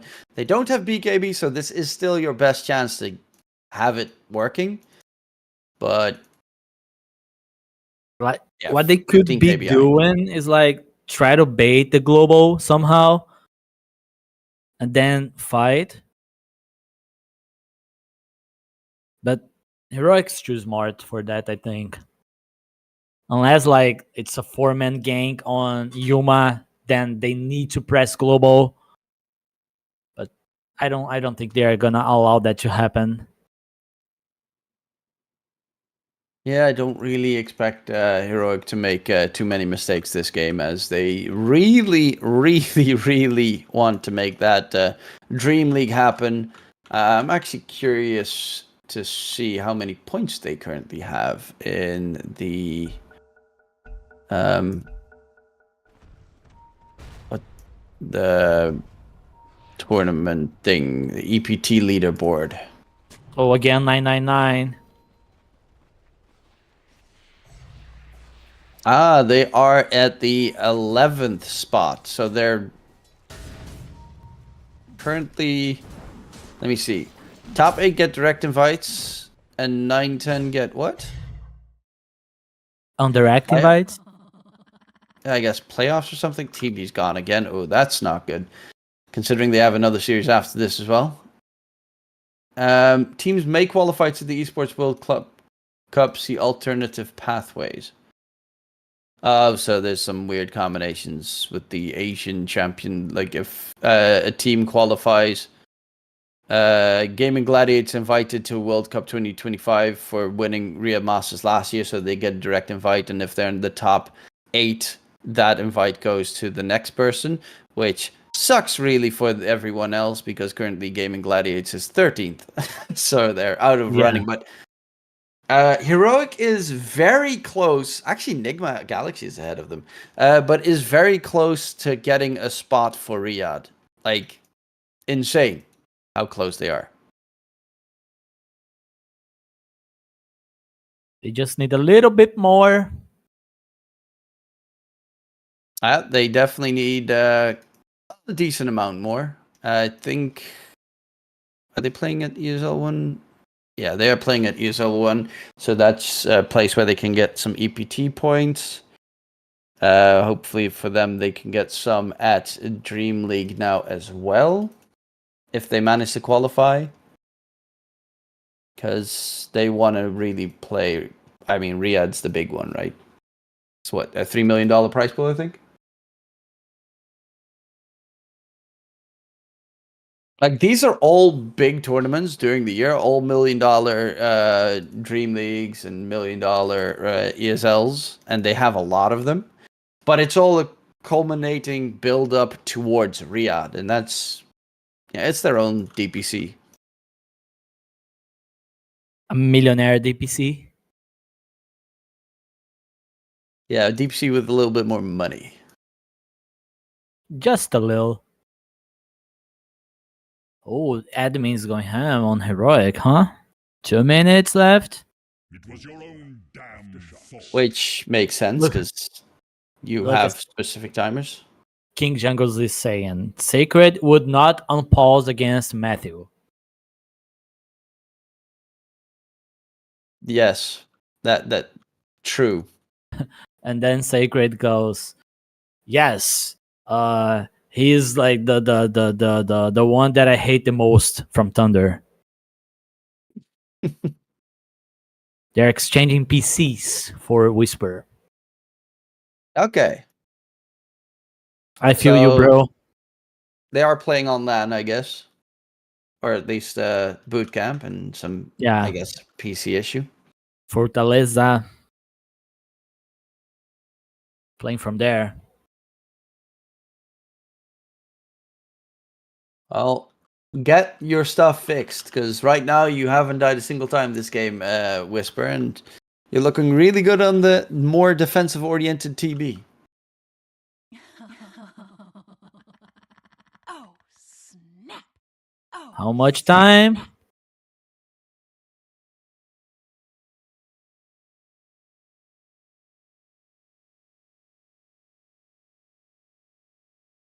Fortunately, the pause time of Heroic is over. Please resume and continue with the game. Oof. Will they give away their time? Or are they even allowed to give their time?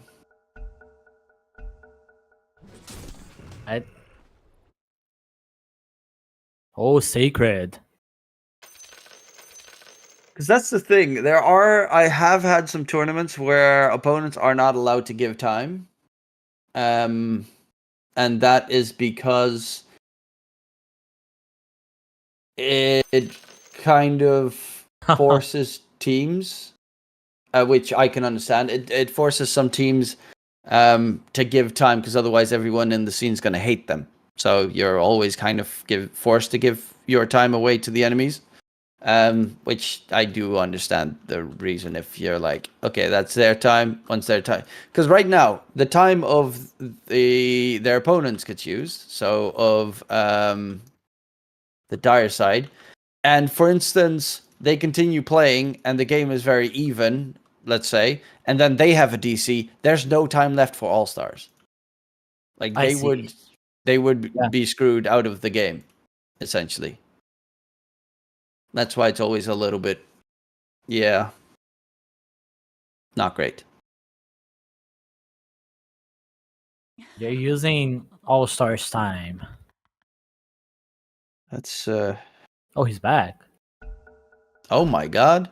I mean, probably say go when ready. I guess they are ready. And they don't want to lose any more time. On the dire side, because the moment he that's like F9 spamming in your pubs. He joined, go. I've been there. Oh, hello. Oh, Catch comes out, immediately going for the kill onto Monty, blow him up. Matthew, wicked sick.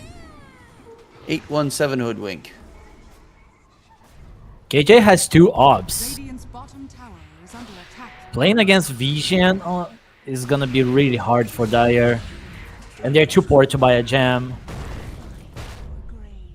And Alone is now on the run. Radiant's top And tower alone. is being under chased. And very alone. Dire's middle tower is under attack. Can't get the shard. One big echo, that's all you need. And the 2 rapiers that Shriker's queued up. That should help. And Snuffy, he came back to playing carry. Doesn't want to go eggs.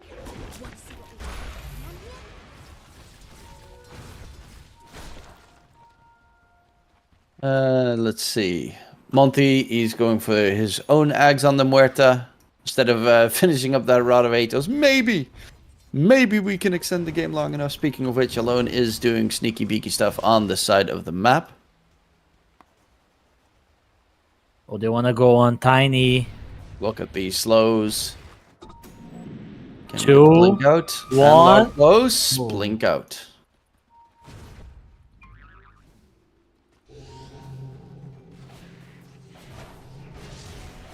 Alone's getting some decent farm. Dire's middle tower is under attack. He even got the shrine. Radiant are scanning.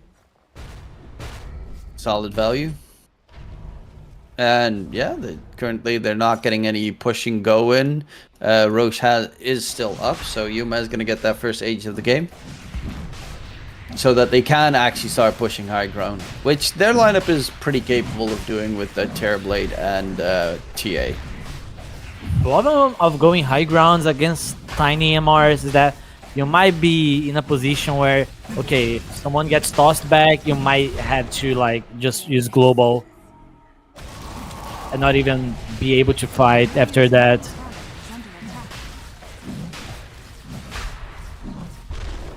Yeah, Radiant's top tower is under attack. that is definitely the more problematic thing. The tossback play potential, even though you're safe lane tiny, so you probably don't want to go for a tossback. Sacred drops the arena, misses his spear, tries to go for the TP out, gets the TP to safety. So he actually does dodge him. Even Alone is still in the area, but now he's definitely going to be forced to TP out because you can't be lurking about too long in that area without being caught.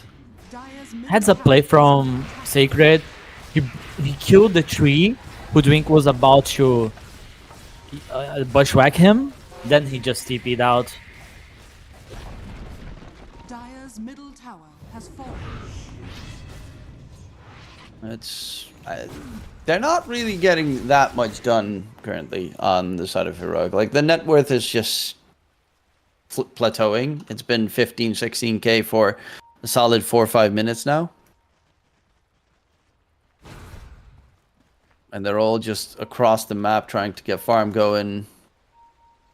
Though this TA of... Okay, he's going to take the gateway. Otherwise, I was thinking maybe they could even get a catch if he walks dangerously. Do they have the gem yet? They're actually not going for the gem. These wards on the side of the map from 999 are doing a lot. He is going to die, though, as Analog Epicenter even used for the AA kill.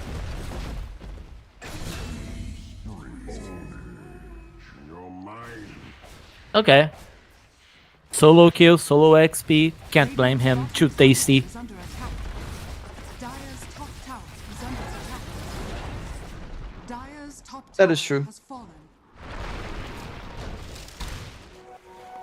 But on the other hand, it is their biggest cooldown, essentially. Oh, Snuffy.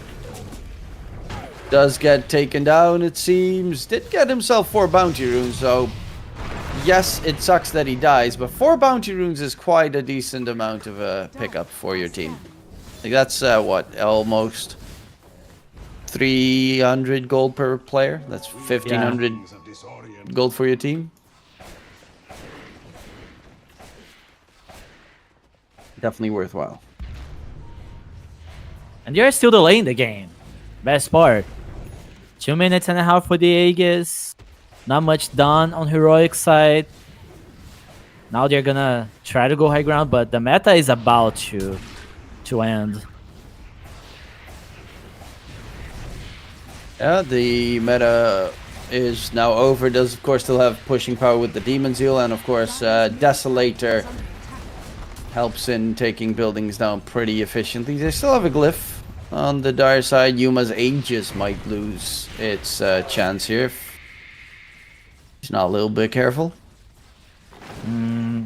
I don't know about this. He can't be in that position because they can just toss back and kill him. Easily twice. Like Yeah, they close still to the have, tier 4 towers.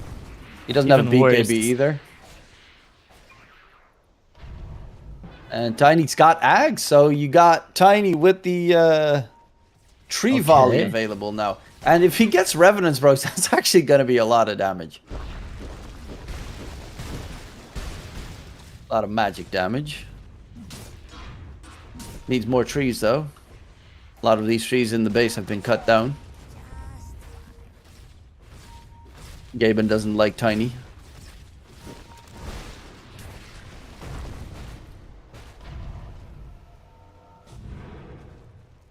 Rex just being careful.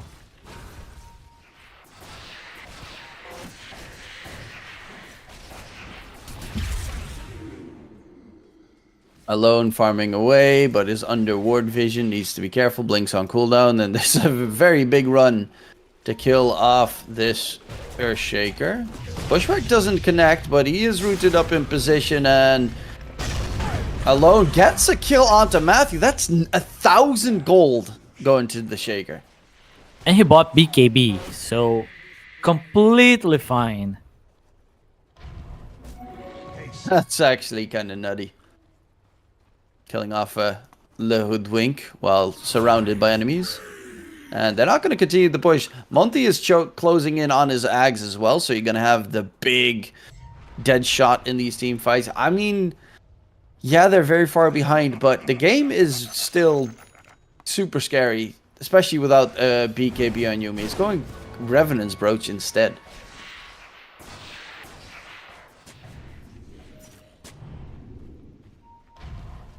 It looks like it's the item. Against Tiny, it's fair, right? A lot of armor on this hero. Yeah. He also does have a lot of HP, though. But luckily enough, there are no pipes or something along those lines coming up on towards the dire side. But the game is going to get pretty scary once the Tiny gets his Revenant's Brooch, as high ground pushing will straight up be hard. Like, you get caught inside the arena with the Ice Blast on top, Tree Volley. You're probably losing a couple of heroes. The wombo combo is real on All-Star side.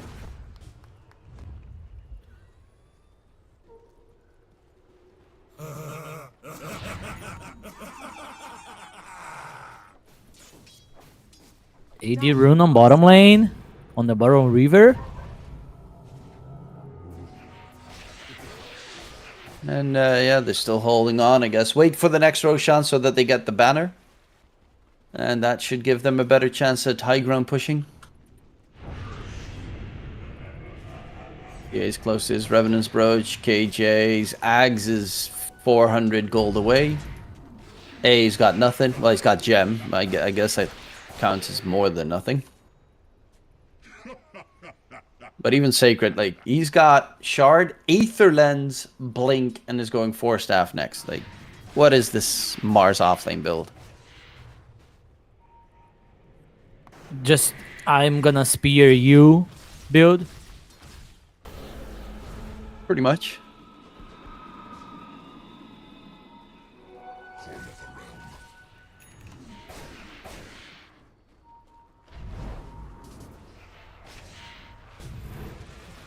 Matthew bought a smoke, but you cannot smoke inside the enemy base.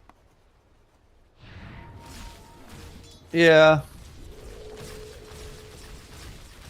They need to get rid of the tier 3 tower in mid. If so, you can just walk up the high ground and try and get a catch from a surprise position. But right now, it's just wait for Roche. Right, Heroic, they need that age, but more, I think even more importantly than the age, they need the banner. Oh, big smoke around. How far are they willing to walk? Is banner good far. against Syne?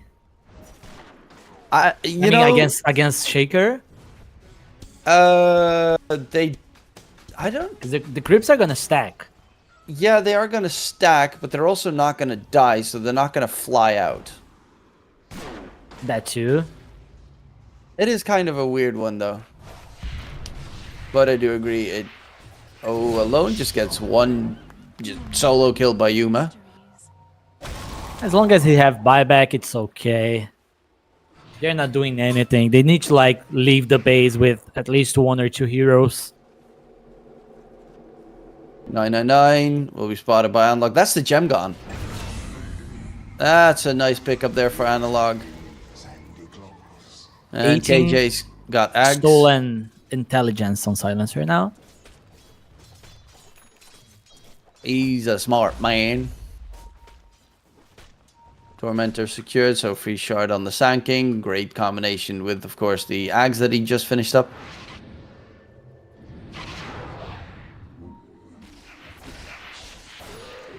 What a dramatic game. A lengthy one. 22k ahead, and they still cannot do anything.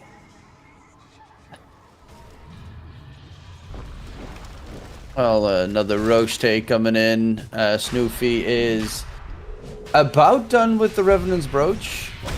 Needs just a tiny bit more. Ice Blast in the pit won't really hamper their attempt to farm.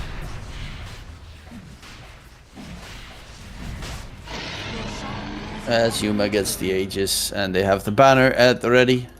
Snoofy, yeah, he just wants to get the Revenant. He actually has the money for the Revenant's Brooch.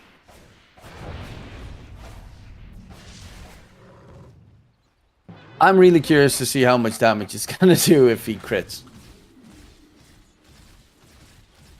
I'm also curious.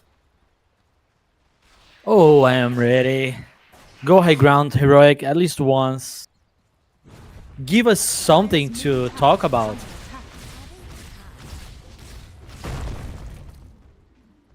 Snoofy does Mid need a bit tower. more mana, though. Mid tower is almost dead. Yeah, but guess Getting there. They're still very scared. Yuma is going for the Aghanim Scepter on TA. Like, screw going for that BKB. Aghanim Scepter right now, just so that he, if anyone walks across the map, he'll be able to just TP backdoor them.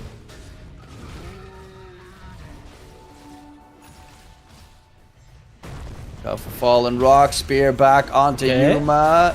There is a toss back, very deep he goes. Yuma's first life is gone. Has a Blink Dagger.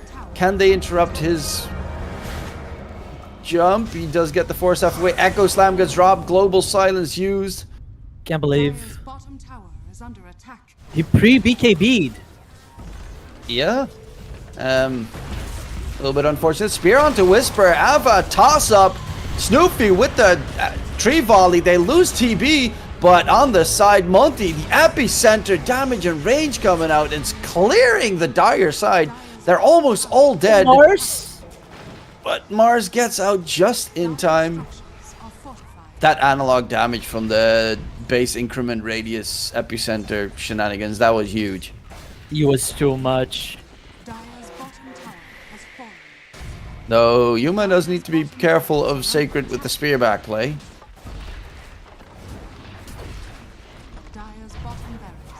It seems he won't go for it. There are almost no trees in the area, as they've all just been cut down.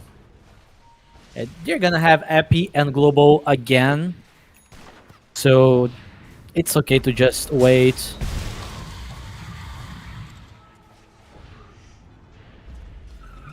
Okay, Jay. Just being annoying. Snoofy, top side, drag back, takes a decent amount of damage, but Analog's not going to go wild on this attempt. But yeah, they lost the tier 3 tower bottom and the range racks, but they're still in the game. Not bleeding still.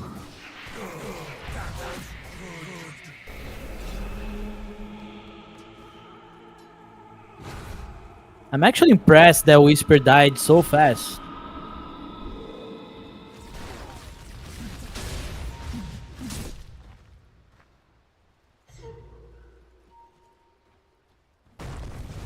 Yeah, Whisper was a pretty straightforward rush. Obviously, you know, they did drop everything in the kitchen sink on him. Caught inside the arena. Avatars from the tiny tree volley does a lot, even though he does have a BKB pipe and now SNY done.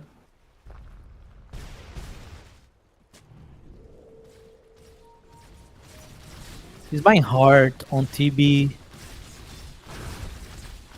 Everything just to bulk up so he doesn't get blown up, and maybe can even get asunder. HP swap.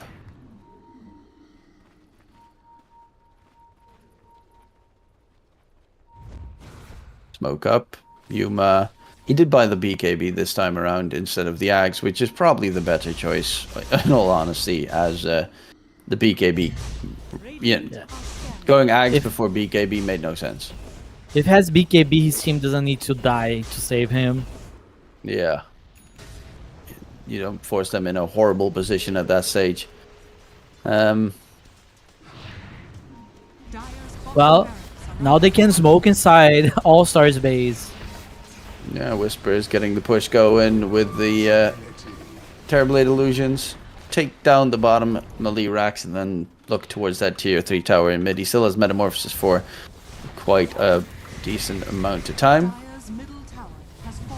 Whisper gets speared back. Tree Volley comes out. Ice Blast, and he is still alive. Gets the Sunder off onto Snoofy. And that is everyone on the dire side pretty much gone. Monty trying to stay alive with the Pierce to Veil. There are 2 buybacks coming out.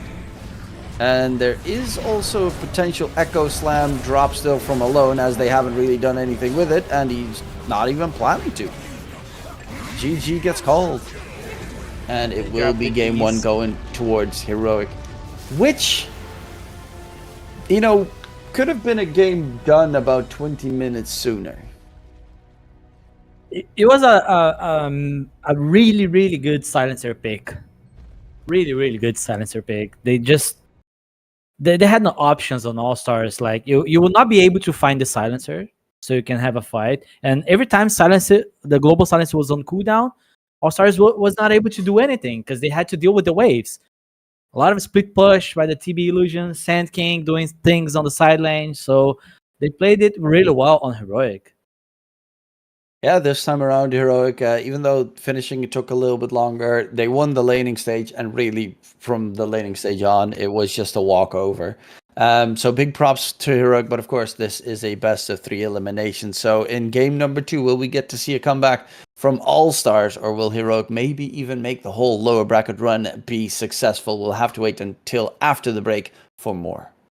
Where the wind can cut you like a knife, and nights are colder than the purser's wife, sir. Do we dream of sunny skies of blue and sipping on some fancy foreign brew, sir? No, sir, no. We long to sail where greyer English skies prevail, and we would face the wind and snow and hail for just one pail of good old English ale, sir. Just one pail of good old English ale, sir. Did we choose to fight the foreign foe for England's glory? We must answer no, sir. An English ale house, that's where we would be, not dodging cannonballs upon the sea, sir. We're only risking life and limb because old England's too far to swim.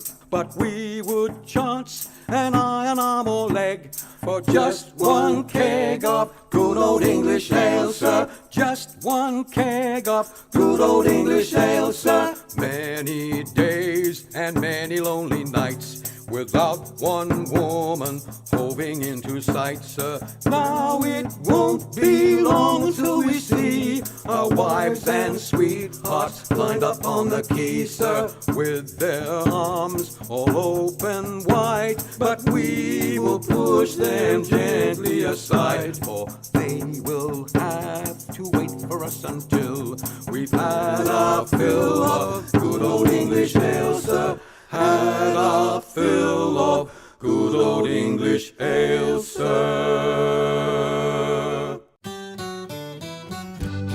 Come landlord, fill the flowing bowl until it doth run over. Come landlord, fill the flowing bowl until it doth run over. For tonight will merry, merry be. For tonight will merry, merry be. For tonight will merry, merry be. Tomorrow we'll be sober. Here's to the man who drinks strong ale and goes to bed quite mellow. Here's to the man who drinks strong ale and goes to bed quite mellow. He lives as he ought to live. He lives as he ought to live. He lives as he ought to live. And dies a jolly good fellow. For tonight will merry, merry be. For tonight will merry, merry be. For tonight will merry, merry be. Tomorrow we'll be sober. Here's to the man who drinks water neat and goes to bed quite sober. Here's to the man who drinks water neat and goes to bed quite sober. He fades as the leaves do fade. He fades as the leaves do fade. He fades as the leaves do fade. That drop off in October. For tonight will merry, merry be. For tonight will merry, merry be. For tonight will merry, merry be. Tomorrow we'll be sober. Here's to the girl who takes a kiss and goes to tell her mother. Here's to the girl who takes a kiss and goes to tell her mother. She is a very foolish girl. She is a very foolish girl. She is a very foolish girl. She'll never get another. For tonight will merry, merry be. For tonight will merry, merry be. For tonight will merry, merry be. Tomorrow we'll be sober. Here's to the girl who takes a kiss and comes back for another. Here's to the girl who takes a kiss and comes back for another. She is a boon to all mankind. She is a boon to all mankind. She is a boon to all mankind. She'll very soon be a mother. For tonight will merry, merry be. For tonight will merry, merry be. For tonight will merry, merry be. Tomorrow we'll be sober.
My grandfather's clock was too large for the shelf, so it stood 90 years on the floor.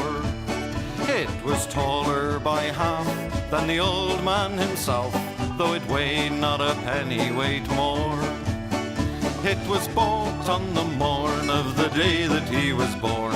It was always his treasure and pride, but it stopped short, never to go again when the old man died. 90 years without slumbering, tick-tock, tick-tock, his life seconds numbering, tick-tock, tick-tock, but it stopped short, never to go again when the old man died. In watching its pendulum swing to and fro, many hours had he spent while a boy, and in childhood. Welcome back, ladies and gentlemen. That was an interesting game, number one, but of course, this series is elimination, so there are a couple more, possibly even 3 games to be played. My name is DK Truman, joined by Ace, and well, let's jump immediately into the draft, Ace, because they're already starting. The first bands are pretty much all done. Okay, let's do it. Yeah, the tiny band. Okay. Even though they were able to beat Tiny, they're still removing the hero. I think Tinker's banned by every single team out there. Is Hero gonna go for do you think they're gonna go for a first pick TB again? Radiant team pick. Oh, Magnus this time. We know Yuma loves Magnus, right? Yeah, he definitely does love Magnus. Analog also does play it, and Whisper probably. I don't necessarily know. Heroics And turn to band. no Sand King banned, but at least they're picking the hero. They're doing something. Yeah, Sand King. So that's Alone also plays it really well in the mid position. It's also a very good deny pick against Analog, who I guess what Kunkka is the other option that he tends to go for. 5 seconds remaining.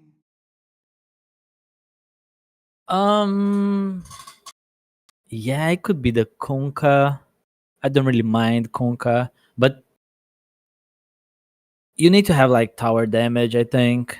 We saw the difference it made last game. Like at least having the TB, Heroics turn TA with Dazzle. If you're playing against these really good high ground defenses, and Sand King is very annoying. Yeah, I always have to. Same with dealing with like Magnus. If they get ahead on the side of All Stars, you have to deal with Blink or Skewer play against you. 5 seconds remaining. Abaddon ban. I haven't really seen Interesting. too much of the Abaddon either, but we've seen it, I think, picked once yesterday. Or am I confused with a different tournament? Did it win? I think definitely was an Abaddon yesterday. Don't quite remember the game. I think they. I can't. I really have no idea. Yeah, All Stars played Abaddon 2 games when they won against Starbucks. Ah, okay. Oh yeah, the first game he went for a full right click build, got his axe very late. Second game he went for more of a supportive build. That one.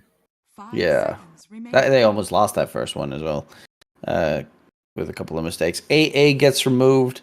Yeah, AA is. I mean, didn't really harm them that much last game, but it is obnoxious for a lot of heroes. If you, for instance, want to play the analog Husker mid, that could be on their mind. You definitely don't want to deal with AA. Especially AA plus Sand King. Also annoying. And if All Stars, Radiant team they are like really paying attention on what Heroic is doing, they are gonna pick Hoodwink sometime in the second phase. Hoodwink wouldn't be too surprising. We saw Matthew, of course, pop off completely. That early mid game was completely all Matthew. But they're gonna go for the Tusk. That is not really giving away their hand, as the Tusk is flexible. Yeah, but still, you need to pair the Sand King with a hero with damage. You don't want to use Epicenter every time you go for a pick off. 5 seconds remaining. Especially when it's a core, because the enemy might just want to get back at you, and you need to be ready to fight. And if you still have Epicenter, things are different. Can they just pick Silencer again? Because I mean, then there's no snowball save. That's true. The Warlock's also still available, and they pick up the Night Stalker, so they'll have a lot of it. Like, you're going to have a lot of vision in your favor. Matthew's probably playing the +4, even though Whisper obviously can also play it off lane. But you need to find combinations with the Night Stalker that work really well. You get all that vision around him. Find some abusable heroes for that purpose. Night Stalker here is like similar to Silencer, because you're not able to use like Snowball if you're like trying to save the hero Night Stalker is on top of. Yeah, there we have the Warlock. Unsurprising. Scary hero. Laning stage can be very strong, especially if they don't have a Dispel, but I'm thinking you just get yourselves a off-lane Tide at this stage and give alone the Sand King. And then they have like nothing they can do against the Tide unless they make this Magnus off-lane / mid. And then force Yuma to go for an Ursa. Radiant team pick. Heroics. Oh, what? That's a hero I haven't seen in quite a while. Add in the TB as well. Still haven't given away their game plan, because TB can be safe, but also off lane. And they have last pick. Yeah, I'm confused. And that was the plan, right? Just to confuse the enemy. Hopefully not confuse yourself as you go along. Bad Part is pretty good against Magnus, though, because you can like push him away with the Flame Break when he's skewering, so that's always nice. Sven pickup means Sven Warlock safe lane duo. There should be no way that you kind of can beat that lane unless you go Slardar Bats maybe, but even then it's not easy. I'd still go for Tide off lane. The Tide's not a bad option at all. I think Sand King would be really bad on the off lane. You gotta play Sand King mid now. Yeah, and Alone plays a very good Sand King. And I mean, the thing is, Magnus, we still don't know where he's going. 10 seconds remaining. Making it a bit tougher. 5 seconds remaining. But obviously, All-Stars have last pick, so they can always... they actually banned Tide themselves. Okay. That's a strange one. Yeah, because Heroic's gonna pick before them, so... Tide Hunter is a good hero this game. I mean, if they pick Tide, you pick Ursa, and then like Ursa counters or you pick Lifestealer, and then you counter the entirety of the heroic lineup with your safe laner. Only problem is that then you have to play the TB off lane. Maybe they are not ready for that. Maybe Sacred doesn't play it. Yeah, he does. Every off laner lately has been, or at least in the last year, has practiced TB off lane. It's not that hard. You just go for pipe and. There are some players that they don't really like to play some certain heroes, like even though they are meta. But we'll see. I think Night Stalker is a +4 here. Matthew is gonna play it. Yeah, very likely. And there's the Kunkka for analog mid. Yeah, I mean, what did we expect, right? Technically, they could still swap the Magnus and Kunkka around, but analog has so far in this tournament played two heroes really well: Sand King and Kunkka. So, 10 seconds remaining. And no point in doing that So against TB, Sven can always buy the brooch. I mean, brooch is like the item of the meta right now, it seems. Obviously, TB can do the exact same. Get the brooch against Sven. Of course. Problem is that brooch doesn't give stats for the TB, so it's too squishy. Yeah, but if you get a Scotty somewhere along the lines, that's always going to be good value against Kunkka Sven. Sankin goes for Shiva, so that's also going to be very impactful. Question is now really... Like, I would love to see a Timbersaw right now. Last pick. Just mid or offlane Timbersaw. Good old days. If Timbersaw was strong, I'm pretty sure Whisper would be playing it. Yeah, and other choices. I mean, Underlord, you did say, you know, in a good game, you can still play. This is a pretty good Underlord game. Formally. But they're going to go for the Beastmaster instead. So you got the Beastmaster in the offlane. Yeah, Sanking mid. It's decent. I don't necessarily see 100% the reason for it, but I guess it's a hero. Sacred's best hero. One, if they lose, they're out. So yeah, that is true. So it's probably just more comfort. It doesn't counter necessarily anything on the side of heroic. That's more the aspect that I find troublesome.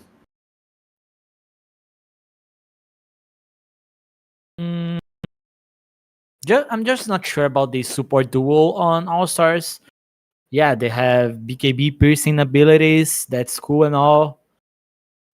But they don't provide a lot of damage to play with Sand King. And Beastmaster is going to be AFK farming for like 14 to 15 minutes. Mm-hmm. That's a lot of space to Yuma. Yeah. Even Whisper, even Kunkka, so I don't know. Yeah, I think the same. You're also against a lineup that is very tanky. The heroic heroes that they have, even their +4 Night Stalker. Warlock, obviously, when you get to level 20, you really just want to die.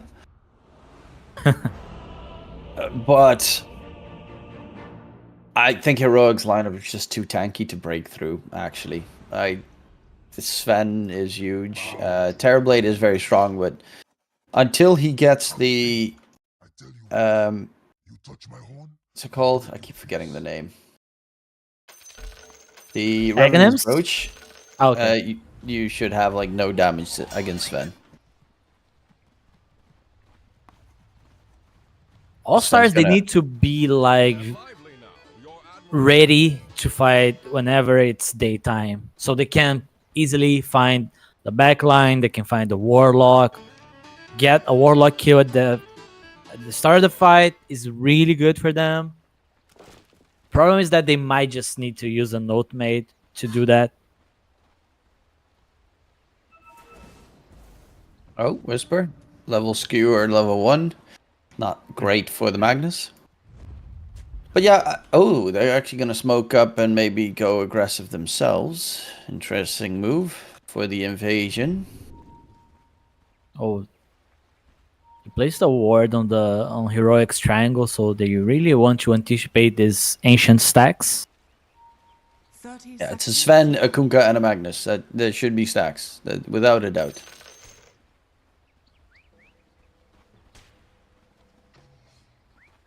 But yeah, it's one thing that I definitely do think that they need.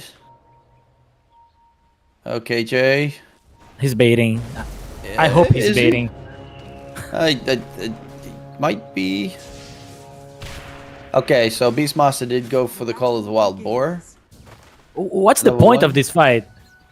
Is the rune spawning in there? What? Analog's gonna body block Sacred for a very long time.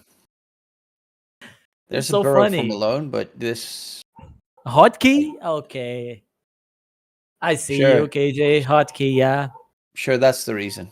The hotkey, that's the reason why you're all bumping around. Well, in the meantime, 2 2 bounties go to the Radiant side, and maybe if 999 is fast enough, he can even get a 3rd / 4th. I would go for that. 100%. Sacred. Drop in low.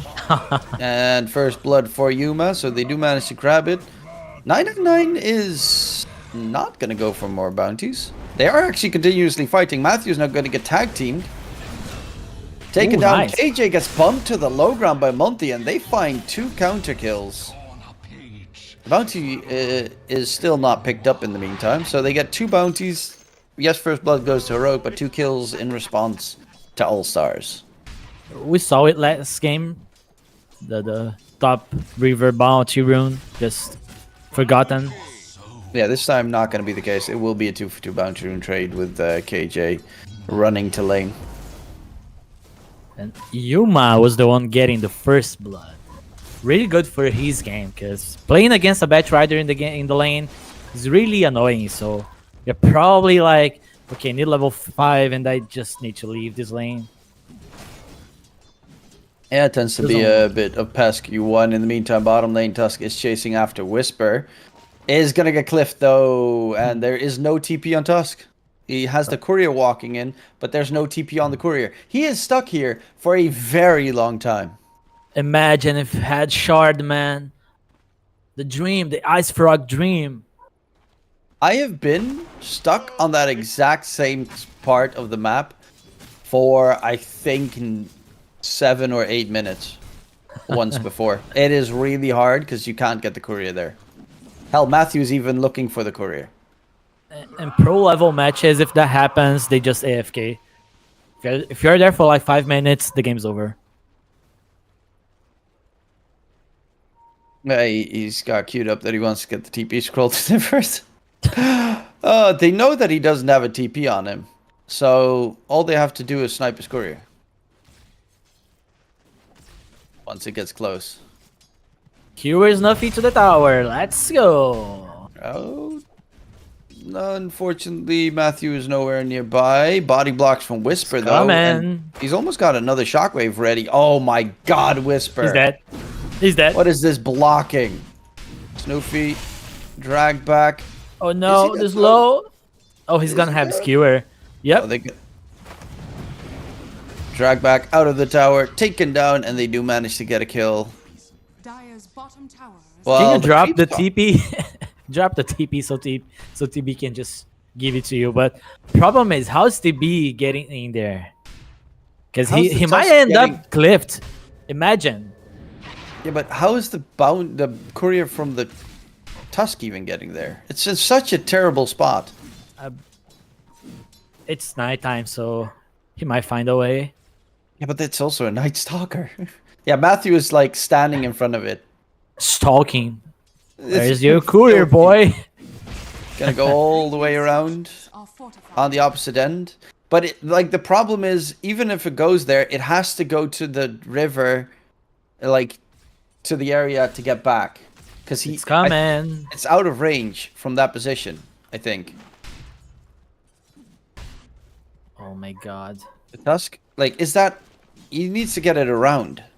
He's playing the courier. Yeah, he can't get it there. He needs to get the courier around. Just YOLO. Just no. YOLO the courier. Look, right now, run. Oh, no. No, stay out of range. If it gets spotted under vision, the lane needs to be dragged back. Snoopy needs to drag back the lane somehow. And that should happen. Night Stalker is luckily enough top, so the Tusk, 999. Yes. He's getting the courier delivered. Got it. Value! Finally able to TP. Still level 1, though. Yeah, but Matthew is top. Matthew is top in the meantime, chasing after Monty. Fatal Bonds does quite a lot of damage. Is it going to be enough to get the kill? No, Monty is going to stay alive. Bit disappointed in Matthew that he wasn't just continuously chilling bottom to cut that creep. Cut the courier. You gotta be useful, otherwise you're just cliffed with Tusk. I mean, the useful thing is that you can probably kill Snuffy another time. Like right now, Magnus couldn't do anything against Snuffy because there was no second hero in the lane. So it was just a 1v1. And yeah, he doesn't have the greatest farm. Actually, Snuffy has really bad farm. Okay, top Yuma with the rotation from the Tusk, and yeah, Revenge. that's throws out the tip right there to 999. Honestly, so far 999, even though he's been cliff for so long, has had more value this game than the Night Stalker, who's almost, well, both are level 2. 3 kills on All Stars and 3 assists on Tusk. And heading down, heading towards top as well. They're looking for a dive here. 999 on the other side. Yuma's trying to run away, but they have the tag team at the ready. Fatal Bonds in response from KJ. Is it going to be enough? Yuma dropping low. Ice Shard's block is there. 999 is going to get taken down. Monty, they will find Yuma once again, and that means he's going to have to do the walk of shame back to lane. Why no bolt on Kunkka to try and save Sven? Boat is for suckers. I get it. Okay. Who wants Makes rumble? sense. Too selfish. Yeah, I mean, that's just the way it is. Something Look will at never change. Tusk's courier is still in there. Oh yeah, he's still, wow. He just let it die at this stage. KJ taken down by Sacred. Analog being hunted. Ghost Ship was used to try and disengage. Analog is now surrounded by enemies. It's just heavy diving here. Magnus TP's in, but Analog, ooh, one more hit. The Hawk comes out. Analog is alive. The run. And Sacred's on the run. There is a Tusk from 999 chasing. Can he find Analog? Spots him. Snowball, but it's not going to reach. However, on the other side, it's still Sacred going in, summoning the Hawk. Analog high-fiving around. Skewer misses 999, will eventually die. What a very interesting for second game start. If he dies in there as Kunkka, it would be really bad for his game. It would be pretty disastrous, as he does have some solid recovery now on Analog. Back towards mid he goes. There is not enough mana on Whisper, but he does have RP, so gotta be careful. Ghost Ship's back in 20. Warlock can drop a golem because he has Black Grimoire with 4 stacks, so he Nice can easily reward. get the Warlock golem.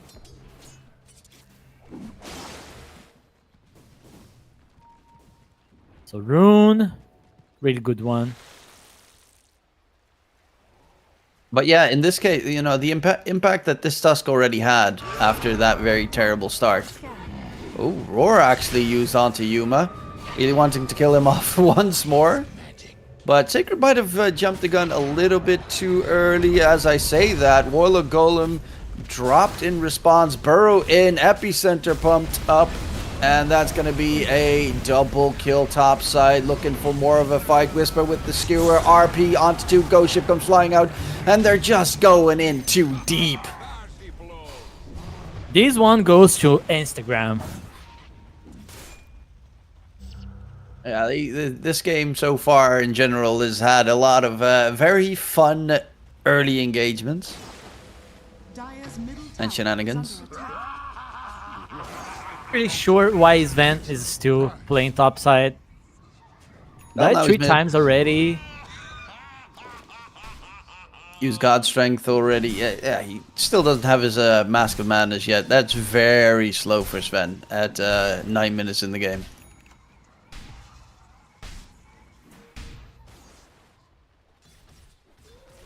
It's not really fun when you're Sven and all the action is happening in your lane. Yeah, it is a game of a lot of big cooldowns, though. Metamorphosis, Epicenter, Roar. Sacred is going for the Aghanim Scepter, so he's going to have it at a pretty good timing. On the other side, Analog, Blade Mill.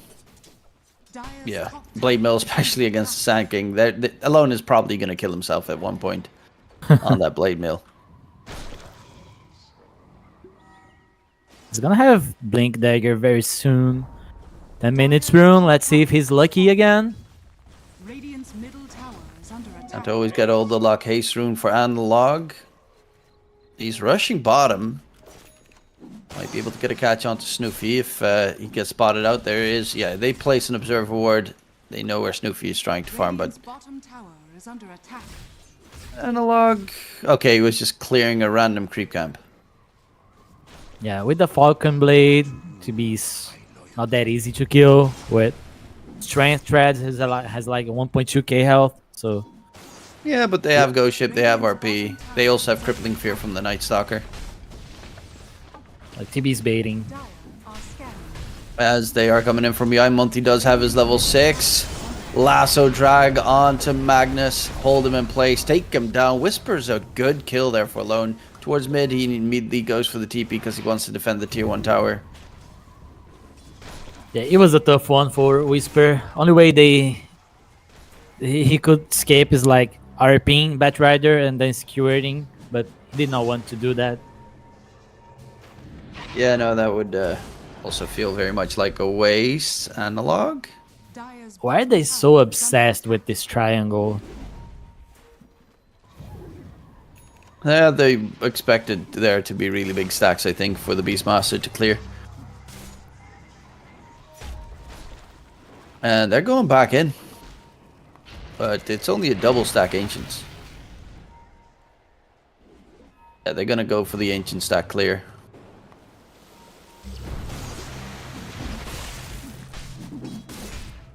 Sacred's very close to his Hags, only needs one more piece. But Yuma is all alone on the right side of the map. He's also very scared.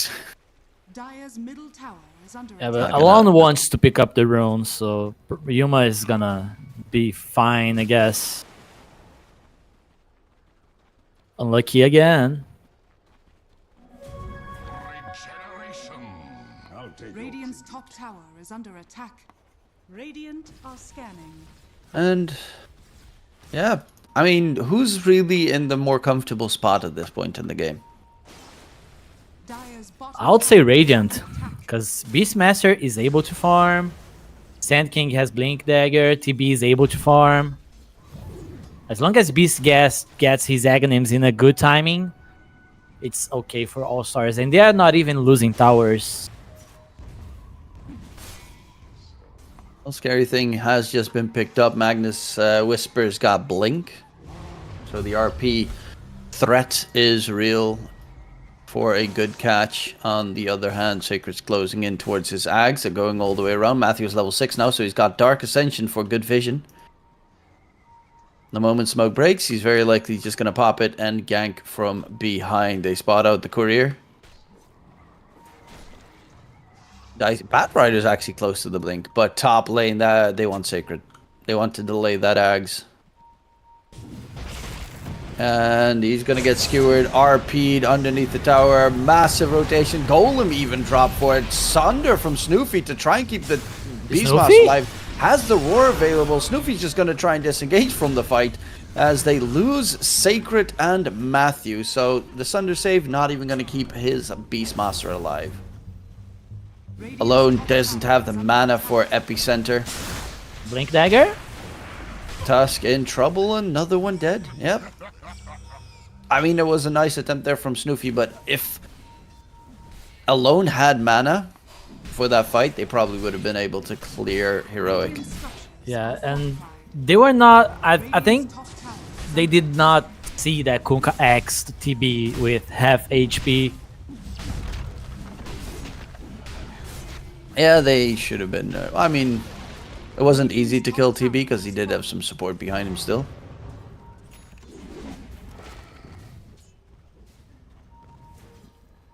Oh, a lot of pings on the mid lane. Yeah, there's still 3 Dire heroes in this area, but towards mid they're going to go in on the lone snowball save. Goes very deep here as Analog Blade Mill usage. Alone, they need to get out. And they need to get out now. Alone is going to get slowed down. Pops the Epicenter. Fatal Bonds in response. Torrent onto 2. Alone is just in trouble. Metamorphosis from Snoofy is to keep his buddies alive. Yuma actually is very much out of position. They're all dropping slowly but surely. They have a lasso still available on the Batrider, but it's out of reach right now. Burrowing onto Analog. The blade mill damage in response. And Analog, is he gonna die? Nope. Rumbuff is just value.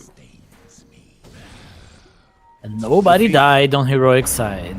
Snoofy has Sunder in 9 seconds. He's trying to stay alive to get the Sunder play going. Whisper, Skewer, Sunder 2-1. Nope.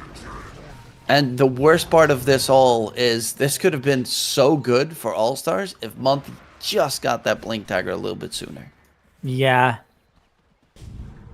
Sacred doesn't have Ags, Monty doesn't have Blink. They're just like a 200 gold away from having a really good fight. He's gonna have it now, but it's too obvious what All-Star is willing to do now with these eggs. And they don't have Epi for 50 seconds. Top lane, they're gonna go for the Tower is under attack. Tormentor pickup.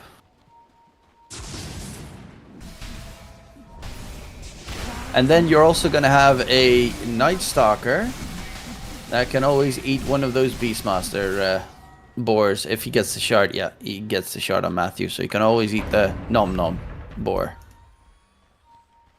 Smoked up. Epi is up in 20. They're fairly low still. Smoke gets broken.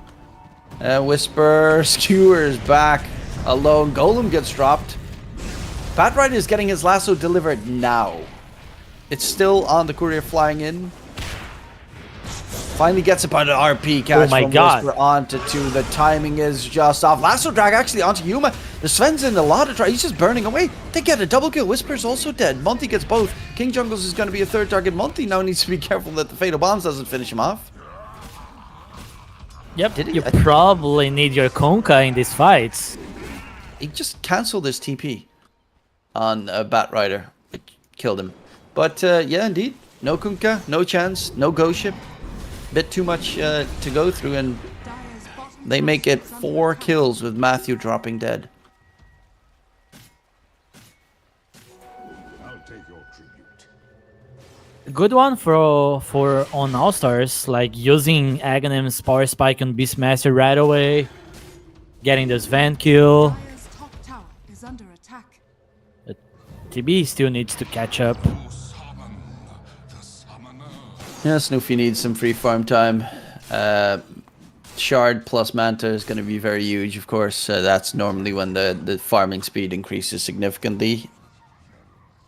But Yuma is... and they need those BKBs on the dire side, because Alone's doing so much damage with the epicenters, and hell, even that lasso drag from Monty, he just got a double kill easy peasy in the fight with a short lasso onto Sven. Yeah. Dusk also almost got the blink, so then they'll have a save against Snowball or RP. KJ is spotted. And No TP. with no invis detection. And he, with that invis rune, just slowly but surely walking away. However, on the other side, look at this. Smoked up, Sacred, and... oh, they don't chase for more. I was expecting them to try and get a catch, but instead Sacred just wants to get some farm. Yeah. Alone has 0 mana. He has been playing almost this entire game with 0 mana. Radiant are scanning. He has a Yule Scepter now, so that at least should help him out a bit more, but... yeah, he's been struggling in keeping up in terms of mana.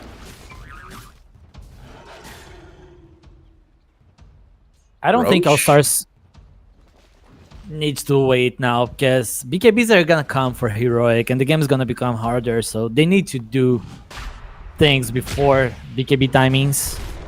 Yeah, All Stars is heading into the pit.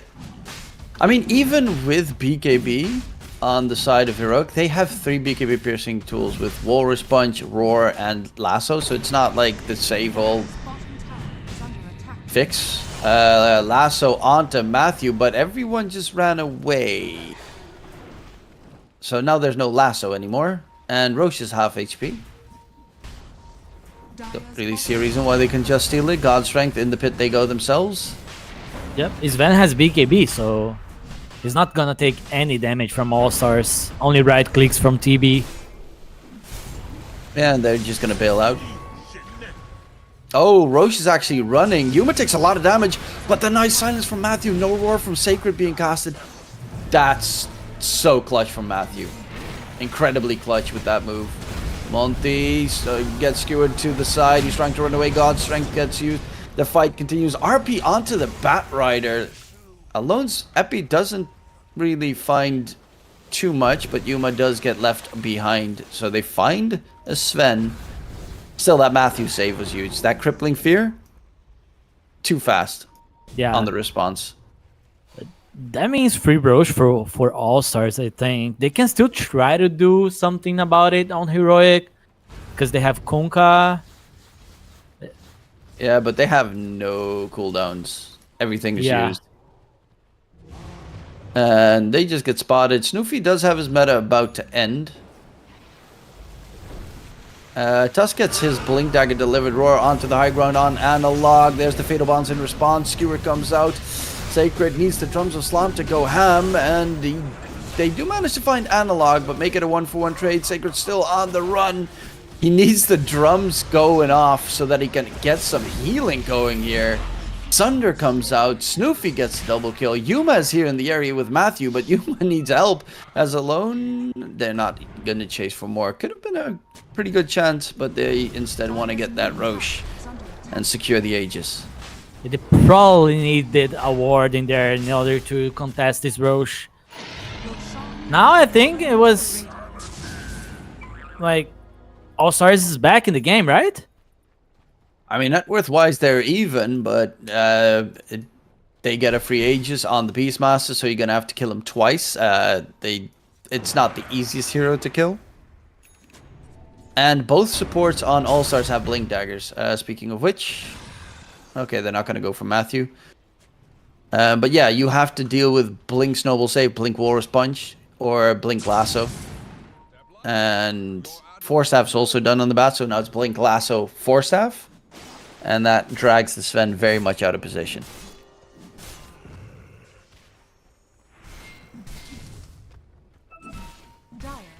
They still have really good team fight. Obviously, Ghost Ship, Warlock Golem Drop, Fatal Bonds, RP, God Strength.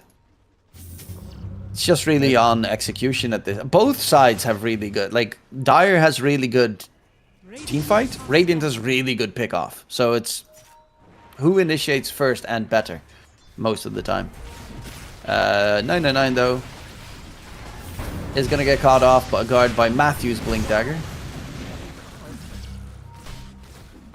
The problem is that All Stars have a lot of tools to kite Sven's BKB, and he cannot play this game without BKB. Yeah, if he pops BKB, they just throw all the BKB piercing spells on him, and he gets taken out of commission. They're taking the gateway bottom side, looking for Snoofy with that smoke. And can they get a catch? Matthew with the blink nearby gets the silence on the Sacred. Yuma doesn't have a blink yet. He's trying to run up towards Sacred, but that's God Strength used, and Matthew gets blown up. The back end, 999 is chasing for more. Yuma will pop the BKB, but the damage from Snoofy is huge. God Strength is gonna. He's trying to run away. Luckily enough, he still has that BKB for a little bit longer. Snoofy, Fatal Bonds, Annoyance is here. Monty doesn't have the lasso, but they're a little bit fearful of the Golem on the back line. However, 2 kills secured, and yeah, Sven doesn't have a Blink Dagger. Like, Yuma is literally just chasing after them. It was a buyback on Sand King, so not terrible for Heroic. Could have been a lot worse. Okay, maybe they would have gotten another one there with 999 so out of position. But yeah, a buyback is at least pretty big. Could have been a lot worse though if they managed to kill. I mean, could it? Beastmaster did have an Aegis. Honestly, it wouldn't have even been bad if he lost his Aegis to God Strength. It was a forced play, going on the Beast with the Aegis. It wouldn't be bad if Sven had a way to catch up, but he's going for the S and Y into Harpoon. And yeah, if he has Harpoon or Blink, it's a different story. But right now, honestly, without any of those tools, Sven can't fight. He cannot even get close to these fights. You don't really want to buy Blink because you're just blinking in. You're never able to blink out. A lot of things to cancel your blink. So Harpoon's probably the best option because you get more stats. You just need to get in. Getting out is a different story. Yeah, that's really the big issue here. Getting out in and on top of the opponents. As Snoofy is closing in towards his Scotty, it's not even going to be that far along until he has it. And once Scotty comes out, these formerly heroes on the side of Heroic are going to struggle. I guess Sven is a little bit less because with God Strength you now have that slow resistance. He's buying Sanjay and Yasha too, I think. He needs Brooch for late game. Yeah, this Sven... So- honestly, they haven't even gotten close to the Terrorblade almost all these fights. They're just too busy trying to kill off a Beastmaster. This TB is becoming a problem now. He's clicking. Oh, analog. His auto attacks are stronger now. Once he has Scotty, you can't just ignore the TB. It's really hard because you're not able to kite. He's dealing a lot of damage. Oh, jump! What? Sacred? Spooky. Night Stalker ulti used. Sacred throws out the roar onto the Sven. There's going to be the burrow as well. Do they have the lockdown? Golem drop. He pops the BKB, but Yuma kind of is already out of the fight. Just back. Does still have God Strength at least. Sacred's going to get X marked, but the timing is off as he gets the blink away. Burrow in, but the RP pump fake! Walrus Punch plus Lasso interrupts it. They lose alone. That's going to be a dieback. RP still control onto Snoofy. God Strength chase onto 999. And the skewer onto the high ground. 999, you've been here before. Snoofy has the Sunder, of course. He's looking for a good target. Can he find anyone? KJ is too far away. He has the Manta Style dodge attempt. Doesn't get the cast off. Manta Style Sunders off onto Monty so that he at least stays alive. But the fight is going to continue. And Snoofy doesn't have any way out right now. Is overwhelmed. He's very fast, but not fast enough against the X marks the spot. Sacred, surrounded by enemies, will be left to drop dead slowly but surely. And they only lost the Magnus in that entire engagement for Heroic. Whisper was so patient this fight. It's disgusting. He was just waiting for the TB to misstep. And TB was really lucky because the tidal wave did not allow him to stay on the cliff. That would be so funny. That would have, yeah, it was so close to being a double cliff, but just barely got saved there in the engagement. But Whisper's a sneaky little devil on that Magnus. And it could have also immediately gone a lot worse because he got almost, I think it was a 4-man RP or 3-man or 4-man RP that he was about to cast, but then got Walrus Punch and lassoed like 0.1 second before he got the cast off. Yuma God Strength quick kill. Solo the Tormi? Yeah, God Strength pretty good. It's a free shard for KJ. Lasso onto Analog, but the Kunkka's actually the one winning the fight thanks to Blade Mill. Chase onto Alone, and this Sand King is dead once again. X-Mark onto Monty. Control him in place. That's going to be the roar from Sacred on the back line. Trying to get the RP is Whisper. Analog is dropping low, but the RP is just used to keep Analog alive. He has the X-Mark. Drag back inside the upheaval. Right next to KJ. Not really where KJ wants him, but they will find the kill regardless. Whisper is a true friend, man. Yeah. Ways to use his ulti just to keep his safe mid laner alive. who has a very interesting build as well in the Gunka. Blade Mill, SNY, Glimmer, Shard. Into AC. Doesn't even have a BKB. Radiant's top tower has fallen. He wants to take damage, you know, so he can reflect it. That is true. His Blade Mill, I'm actually, if I just had a stat in the screen of how much damage his Blade Mill alone has done. It's killed alone like 3 times. Every single time he gets the epicenter off on a good target, and then there's Blade Mill Boy right next to it, and alone gets crushed. I think it's time to take a deep breath and remember that Roche is alive and come up with a plan. Go Roche? I think that's a good plan. Heroic is starting to feel to be too excited. Well, I can understand why. Whisper's playing really well this game. Just take a deep breath and plan it. 999. Spots him out. There is going to be a jump in. Lasso drag onto Whisper would be a nice target. Godstring Golem does get dropped. Snoofy's trying to man fight and kill off Whisper before he gets his spells out, but they lose Snoofy. It's going to be the skewer away as well from Whisper to make sure Alone doesn't get any damage on the dire side. GG gets called, and that's game. Alright. Heroic advance forward as they eliminate the Radiant side, and you know, even though there were some mistakes here and there, I do think that they looked a lot better in this series than in the previous one. So I guess, you know, that they are growing with the team. Obviously, it's also a reasonably new team because they did have some swaps and whatnot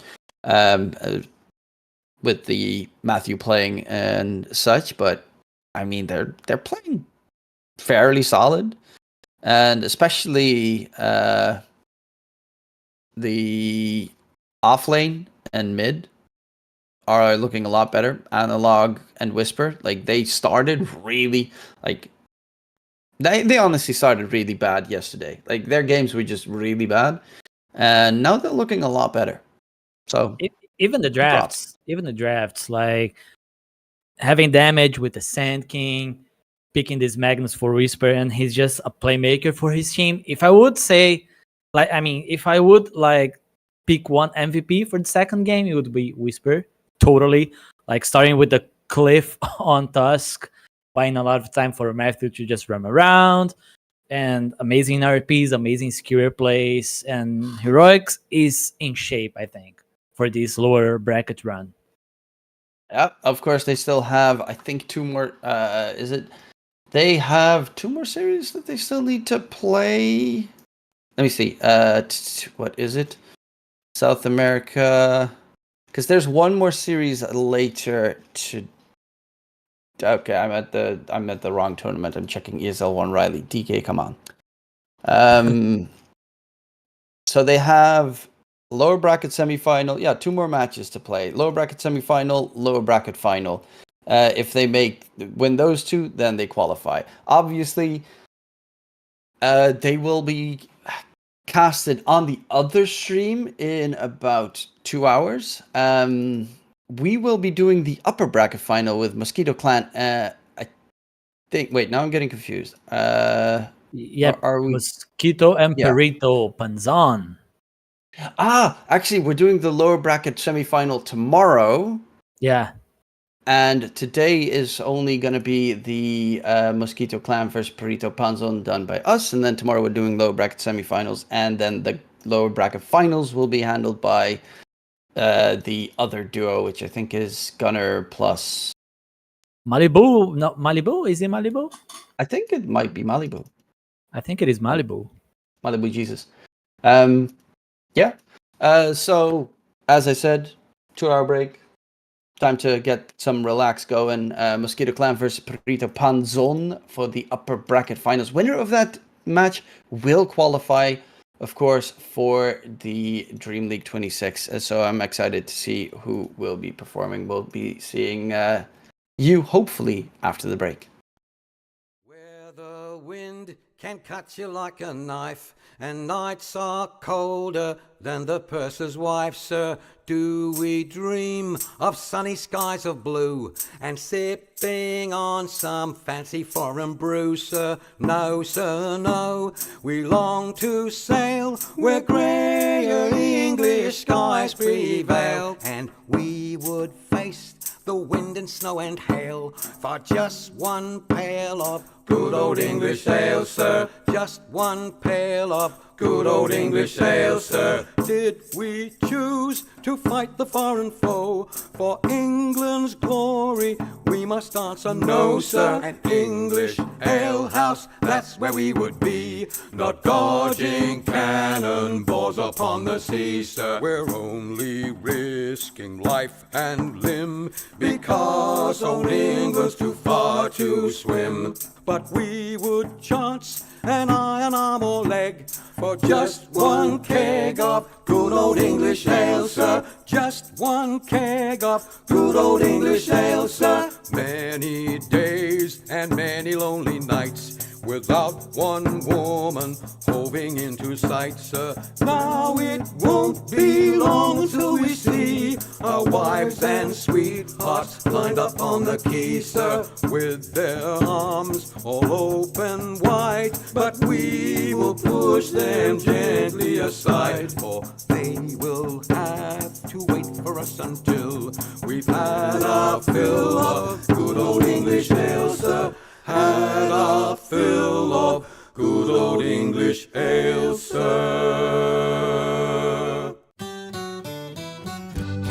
Come landlord, fill the flowing bowl until it doth run over. Come landlord, fill the flowing bowl until it doth run over. For tonight will merry, merry be. For tonight will merry, merry be. For tonight will merry, merry be. Tomorrow we'll be sober. Here's to the man who drinks strong ale and goes to bed quite mellow. Here's to the man who drinks strong ale and goes to bed quite mellow. He lives as he ought to live. He lives as he ought to live. He lives as he ought to live. And dies a jolly good fellow. For tonight will merry, merry be. For tonight will merry, merry be. For tonight will merry, merry be. Tomorrow we'll be sober. Here's to the man who drinks water neat and goes to bed quite sober. Here's to the man who drinks water neat and goes to bed quite sober. He fades as the leaves do fade. He fades as the leaves do fade. He fades as the leaves do fade. That drop off in October. For tonight will merry, merry be. For tonight will merry, merry be. For tonight will merry, merry be.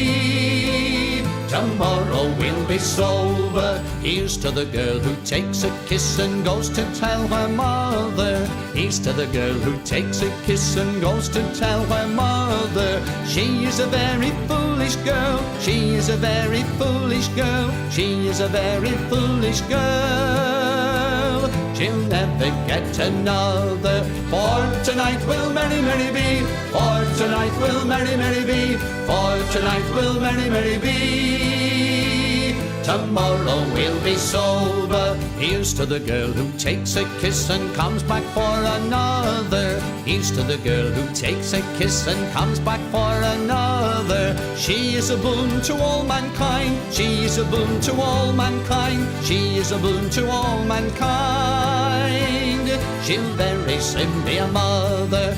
For tonight will merry, merry be. For tonight will merry, merry be. For tonight will merry, merry be. Tomorrow we'll be sober.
grandfather's clock was too large for the shelf, so it stood 90 years on the floor.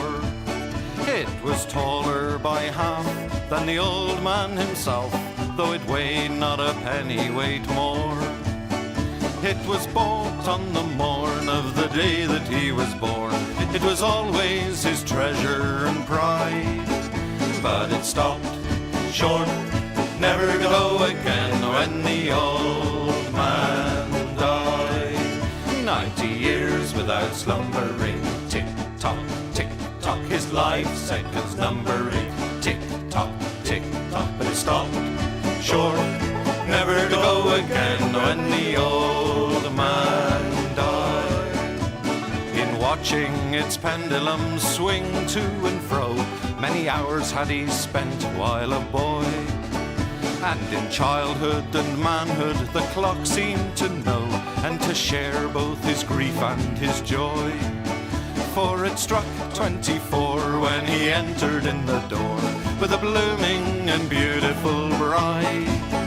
But it stopped short, never to go again when the old man died. 90 years without slumbering, tick-tock, tick-tock, his life seconds numbering, tick-tock, tick-tock, but it stopped short, never to go again when the old man died. My grandfather said that of those he could hire, not a servant so faithful he found. For it wasted no time and had but one desire, at the close of each week to be wound. For it kept in its place, not a frown upon its face, and its hands never hung by his side. But it stopped short, never to go again when the old man died. 90 years without slumbering, tick-tock, tick-tock, his life seconds numbering, tick-tock, tick-tock, but it stopped short, never to go again when the old man died. It rang an alarm in the dead of the night, an alarm that for years had been dumb, and we knew that his spirit was blooming for flight, that his hour of departure had come. Still the clock kept its time with a soft and muffled chime, as we silently stood by his side. But it stopped short, never to go again when the old man died. 90 years without slumbering, tick-tock, tick-tock, his life seconds numbering, tick-tock, tick-tock, but it stopped short, never to go again when the old man died. Yes, it stopped short, never to go again when the old man died.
A fond kiss, and then we sever.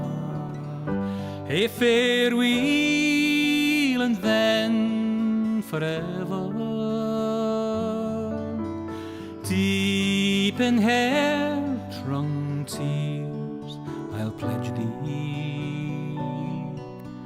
Warring sighs and groans, I'll wage thee.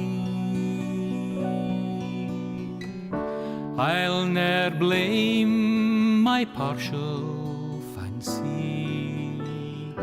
Nathan could resist my Nancy, but to see her is to love her. Love but her and loony other.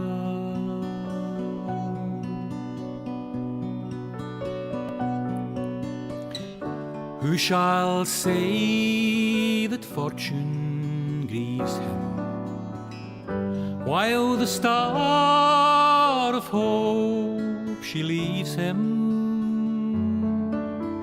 Meany cheerful twinkle lights me, dark despair around benight me.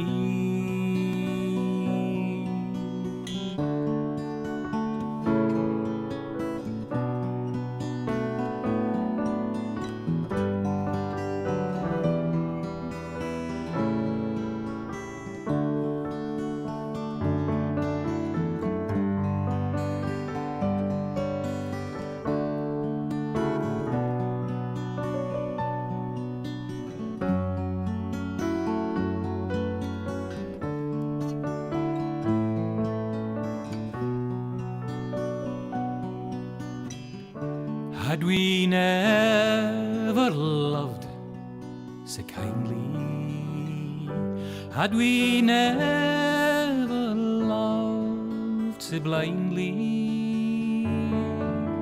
never met or never parted, we would ne'er been broken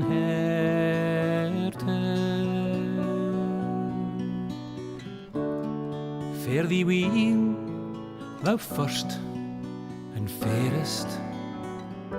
Fare thee weel, thou best and dearest. Thine be ilk joy and treasure, peace, enjoyment, love and pleasure. A fond kiss, and then we sever. A farewell, alas, forever. Deep in hair-wrung tears, I'll pledge thee. Warring sighs and groans, I'll wage thee.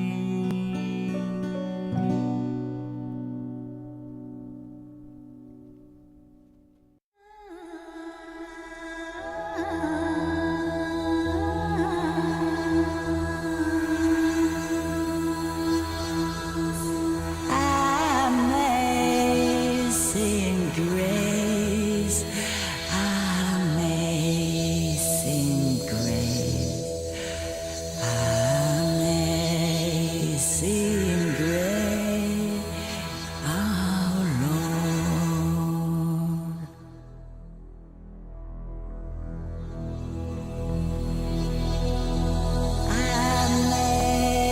Amazing grace, how sweet the sound that saved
biggest ram, sir, that ever was fed on hay. And indeed, lads, it's true, lads, I never was known to lie. If you'd have been in Derby, you'd have seen the same as I.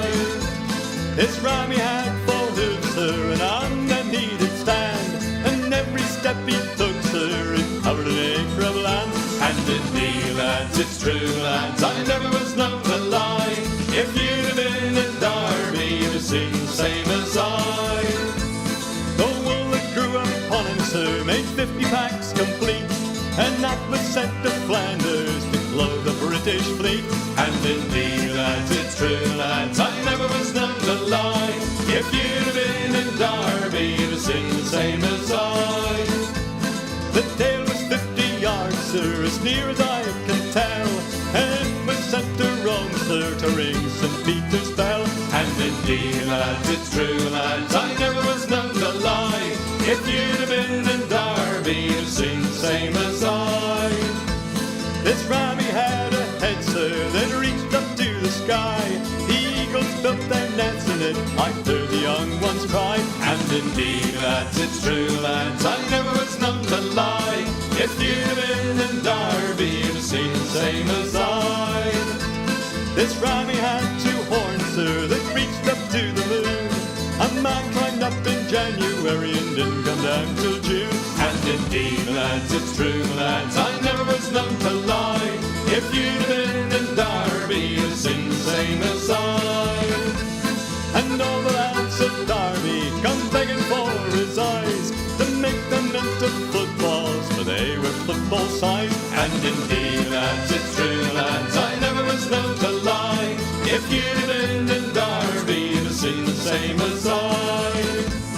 And if you don't believe me, sir, if you think I lie, just ask the folk of Derby, they'll say the same as I.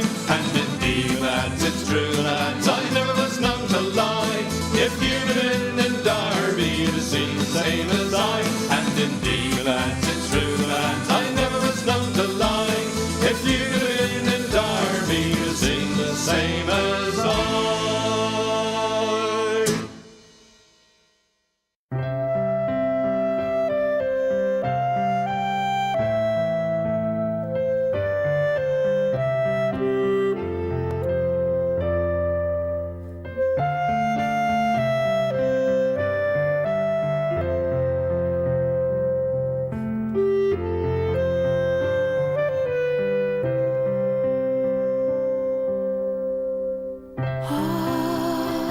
Harmonious pipe, how I envy thee thy bliss, when pressed to Stephen's lips, with a gentle kiss,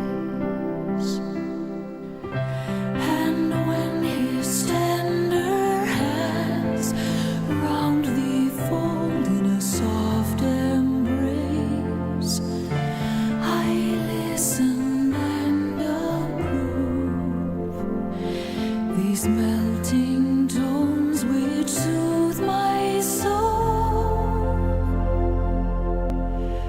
soothe my soul to love.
I's the boy that builds the boat, and I's the boy that sails her. I's the boy that catches the fish and brings them up to Liza. Hip your partner Sally Taboo, hip your partner Sally Brown. Fogo, Twillingate, Morton's Harbour, all around the circle. Sods and rind, a covey of flake, cake and tea for supper. Codfish in the spring of the year, fried in maggoty butter. Hip your partner Sally Taboo, hip your partner Sally Brown. Fogo, Twillingate, Morton's Harbour, all around the circle. I don't want your maggoty fish, that's no good for winter. I can buy as good as that down in Bonavista. Hip your partner Sally Taboo, hip your partner Sally Brown. Fogo, Twillingate, Morton's Harbour, all around the circle. I took Liza to the dance in faith that she could travel. Every step that she did take was up to her knees in gravel. Hip your partner Sally Taboo, hip your partner Sally Brown. Fogo, Twillingate, Morton's Harbour, all around the circle. Susan White, she's out of sight, her petticoat needs a border.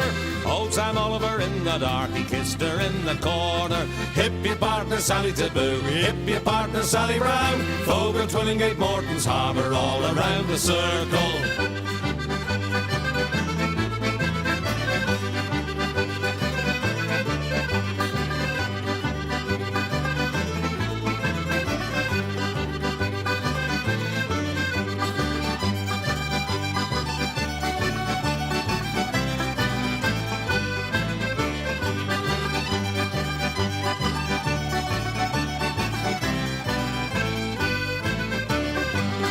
I's the boy that builds the boat, and I's the boy that sails her. I's the boy that catches the fish and brings them up to Liza.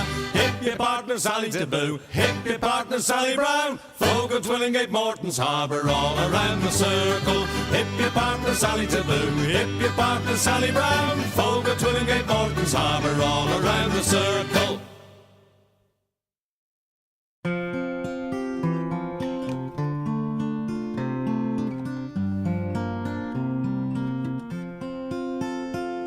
Should old acquaintance be forgot and never brought to mind?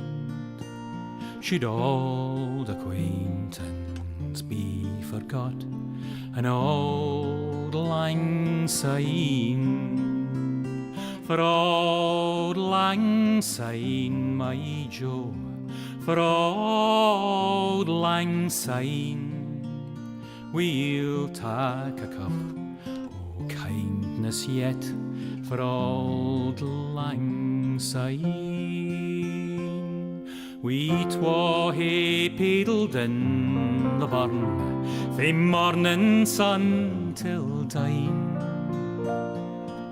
We've wandered mony a weary fit sin old lang syne.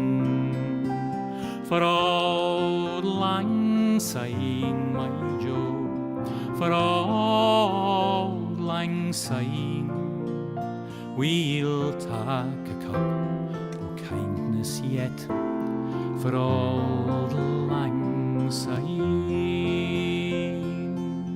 We twa hae rin aboot the braes and pooed the gowans fine.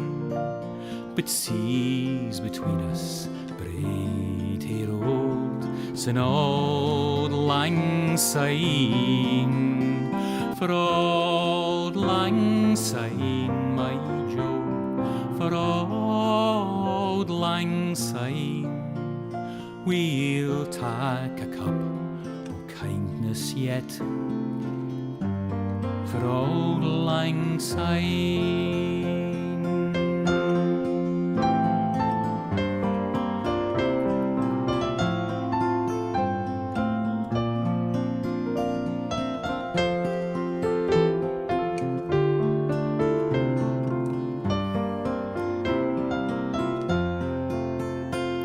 And surely you'll be your pint stoup, as surely I'll be mine.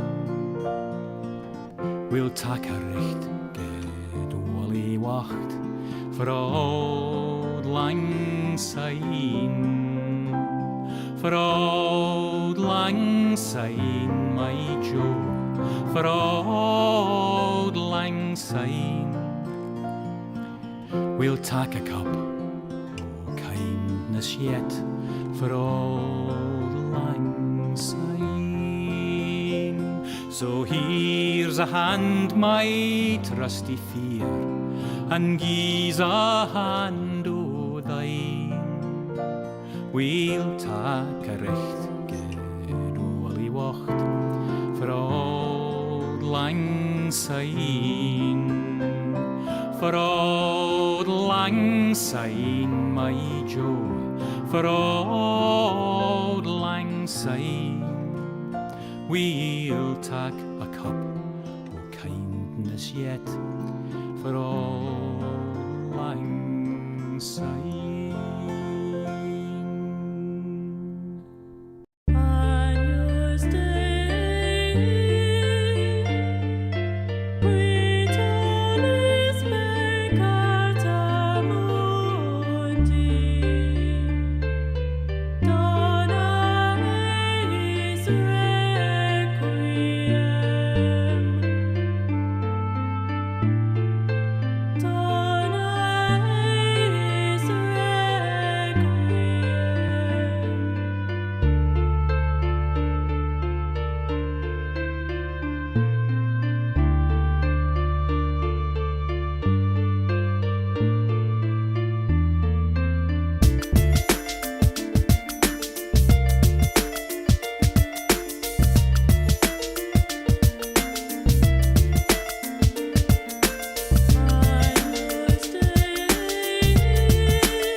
There were two little sisters a walking alone, hey, the gay and the grinding. Two little sisters a walking alone by the bonny, bonny bowls of London. And the eldest pushed her sister in, hey, the gay and the grinding. Pushed her sister into the stream by the bonny, bonny bowls of London. Oh, she pushed her in and she watched her down, hey, the gay and the grinding. Watched her body floating down by the bonny, bonny bowls of London. Oh, they laid her out on the bank to die, hey, the gay and the grinding. For with the fiddle came riding by the bonny, bonny bowls of London. And he made some strings from this yellow hair, hey, the gay and the grinding. Made some strings from this yellow hair by the bonny, bonny bowls of London. And he made fiddle pegs from a long finger bone, hey, the gay and the grinding. Made fiddle pegs from a long finger bone by the bonny, bonny bowls of London. And he made a fiddle out of her breastbone, hey, the gay and the grinding. Sound would pierce is the heart of a stone by the bonny, bonny bows of London.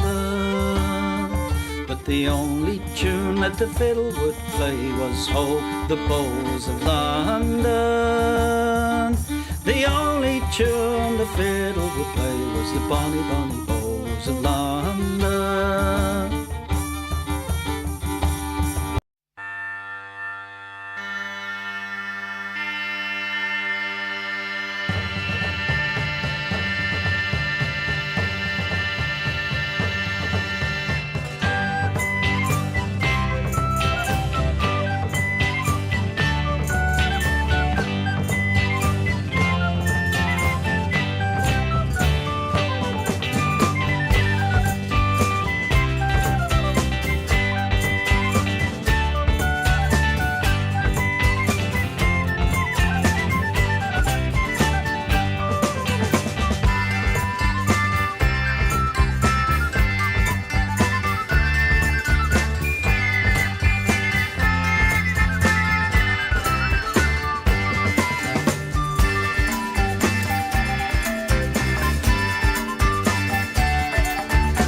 As I went down to Galway town to seek for recreation, on the 17th of August, me mind being elevated. There's multitudes assembled there with tickets at the station, and me eyes began to dazzle. I'm going to see the races with me whack, fall the tittery-eyed and dame.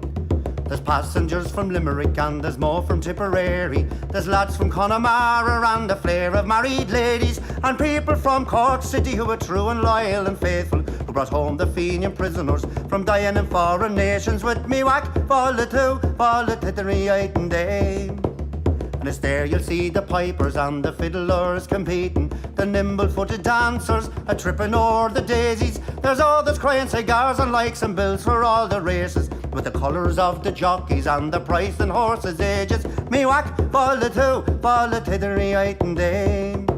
And it's there you'll see the jockeys and they're mounted out so stately, the pink, the blue, the orange and green, the emblem of our nation. When the bell was rung for starting, all the horses seemed impatient. I thought they never stood in ground, their speed was so amazing. With me whack, fall the tittery-eyed and dame. 500,000 people there of all denominations. There's Catholics, there's Protestants and Jews and Presbyterians. There's yet no animosity, no matter what persuasions, but sportsman's hospitality, those induce fresh acquaintance. With me whack, fall the tittery-eyed and day. Agus foy marish and crushki in the speak shelan.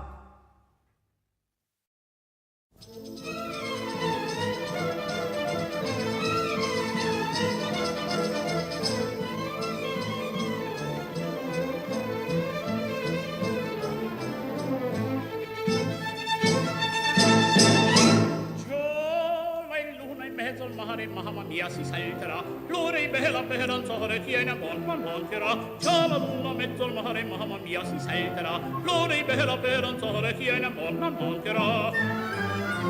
Già la luna mezzo al mare, mamma mia si salterà, resta in danza donna mia la ride con verso un bello giocondo ciascuna toccherà, finché in cielo una stella e la luna splenderà, il più bel con la più bella tutta notte danzerà. Mamma mia, già la luna in mezzo al mare, mamma mia, si salterà, fringe, mamma mia, si salterà, fringe, mamma mia,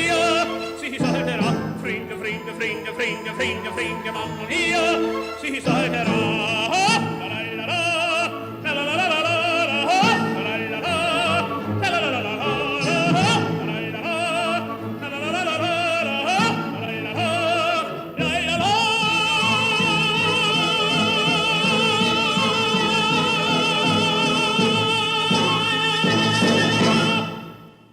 Where the wind can cut you like a knife, and nights are colder than the purser's wife, sir, do we dream of sunny skies of blue and sipping on some fancy foreign brew, sir? No, sir, no, we long to sail where greyer English skies prevail, and we would face the wind and snow and hail for just one pail of good old English ale, sir. Just one pail of good old English ale, sir. Did we choose to fight the foreign foe for England's glory? We must answer no, sir. An English ale house, that's where we would be, not dodging cannonballs upon the sea, sir. We're only risking life and limb because old England's too far to swim.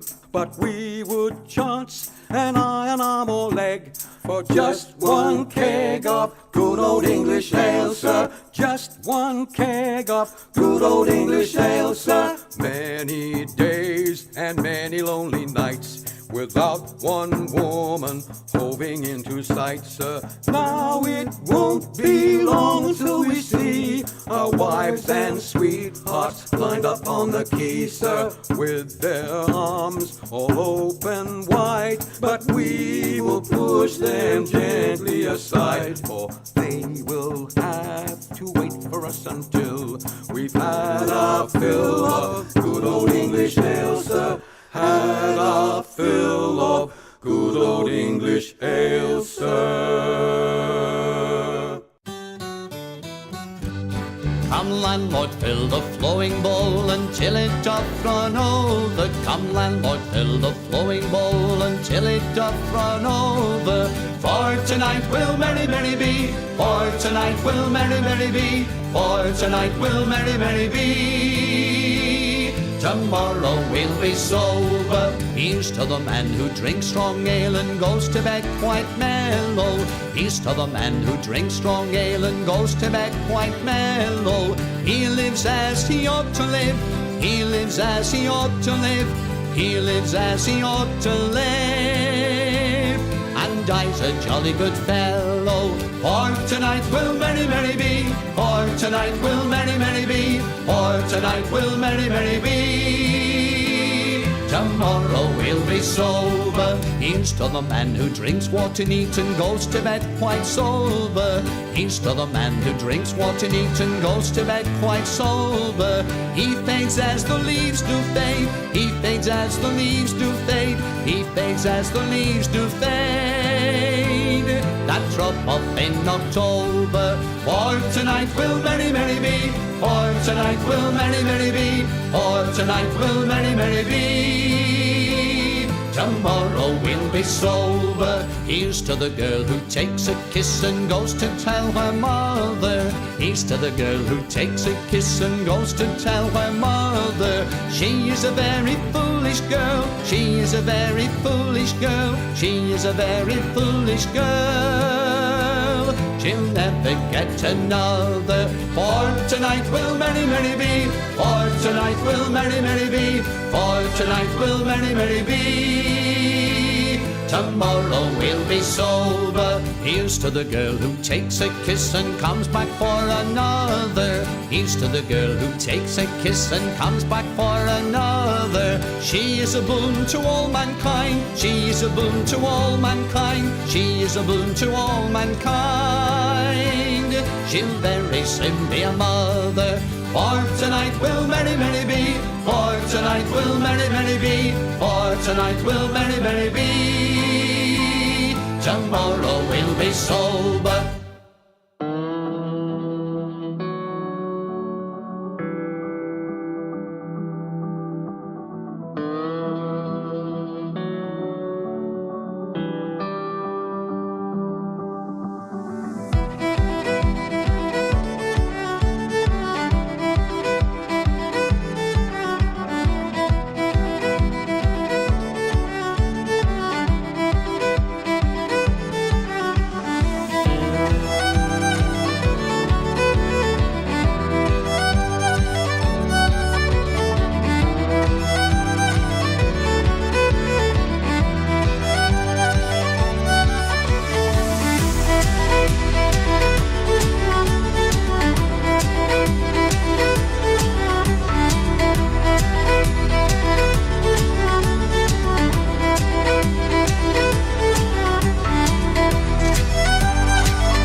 My grandfather's clock was too large for the shelf, so it stood 90 years on the floor. It was taller by half than the old man himself, though it weighed not a pennyweight more. It was bought on the morn of the day that he was born.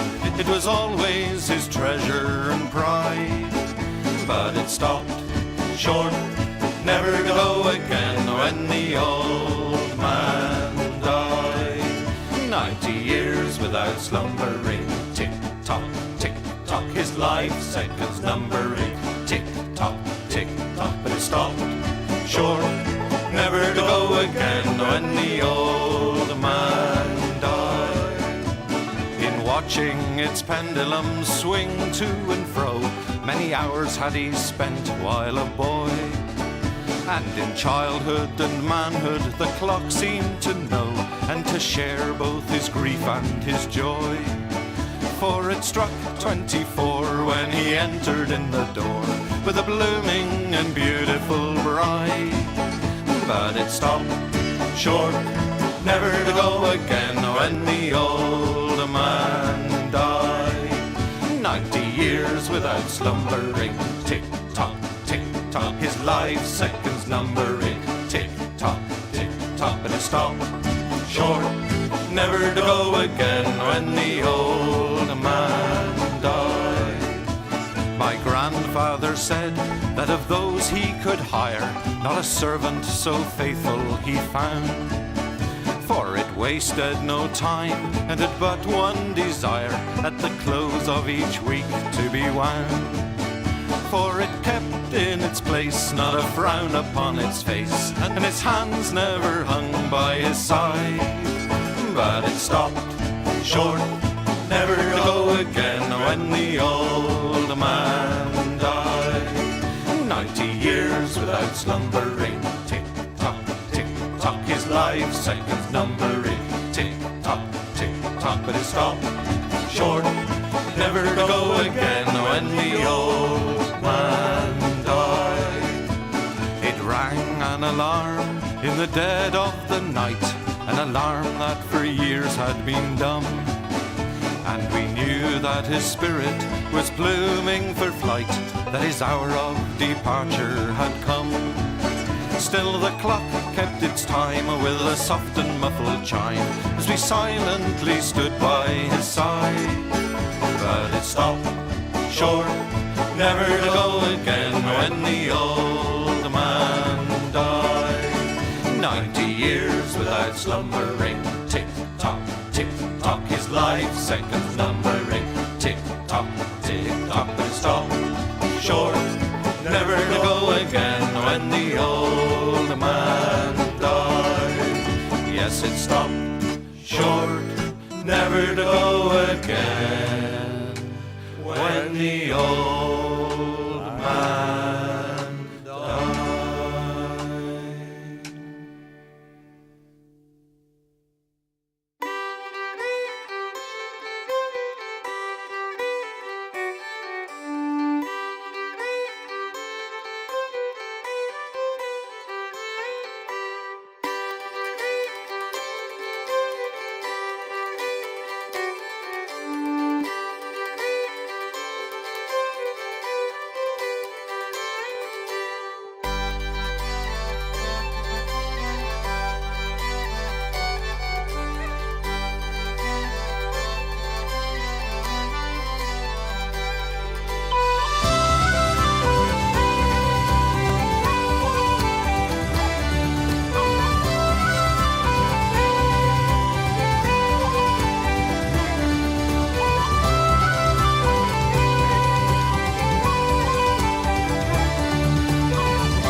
eterna secula.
A fond kiss, and then we sever.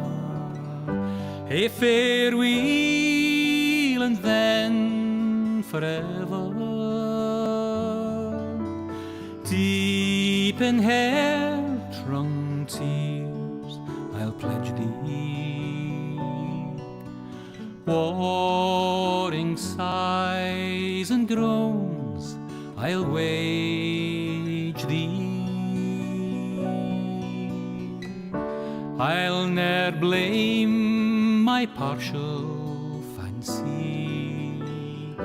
Nathan could resist my Nancy, but to see her is to love her. Love but her and loony other.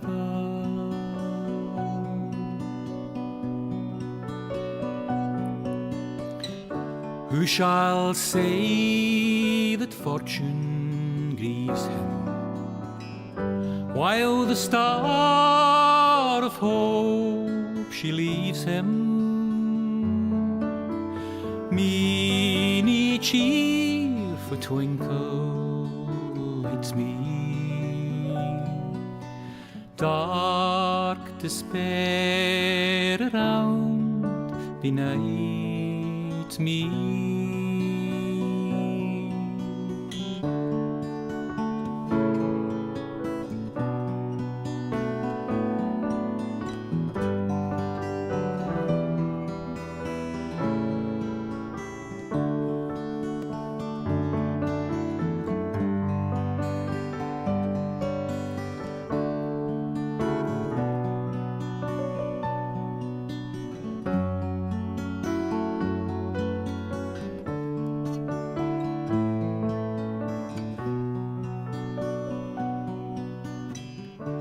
Had we never loved so kindly, had we never loved so blindly,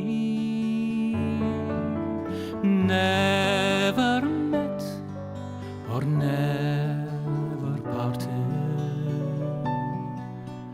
We would never been broken hearted. Fare thee weel, thou first and fairest. Fare thee weel, thou best and dearest. Thine be ilk a joy and treasure, peace, enjoyment, love and pleasure. A fond kiss and then we sever. A farewell, alas, forever. Deep in hair-wrung tears I'll pledge thee, warring sighs and groans I'll wage thee.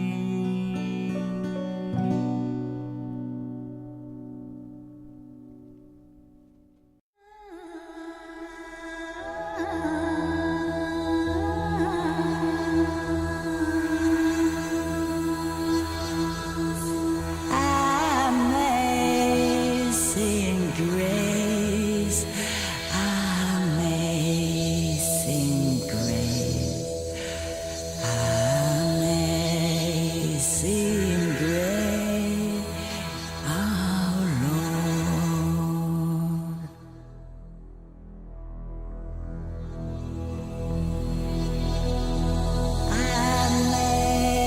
Amazing grace, how sweet the sound that saved a wretch like me. I once was lost, but now I'm found. I was blind, but now I see.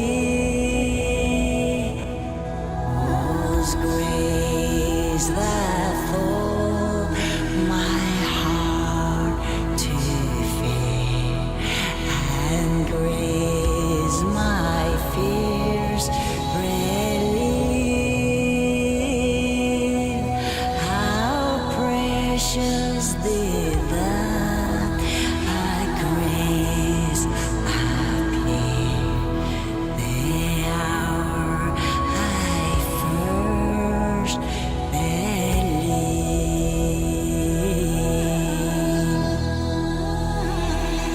Oh, many danger toils and snares we have already come. Was grace that brought us safe so far, and grace will lead us home.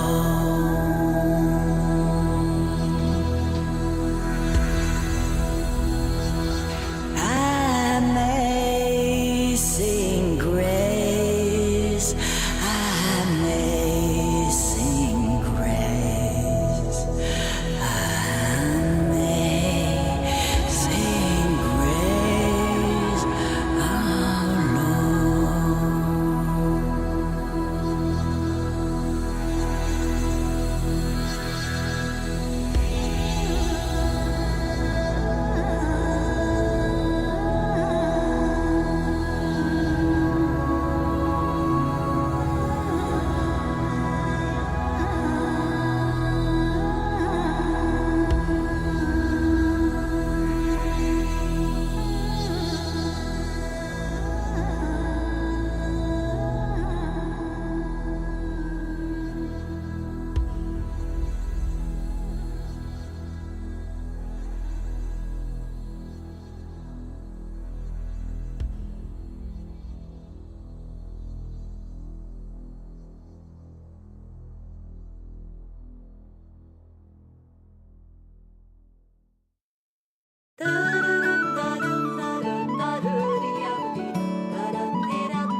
As I was going to Derby, 'twas on a market day, I spied the biggest rancer that ever was fed on hay. And indeed, lads, it's true, lads, I never was known to lie. If you'd have been in Derby, you'd have seen the same as I.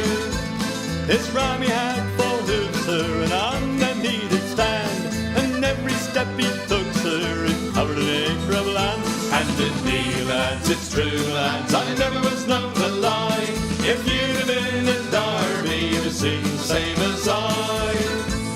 The wool that grew upon him, sir, made 50 packs complete, and that was sent to Flanders to clothe the British fleet. And indeed, lads, it's true, lads, I never was known to lie. If you'd have been in Derby, you'd have seen the same as I. The tail was 50 yards, sir, as near as I can tell, and it was sent to Rome, sir, to ring St. Peter's bell. And indeed, lads, it's true, lads, I never was known to lie. If you'd have been in Derby, you'd have seen the same as I. This rammy had a head, sir, that reached up to the sky. The eagles built their nets in it, I heard the young ones cry. And And indeed, lads, it's true, lads, I never was known to lie. If you'd been in Derby, you'd have seen the same as I. This Rammy had two horns, sir, that reached up to the moon. A man climbed up in January and didn't come down till June. And indeed, lads, it's true, lads, I never was known to lie. If you'd been in Derby, you'd have seen the same as I.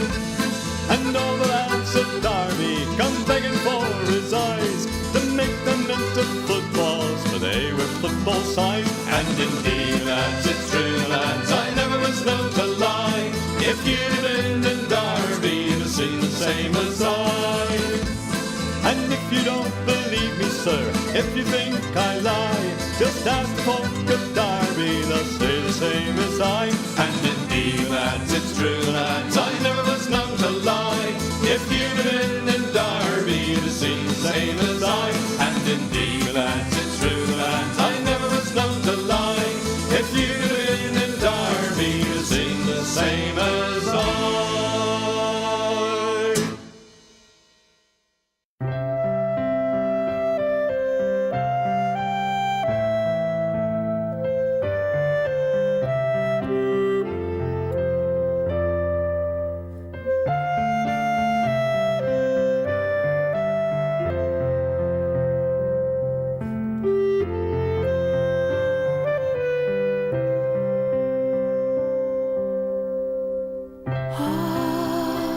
Harmonious pipe, how I envy thee thy bliss, when pressed to Stephen's lips, with a gentle kiss,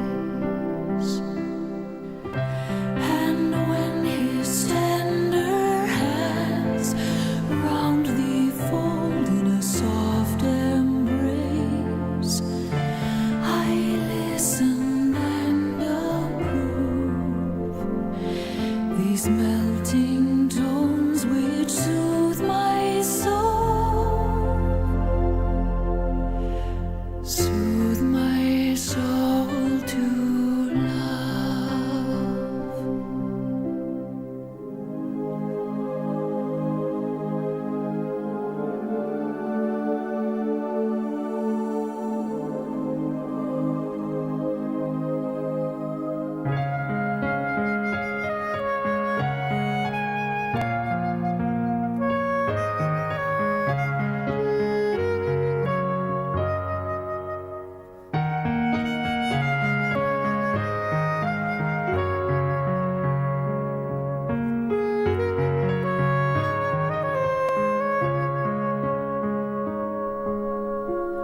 Alive with passions from his breath that flow, he'll draw music when he's pleased to blow.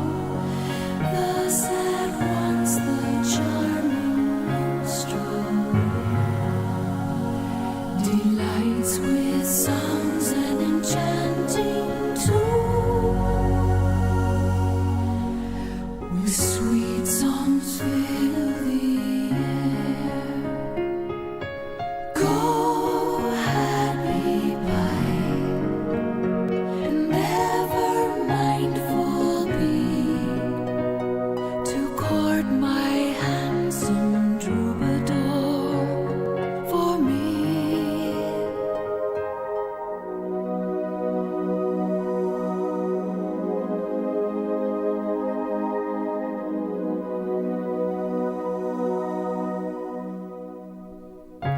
Tell him of all I feel, repeat my love at each melting touch, since to him my loyalty assign.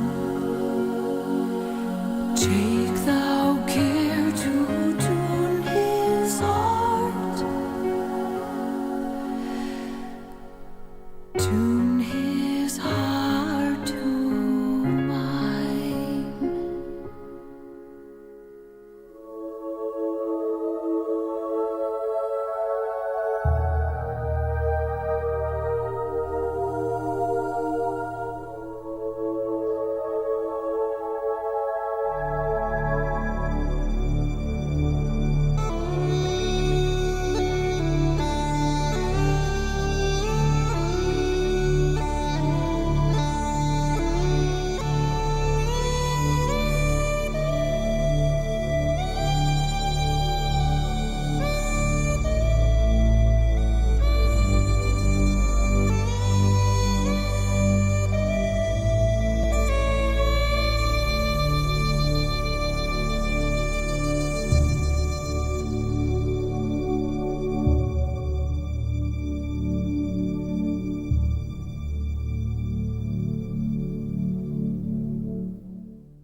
I's the boy that builds the boat, and I's the boy that sails her. I's the boy that catches the fish and brings them out to Liza. Hip your partner Sally Taboo, hip your partner Sally Brown. Fogo, Twillingate, Morton's Harbour, all around the circle. Sods and rind, a covey, a flake, cake and tea for supper. Codfish in the spring of the year, fried in maggoty butter. Hip your partner Sally Taboo, hip your partner Sally Brown. Fogo, Twillingate, Morton's Harbour, all around the circle. I don't want your maggoty fish, that's no good for winter. I can buy as good as that down in Bonavista. Hip your partner Sally Taboo, hip your partner Sally Brown. Fogo, Twillingate, Morton's Harbour, all around the circle. I took Liza to the dance, and faith but she could travel. Every step that she did take was up to her knees in gravel. Hip your partner Sally Taboo, hip your partner Sally Brown. Fogo, Twillingate, Morton's Harbour, all around the circle. Susan White, she's out of sight, her petticoat needs a border. Old Sam Oliver in the dark, he kissed her in the corner. Hip your partner Sally Taboo, hip your partner Sally Brown. Fogo, Twillingate, Morton's Harbour, all around the circle.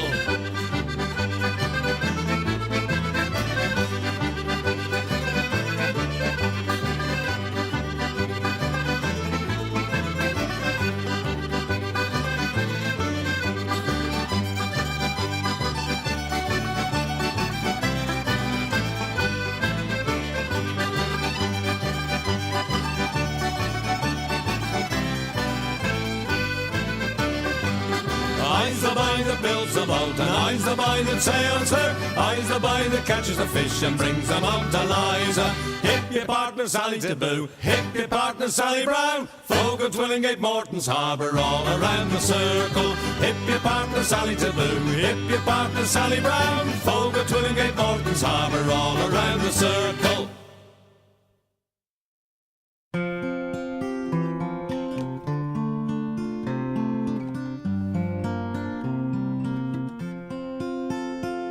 Should old acquaintance be forgot and never brought to mind?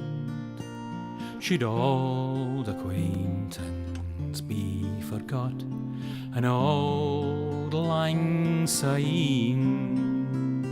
For old lang syne, my Joe, for old lang syne, we'll take a cup o' kindness yet for old lang syne.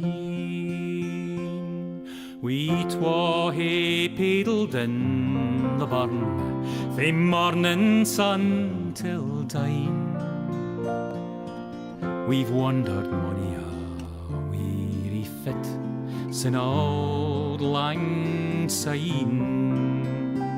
For old lang syne, my Joe, for old lang syne, we'll take a cup o' kindness yet for old lang syne. We twa hae rin aboot the braes and pooed the gowans fine. But seas between us braid hae rolled sin old lang syne. For old lang syne, my Joe, for old lang syne, we'll take a cup o' kindness yet for old lang syne.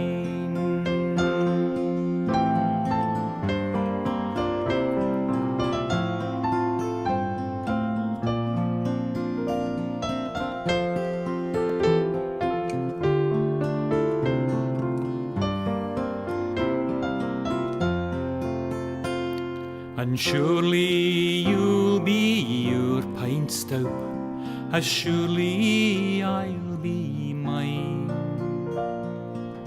We'll take a recht good wally wacht for old lang syne. for Auld Lang Syne, my Joe, for Auld Lang Syne. We'll tak a cup o' kindness yet for Auld Lang Syne. So here's a hand, my trusty fear, and gie's a hand o' thine.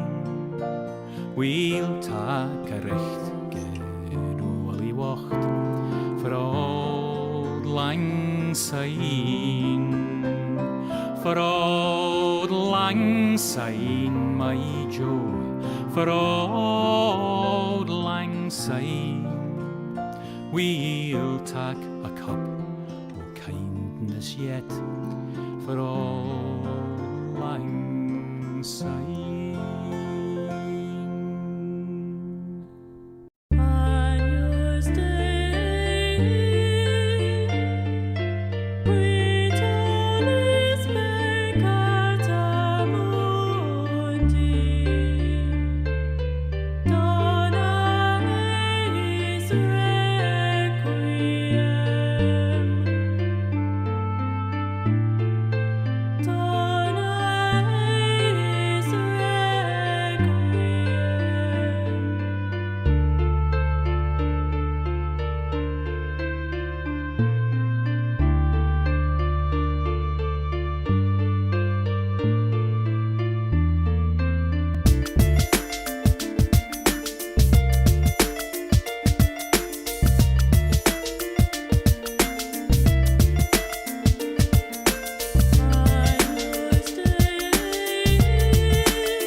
Welcome back, ladies and gentlemen, to the last best of 3 of the evening for the South American closed qualifiers. My name is DK Truman. I'm joined by Ace, and it's a decider here. Will it be Mosquito or will it be Perito Panzon to make it to DreamLeague 26?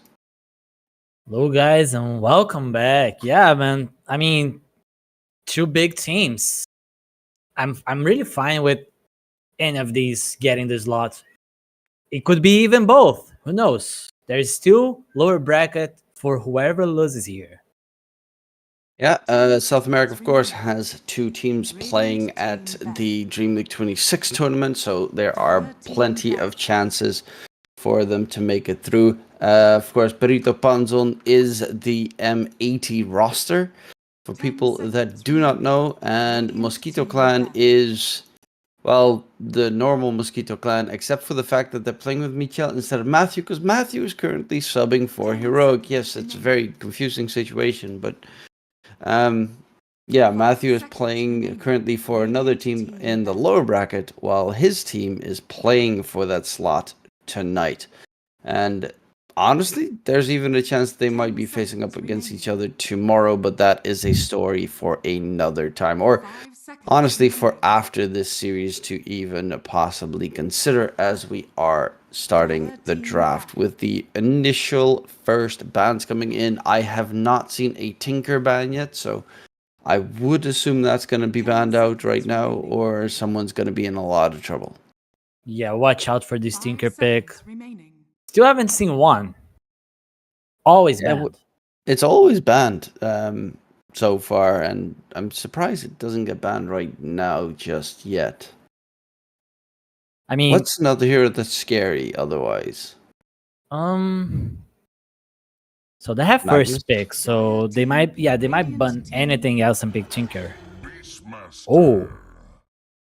Okay. That's not necessarily the first pick hero that I expected. They ban out Tide as well. The hero that most of the time doesn't even get touched until the second phase.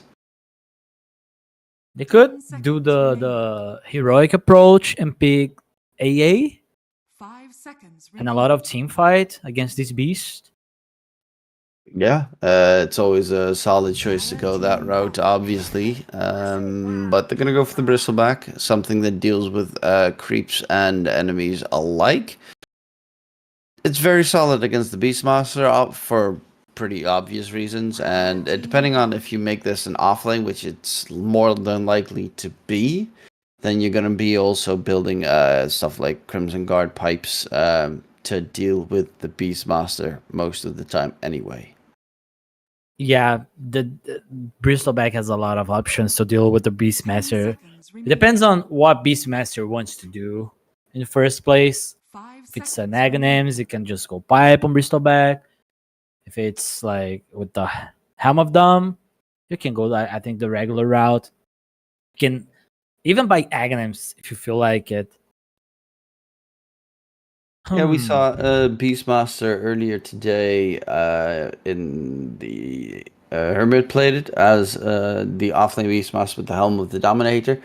Yeah. I did not see too much value in it, unfortunately. The Ags just feels too powerful. Obviously, the reason why he didn't go for the Ags build that game was because he was against the AA, but I mean, if they don't ban it or pick it, then Ags should be the normal route. Forcing Bristol to go with these defensive pipe itemization is kind of nice too. Yeah, there's the AA. It would have otherwise been picked against them, so makes a lot of sense to go for it. Because Bristleback, if he plays against AA, is very likely not going to be able to have a good game. Same with the Beastmaster. AA makes it very rough for a lot of heroes in this patch. You also don't have to fear banning the Huskar, for instance. So you can just let that one through and maybe even pick it up for yourself in the end. Yeah, I mean, and the best boss 5s are banned anyway, so getting the AA is a safe choice here. Ringmaster, also really good. Always nice for the save against AA or Bristle, because of course you have that damage reduction when you catch them inside the coffin. And the constant harass as well from range to just keep enemies slowed down is pretty strong from Ringmaster. They need a playmaker. These two teams need a playmaker. Well, there's Still not a playmaker. I mean, it's to a decent degree. It's probably a +4 Night Stalker. You get the vision. Beastmaster, third item. Second item actually tends to be the blink. So yeah, they do have some decent playmake potential, but yeah, this AA already with those couple of picks is looking like he's in for a rough start. What happened with the Bloodseeker? Is this hero really bad?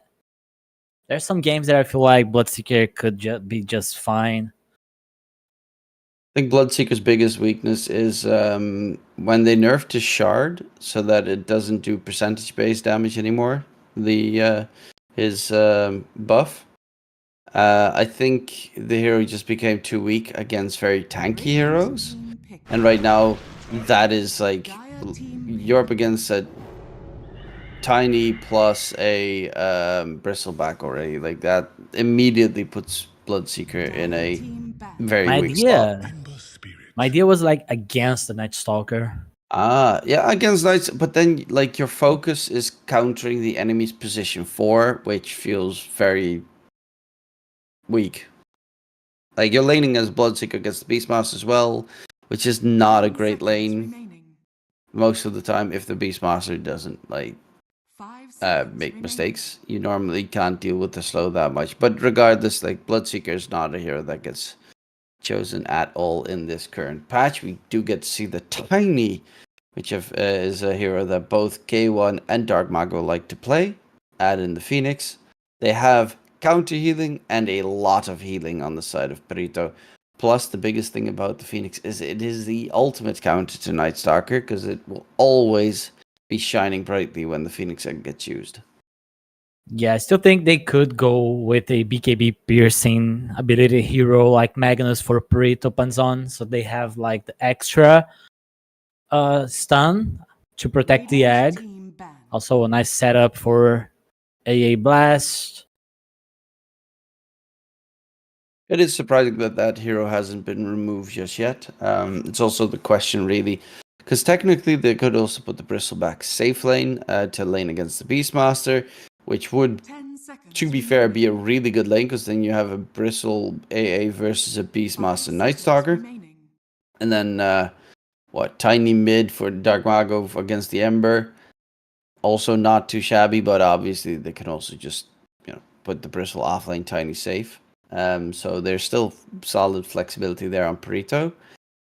But one thing about the Mosquito Clan draft that I really like is that Ember pick, because of it being such a good Mage Slayer game. Against all the magic and spell damage for the most part.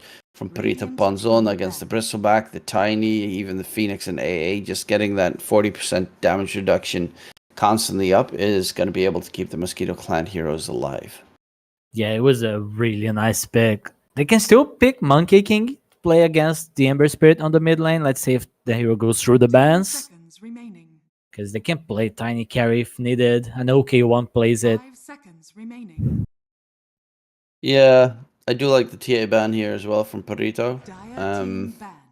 But it doesn't really, there's still solid flexibility. But with that life seed, it's very likely that they're more planning either the Bristle or the Tiny to be safe. Not that it's a guarantee necessity coming in, but it's a great hero against both the Bristle and the Tiny, that's why. 5 seconds remaining.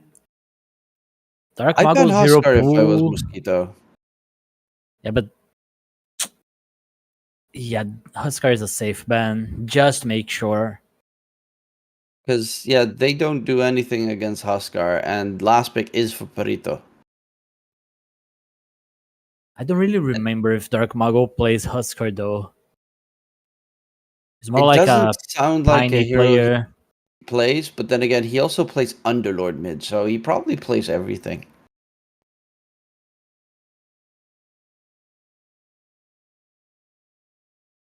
It would actually not be a bad game for Underlord mid, not gonna lie. But that's beside. It's most likely the Tiny, as he is more of a Tiny spammer. Radiant team pick. Doom. Yeah, then you probably don't want to put the Bristle safe. And you also don't want to get a Huskar, because both of them would get destroyed by Doom's ulti. Is that Beast Carry? 10 Yeah, seconds it seems to be a beast carry, unless they're gonna do something incredibly strange, with maybe like a Doom safe lane, or Nightstalker safe lane was a thing a while back. But then you're gonna have the weirdest draft ever. So it looks like it's gonna be a Beastmaster safe lane, which puts Mosquito Clan in a very weird spot, because I don't see that much damage actually. Yeah. And K1 picks up Auld, classic K1. You doom him, he comes back with a second life. Doesn't really bother getting doomed because of that. And he can also frontline for his team against the Night Stalker. They really needed someone to just be out there, giving vision.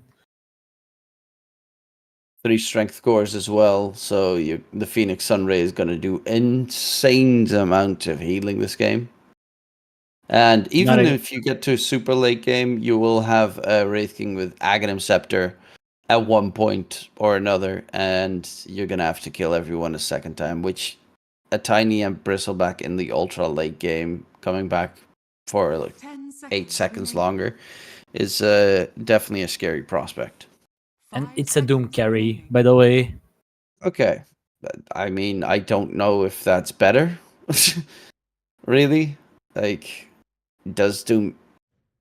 I've seen it a couple of times attempted. I haven't really ever seen it be that successful. Yeah, I'm still not sure if I like it. It still has to grow on me. I think the main reason they went for the Doom carry is they realize that they're up against other... If they don't pick... if they, let's say, pick a... or really anything else carry, you're gonna get hit by a Huskar, and then it's game over, because your team would not do anything against Huskar. I think Nightfall played it. Yeah, Nightfall played it today. He went Radiance, BKB, Sanjan Yasha, AC Silver Edge, and Overwhelming Blink. Like pretty standard if you think of a Doom core. And did he win? No. Well, yeah, that's. He was against a PA, Yuragi playing PA with the Rapier. It was a really long game, almost 1 hour, 58 minutes. Oh, that's actually pretty impressive that he managed to take that game that late. I don't know what the other cores were that he had in his team. I think that's more the crucial aspect because right now, like, Ember is nice, but Ember doesn't have the damage to kill off 3 enemy cores. Same with Beastmaster, 3 enemy strength cores, and same with Beastmaster. Like, Tiny, Bristle, and Wraithing are very hard to kill. Then you add in the Sunray heal, plus they don't have good Phoenix Egg hitters either, because Doom has horrible attack animation for the most part.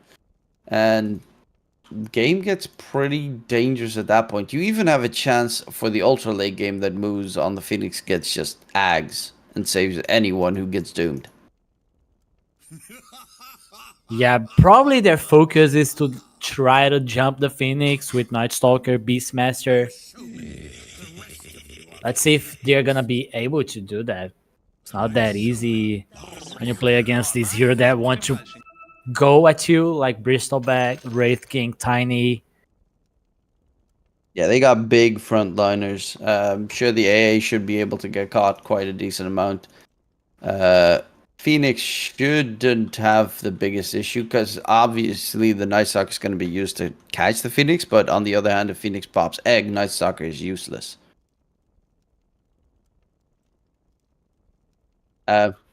Big old translator. What are they saying?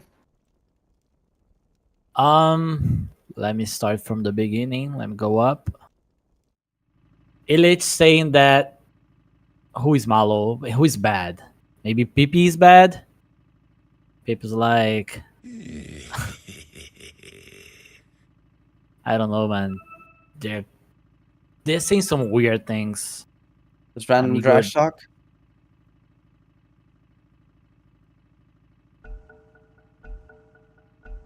Ah, okay. There's So some background. production's mentioning that it has to do with someone eliminating probably Panda, which I understand. Panda. If you eliminate Panda, then you're very mean because everyone loves Panda. That makes sense. He said, "Mi gordito." That should be Panda. Yep, Panda is of course in a Team Compromiso, which they are going to be playing tomorrow against Heroic. Yeah, we're doing that match actually. So Panda is still alive. They did win 2-1 against Starbacks just now. I mean, I'm actually looking forward towards that match as well. Yeah. Last 4 teams in the South American closed qualifiers still left standing. 2 of them make it to DreamLeague, so going to be an exciting day tomorrow, but we still have to end this day strong. Illich on that Bristol pack at the bottom. Are they swapping lanes, it seems, with K1 maybe going top? I guess so. It is good against the Beastmaster. Yeah, they want to force the matchup. Oh, Illich is gonna get jumped, and First Blood gets secured. Which, I mean, yeah, at least grabs the bounty, which is a plus, but it's only a 2-for-2 bounty room trade, so his death felt very much in vain. Giving First Blood to Ember Spirit is kind of bad. He's gonna have like early bottle. Then he's not gonna like bother that much that Tiny is denying his creeps. Yep, that's always great for the Ember as you want to get as much out of the lane as possible. Tends to, Ember has been getting a lot better in the laning stage, but still has very big weaknesses against high damage dealing heroes like Tiny.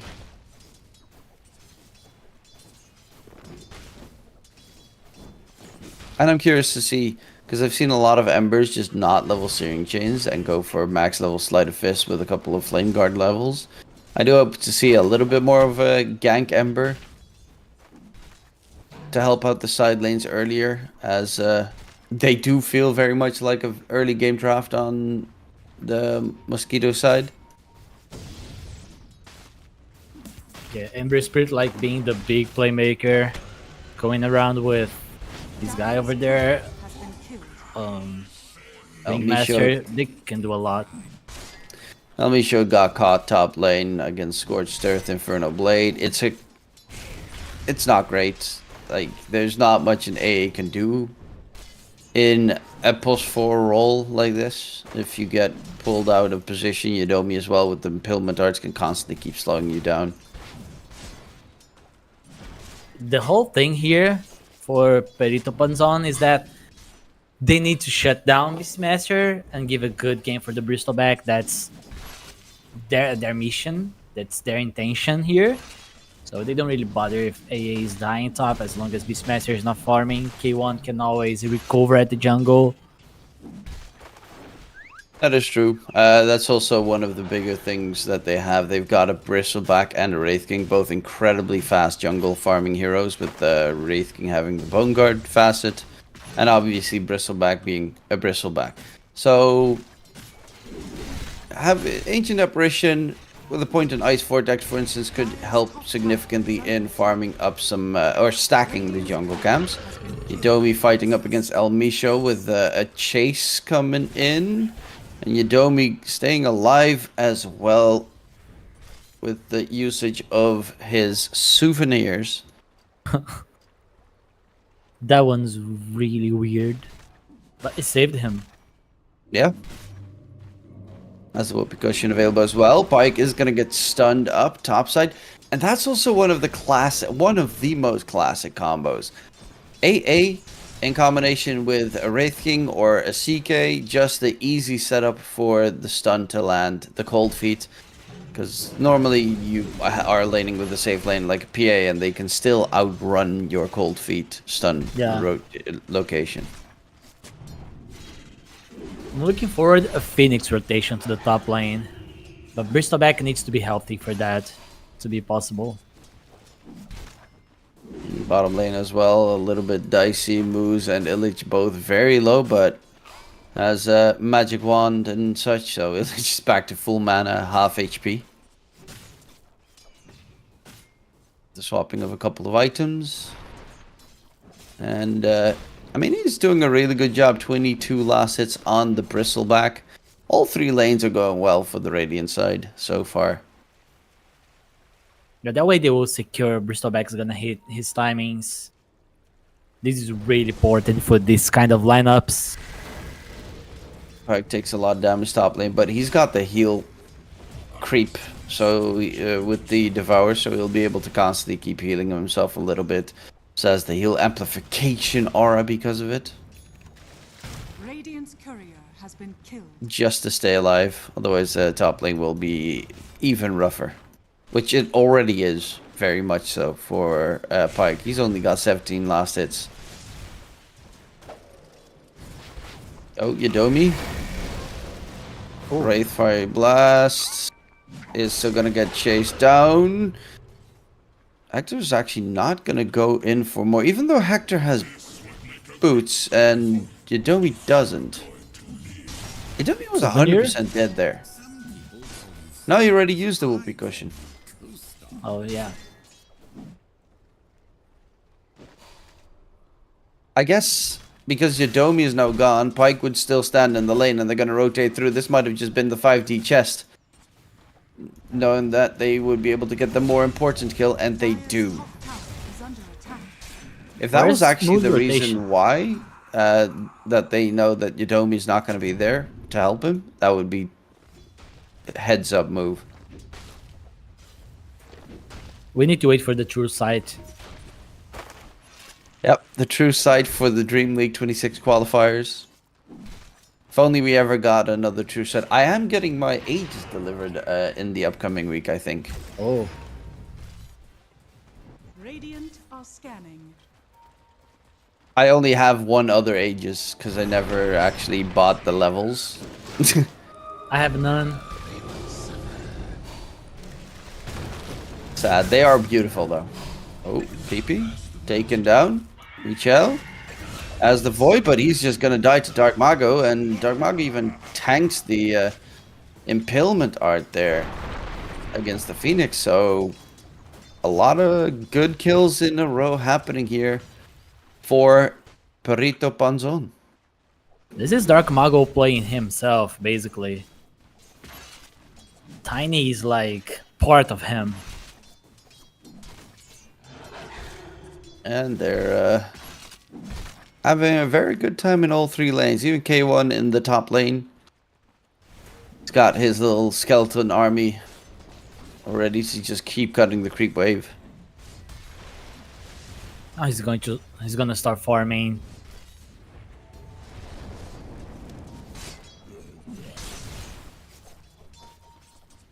What is he buying on Doom? Let me see. I wonder if he goes Midas. Okay. Yeah. I mean, he has the Devil's Bargain facet, so you kind of have to. Okay. If you go for the facet, the other facets are just... Radiant's courier has been killed. He gets easily outfarmed. I really don't like this facet because it just feels so disappointing. Pay to win? Yeah, well, boring to win. Like the other one, like increased doom duration also sounds incredibly good though. But speaking of which, it does get used. They get the kill onto Illich. He dies to a neutral, actually. While Dark Mago is looking for a target, Spike is gonna get tossed up in the sky. Rotation through from PP from behind. Jumps in, catches out El Misho. Root onto Dark Mago. Big rotation, 5-man move. Dark Mago will get a kill onto Yadomi. But without the Wraith King of K1 there, they should lose a third hero in that position. In comes the Bristle. Everyone's got to run, as Illich would otherwise clean up house. But yeah, K1 is... he didn't really want to join his teammates there, even though that would have probably been 2-3 kills for him. He doesn't care. He just... now he's farming. He's the carry. So that was all space for him. And I have to say this. Vitaly, Bristleback being denied by the creeps is on the Beastmaster. The Bristleback ran into the Ancient camp. The chances of him getting killed by the Ancients is really high. Well, you can't always get what you want, it seems. Speaking of which, Vitaly is going for the Ags. Same with the Bristleback. So both offlaners about the same route idea, but it's going to be this Mage Slayer that from PP that's going to be very impactful to deal with the damage output from Bristle.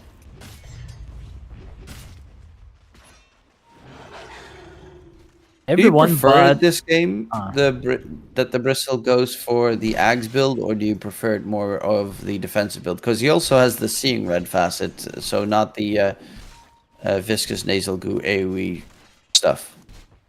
yeah, I like the Aghanims route. Problem is playing against Doom and not being able to go like Bloodstone later, so I don't know. Wraith King. Yeah, we have Armlet already done on K1, but his next item is Deso that he's looking to get. That's old classic Wraith King build. No Radiant shenanigans this time around. I like it. It's very good for tank busting and quick kills. But then I really would have liked the Bristleback to go for the other facet with the AoE Viscous Nasal Goo. Oh, Michel drop in low, taken down. They dive in deep. K1 needs to be careful not to lose his first life. But they also have the Phoenix Egg behind it. Yeah, AA still doesn't have 6. So they probably will avoid fighting for now. But if AA had 6 in there, that would be a really good fight for them. Some nice stacks for Vitali to clean up. Currently closing in on towards his Aghanim Scepter. Gonna get it in a really decent timing. Ooh, failed stack there by Elmisha. Rip. Reported. Can have everything. Bad AA gaming. Well, he got the last hit on the catapult. Had to use Chilling Touch for it though. A lot of carry players missed that one. Radiant are scanning.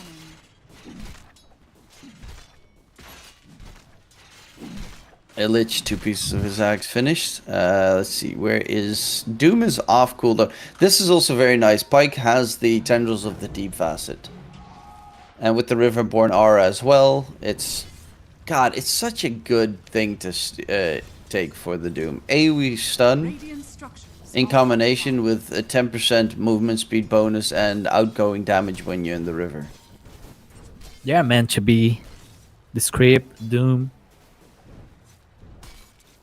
Well, in mid, actually, Dark Mago is going to get caught with the Yadomi Wheel of Wonder. Phoenix Egg was even used for that fight, but there was no backup to save the life of their Tiny.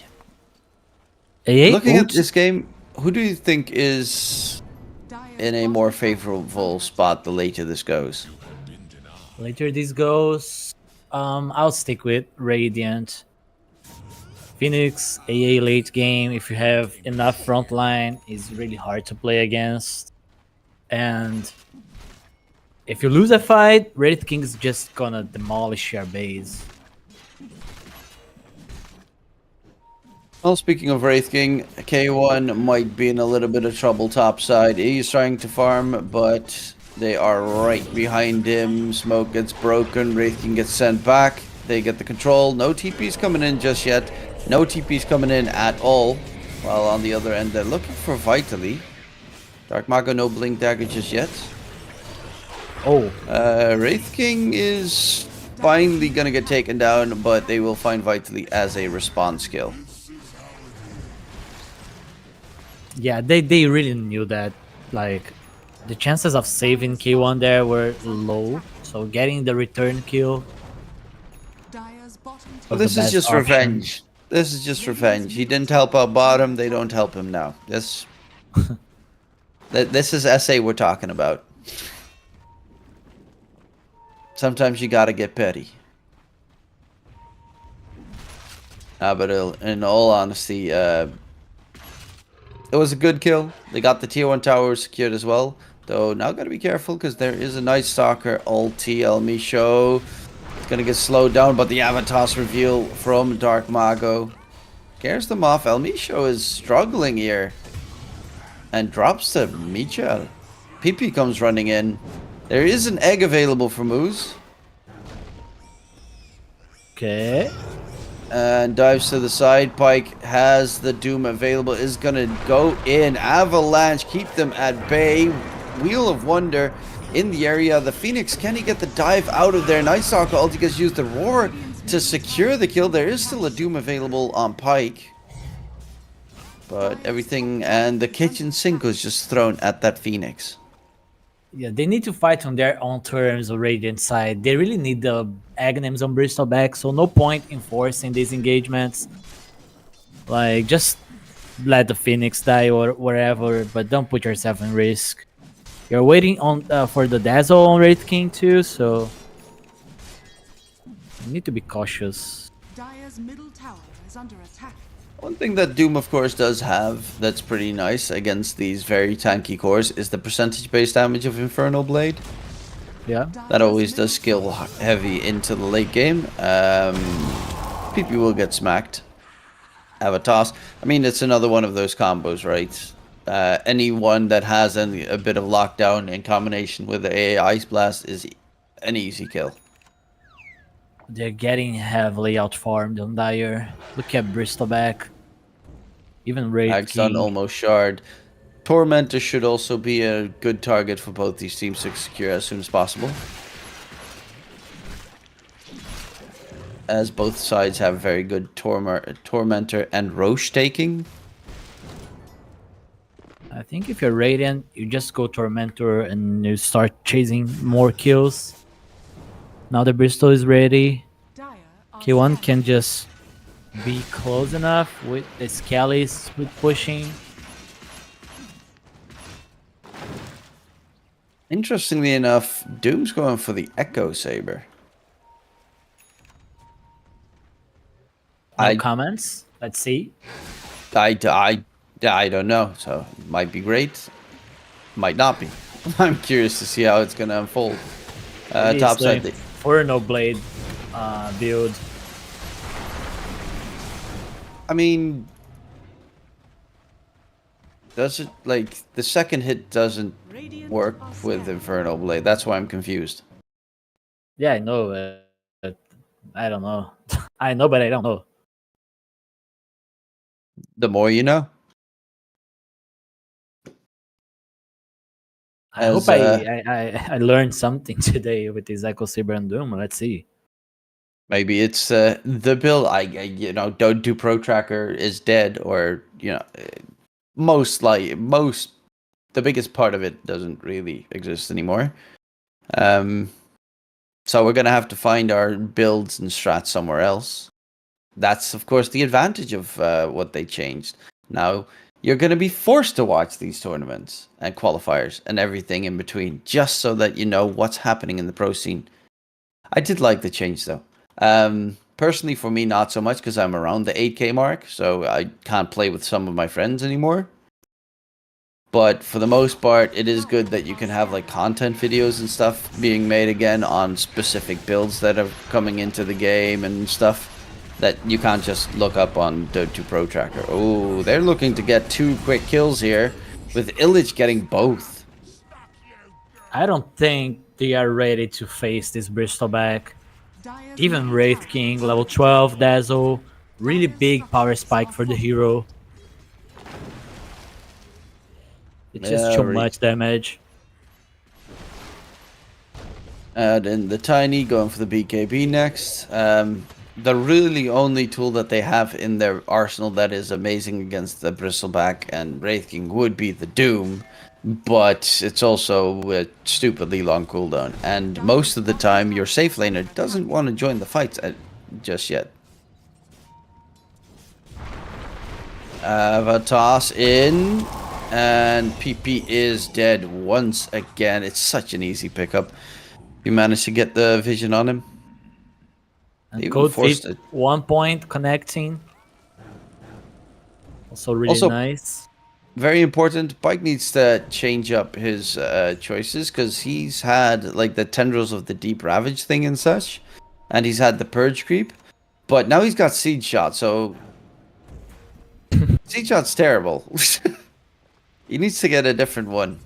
Maybe he has a plan. But he's gonna get tossed back. There is the Phoenix Egg dropped, but he is already blown to smithereens, and Phelps trying to run away. Should be able to disengage far enough.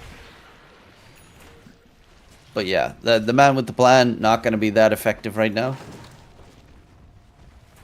Oh, 9k, 8k difference already. Yeah, there's no Phoenix Egg available, but he does have the Force Staff. So if Night Stalker tries to get on top of him, it's back to daytime moment, so the tier 2 tower mid is going to get secured. And I mean, they're very aggressive, but they have all the reason to be. Without Doom, there's no way they can kill Bristleback. Just 5 manning. Have a toss onto PP. There's going to be a jump. Going for Yadomi. Illich has to be a little bit careful, though, of the Doom. Oh, have a toss. There's going to be an Ice Blast flying through. It's not going to connect in time. But this time, it will not be PP getting blown up. But Illich gets a free kill onto Vitally on the back line. PP is still being chased further forward. Can Hector Armlet toggle? Is going to get healed up. Have a toss onto 2. They lose Yadomi. PP jumps to the side. He doesn't have any more remnants to use except jump in aggressively on the enemies. And will eventually get taken down. The Mage Slayer is doing so much, but still just too little. They will find the Doom. Pike, is he gonna get anyone? No. Nothing Bro. gained. 5 kills. At this point, I don't know. Do you call it? Because your high ground mean- defense is not amazing. It is. It definitely isn't. Though I do think that they should have at least gotten 2 kills out of that fight in response. They didn't fight at all. They were underneath the tier 2 tower. They even used fortification there to deal damage to the enemies. But they were just running away. Illich gets Vitally gets randomly caught by Illich with another bristleback move and doesn't even get his ulti off. They just get shredded. Their only play now is wait for the BKB on Doom, then you go. Because BKB on Beastmaster is gonna take a lot of time. Oh, BP, no toss coming in. This time Dark Mago's gonna get caught, and that's a good read. In response, though, they are chasing for more. PP is gonna get caught there. The Sunray heal is gonna keep K1 alive. The Doom gets thrown out onto Illich, but Pike is in response. Tendrils of the Deep keeps him alive for a little bit longer. The Phoenix Egg in the middle of the entire enemy team will find 2 kills. And Illich is back with a vengeance after his Doom has just ended. Chasing after Michel, Illich, the slow, the catch, the root, the kill. And Dazzle charges, building up. Yep, Wraith King, he's also got that Blink Dagger. They're going to head into the Roche Pit. You give that Aegis to the Bristleback, because Wraith King still... I mean, technically he doesn't have a reincarnation for another 2 minutes, but you just give it to that Bristle, and the game is Tiny. already super rough. Yeah, but Tiny's going BKB anyway, and he feels very weak. You just want to have Illich running mayhem in the team fight. He's almost done with the SNY as well, so you're going to have the duration reduction on Doom.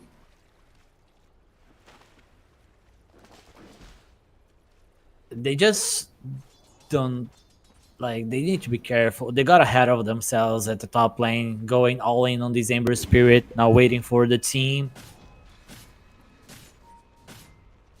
Tiny just got blown. Dire are scanning.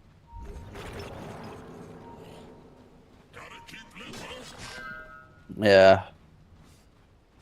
PP is surviving definitely a lot better with the Mage Slayer Sange now. The Avha Toss plus Ice Blast is not enough to kill him in one fell swoop. So that's at least a plus, but then they'll probably just turn their attention to using it on the Beastmaster, for instance. Or anyone else, for that matter. Get the quick kills. Radiant needs to get a gem. Their movement just failed because there was a ward on the enemy triangle. They really need to secure map control. Maybe force Mosquito Clan to make mistakes. Vitally has a gem right now, so all you have to do is kill off that Beastmaster once again.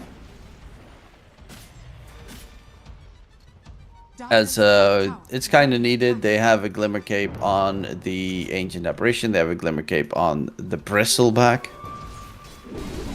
So the invisibility is invulnerability shenanigans are in play, and Pipe is being delivered to Moose. That is such a fat Phoenix. 4 staff, shard,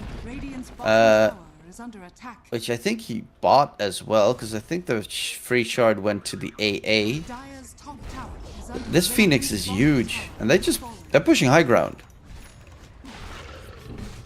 He's got the right-click facet on Bristleback with the Seeing Red, so stuff's dropping quickly. And the Skellies are here. It's gonna fall really quickly.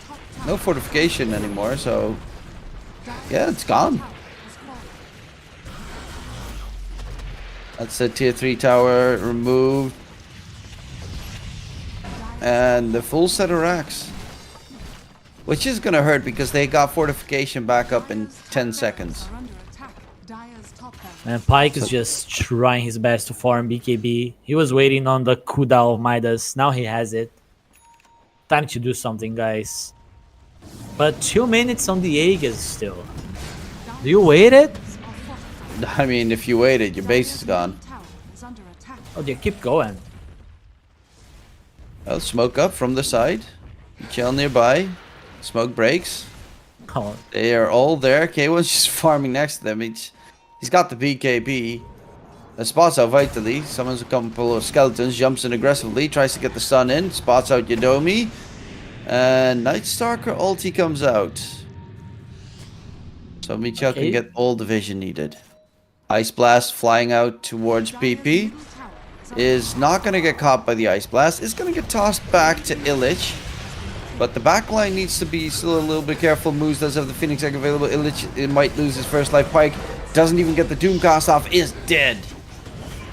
And no buyback. will get jumped. The roar gets thrown out onto the Phoenix. But the Phoenix still has Egg, baby. You can roar him all you want. You don't have the damage to kill him. Vitally drops Gem is on deck. That's picked up now by Dark Mago. Pike doesn't have a buyback.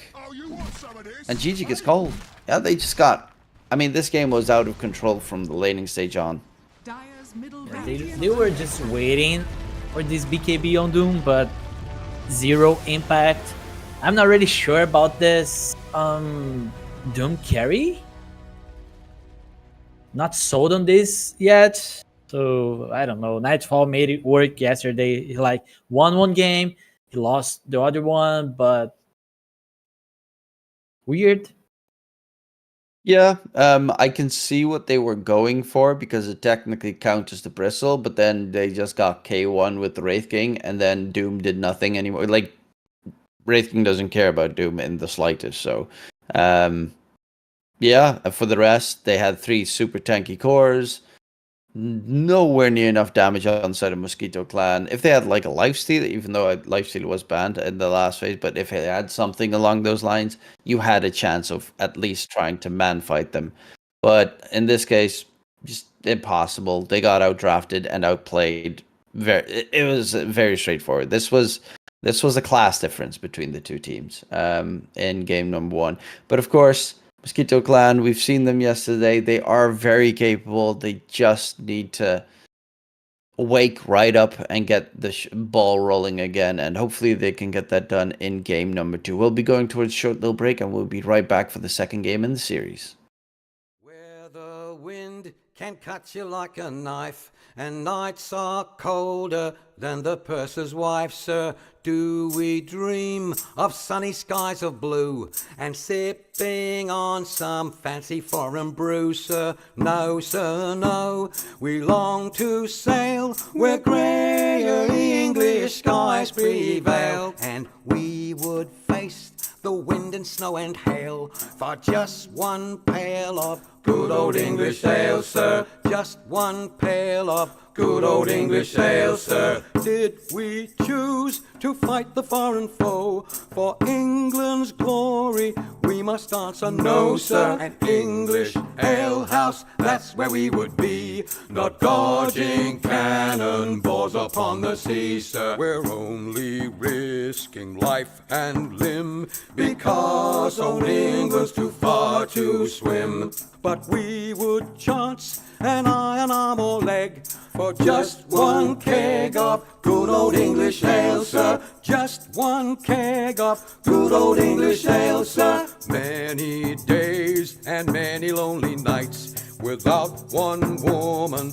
hoving into sight, sir. Now it won't be long till we see our wives and sweethearts lined up on the quay, sir, with their arms all open wide. But we will push them gently aside, for they will have to wait for us until we've had our fill of good old English ale, sir.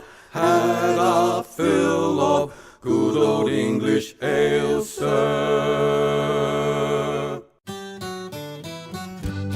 Come landlord, fill the flowing bowl until it doth run over. Come landlord, fill the flowing bowl until it doth run over. For tonight will merry, merry be. For tonight will merry, merry be. For tonight will merry, merry be. Tomorrow we'll be sober. Here's to the man who drinks strong ale and goes to bed quite mellow.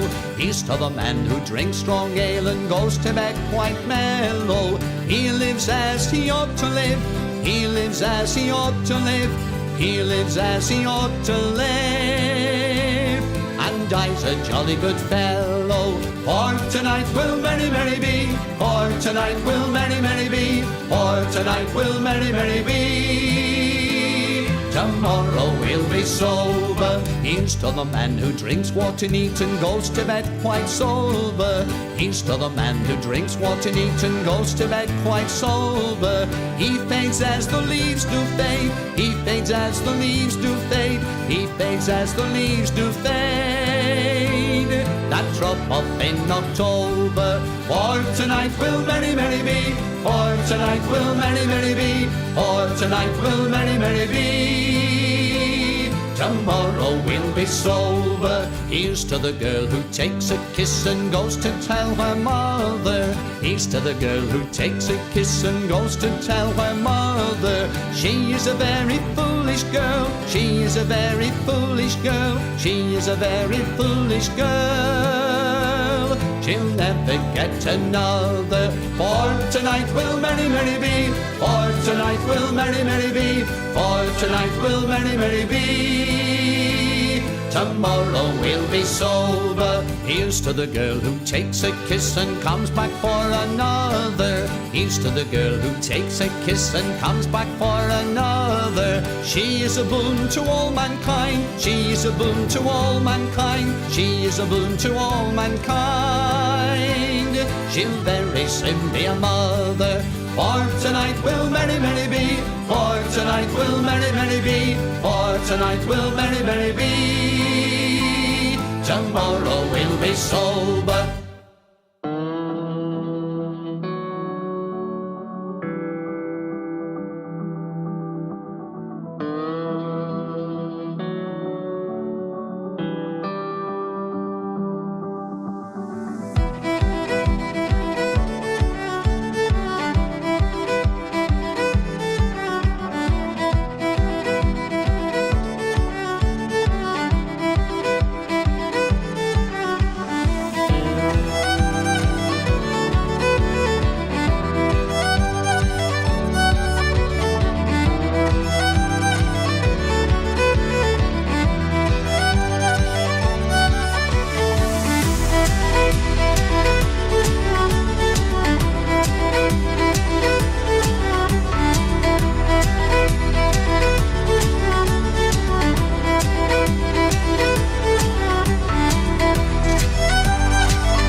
grandfather's clock was too large for the shelf, so it stood 90 years on the floor. It was taller by half than the old man himself, though it weighed not a pennyweight more. It was bought on the morn of the day that he was born. It was always his treasure and pride, but it stopped short, never to go again when the old man died. 90 years without slumbering, tick-tock, tick-tock, his life seconds numbering, tick-tock, tick-tock, but it stopped short, never to go again when the old man died. In watching its pendulum swing to and fro, many hours had he spent while a boy. And in childhood and manhood the clock seemed to know, and to share both his grief and his joy. For it struck 24 when he entered in the door, with a blooming and beautiful bride.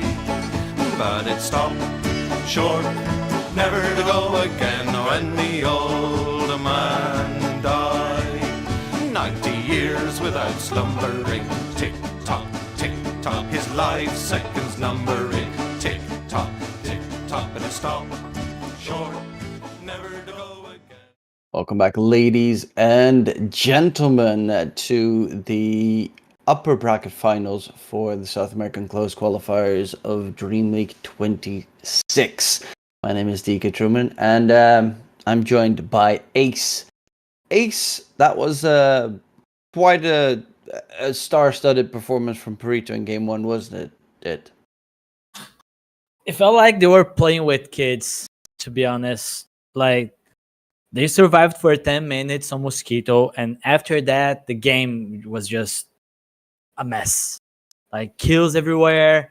They even tried, like, offset this by trying to gank K1, but not really working in the end, because they lost their Beastmaster, the hero that was just farming for like 14 minutes straight. So they really need to take a deep breath and come to the second game and forget everything that happened on game 1.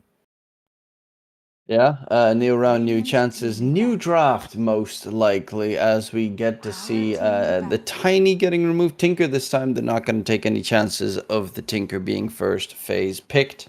And Perito Panzon, I guess we're going to see another... I mean, they didn't have first pick last time, but Beastmaster is still left in there. They went for a Bristleback immediately at the start because of the Beastmaster. This time they're going to go Ancient Apparition instead. Do you dare picking Beastmaster into my AA? They can just pick Bristle. other thing and just like make Perito just play with AA. 10 seconds remaining. Yeah, that's Not really kind of the countering scary anything. thing. 5 seconds remaining. Is AA just counters so many heroes from the get-go.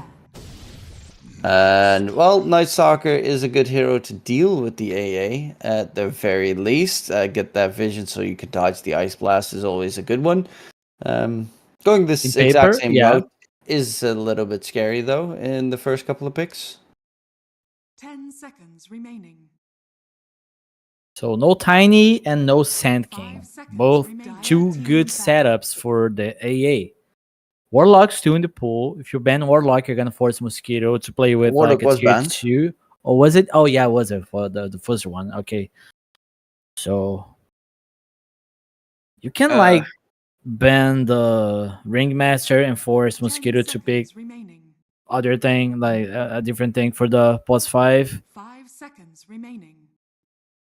Yeah, I wouldn't really think that the Ringmaster was the scary part. Like, if you had such a game for Perito, like, do you really care about the Ringmaster that much? He did have probably the most impact on their team last game. That is true. Because he had a couple of very nice saves and such, but they did get just overwhelmed and outgunned in the most part. But there are, like, at plus 5s, they're still quite plentiful plus 5s that they can go for. The puck banned at this stage. Interesting. Yeah, they have some plans already, it seems. Last game, Mosquito banned Mars, which is a really good hero for Dark Mago. Really nice setup for the AA. Let's see if they... Oh, you're not banning Mars, so... Sven removal, yeah. Darkseer plus Night Stalker, very pesky lane to deal. Darkseer normally tends to get first phase banned, as it is one of the stronger offlane heroes in this batch. Okay, so if K1 picks Life Stealer here, 10 seconds. most remaining. likely he's gonna be okay, but AA is gonna feed instead. 5 seconds remaining. So, because Life Stealer cannot do much to help AA, so he needs to think, do I care about AA feeding on the lane? Do I only care about myself? Can we like bring Moose to our lane to help out? Same duo. Okay. Yeah, I mean, it Mars worked now? really well. Moose had so much farm last game. Mars would be very nice against the Darkseer as well. Yep. And the Night Stalker, obviously, but 10 seconds. if they could have gotten that puck this time. 5 seconds remaining. They need some good lockdown catch for the most part. Make sure that they get held in position for the A Ice Blast and Oh no. Phoenix Egg. Bristleback is not necessarily the best catch, but it's also a hero that if they play this, because they could always flex it towards the safe lane position, does not care about a Darkseer Night Stalker at all. 10 seconds remaining. I was thinking Magnus Mars, but 5 seconds. I don't know if K1 plays Magnus carry. Radiant team He probably pick. does. K1, right? Team pick. Magnus was a strength hero. K1 played anything that was strength or remotely strength. But Magnus is a slightly more specialized hero, I guess, with the RP that you pop RP, then have to turn thing that I still find very 10 confusing. seconds remaining. So you can't really pick DK into this storm because of the illusion of Darkseer. What's left in the tank? I mean, the DK illusion these days isn't that bad because it doesn't have any of the Elder Dragon form shenanigans added in. I think I still like Mars because even though the Ringmaster has a save, if you're inside the arena, it doesn't really matter in the end. Or Underlord. It's Dark Mago. I'm just gonna keep hammering on that Underlord. You get Rod of Atos, Gleipnir, Darkseer against Darkseer, Night Stalker, Storm Spirit. They can't get away. They're caught. They're his baby. Though Ember Spirit kind of does the same. You get the root in with Sleight of Fist, Ice Blast connection. They do need a lot more control though on Perito. And considering the last pick is probably going to be K1's. What? No, Wraith King you don't want to go. CK you don't want to go because there's a Darkseer on the other side.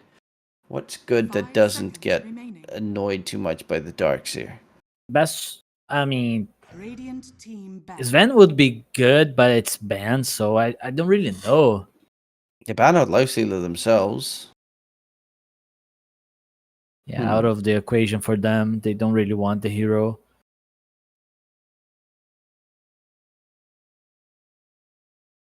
Seconds remaining. What is solid?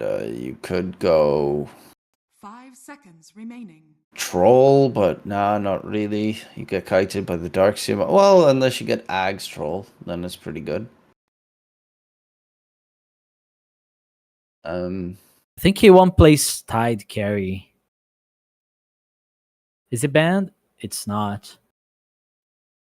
It's actually pretty good game for Tide carry considering they can't kill him so far. But it depends, of course, on what Mosquito's. Actually, Mosquito has last pick. They should probably. I know. I was thinking they should probably remove Oscar, but yeah, they have Storm Spirit. They'll definitely not play Storm Spirit side lane. They can ban Ursa and pick Tide carry. Shard really good against Storm. Nice setup for AA. Monkey's also still available. But it's K1. That's true.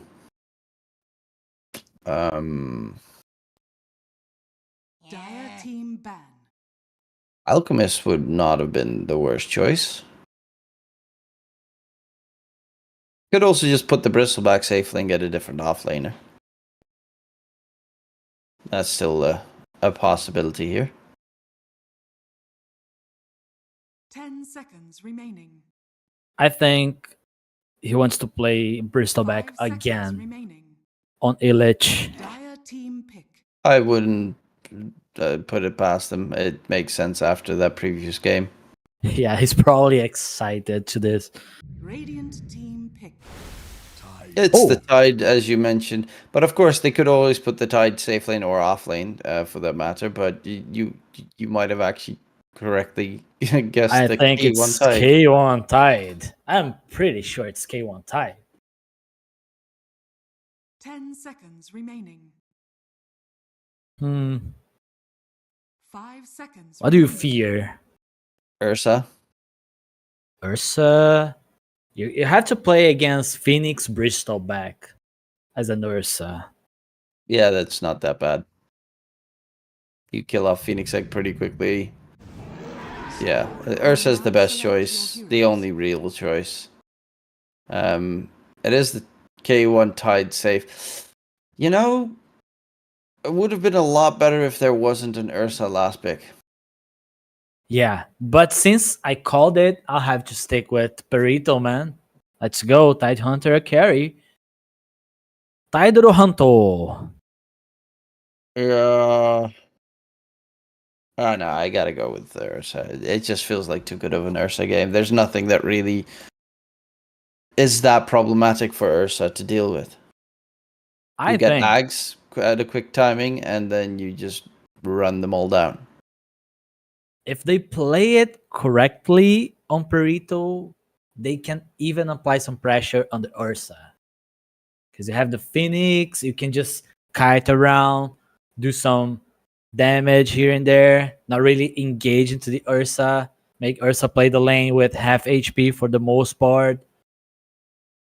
Then AA can casually walk in, you know. I think there are some ways you can play this lane. I mean, yeah, sure. I definitely do think that as well. It's just more if they manage to not get completely demolished in 20 minutes time, then you still have to deal with Ursa.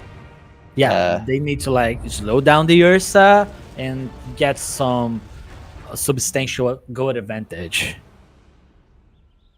Wow. Dark Mago has 32 commands in 15 games. That's impressive. Prepare for battle. He's a good manner. I mean, it's also impressive at the fact that you play at that high rank Dota and you don't get too many of the same teammates every single game.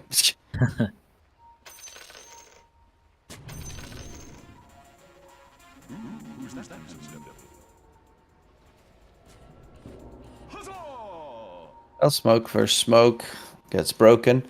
Yeah.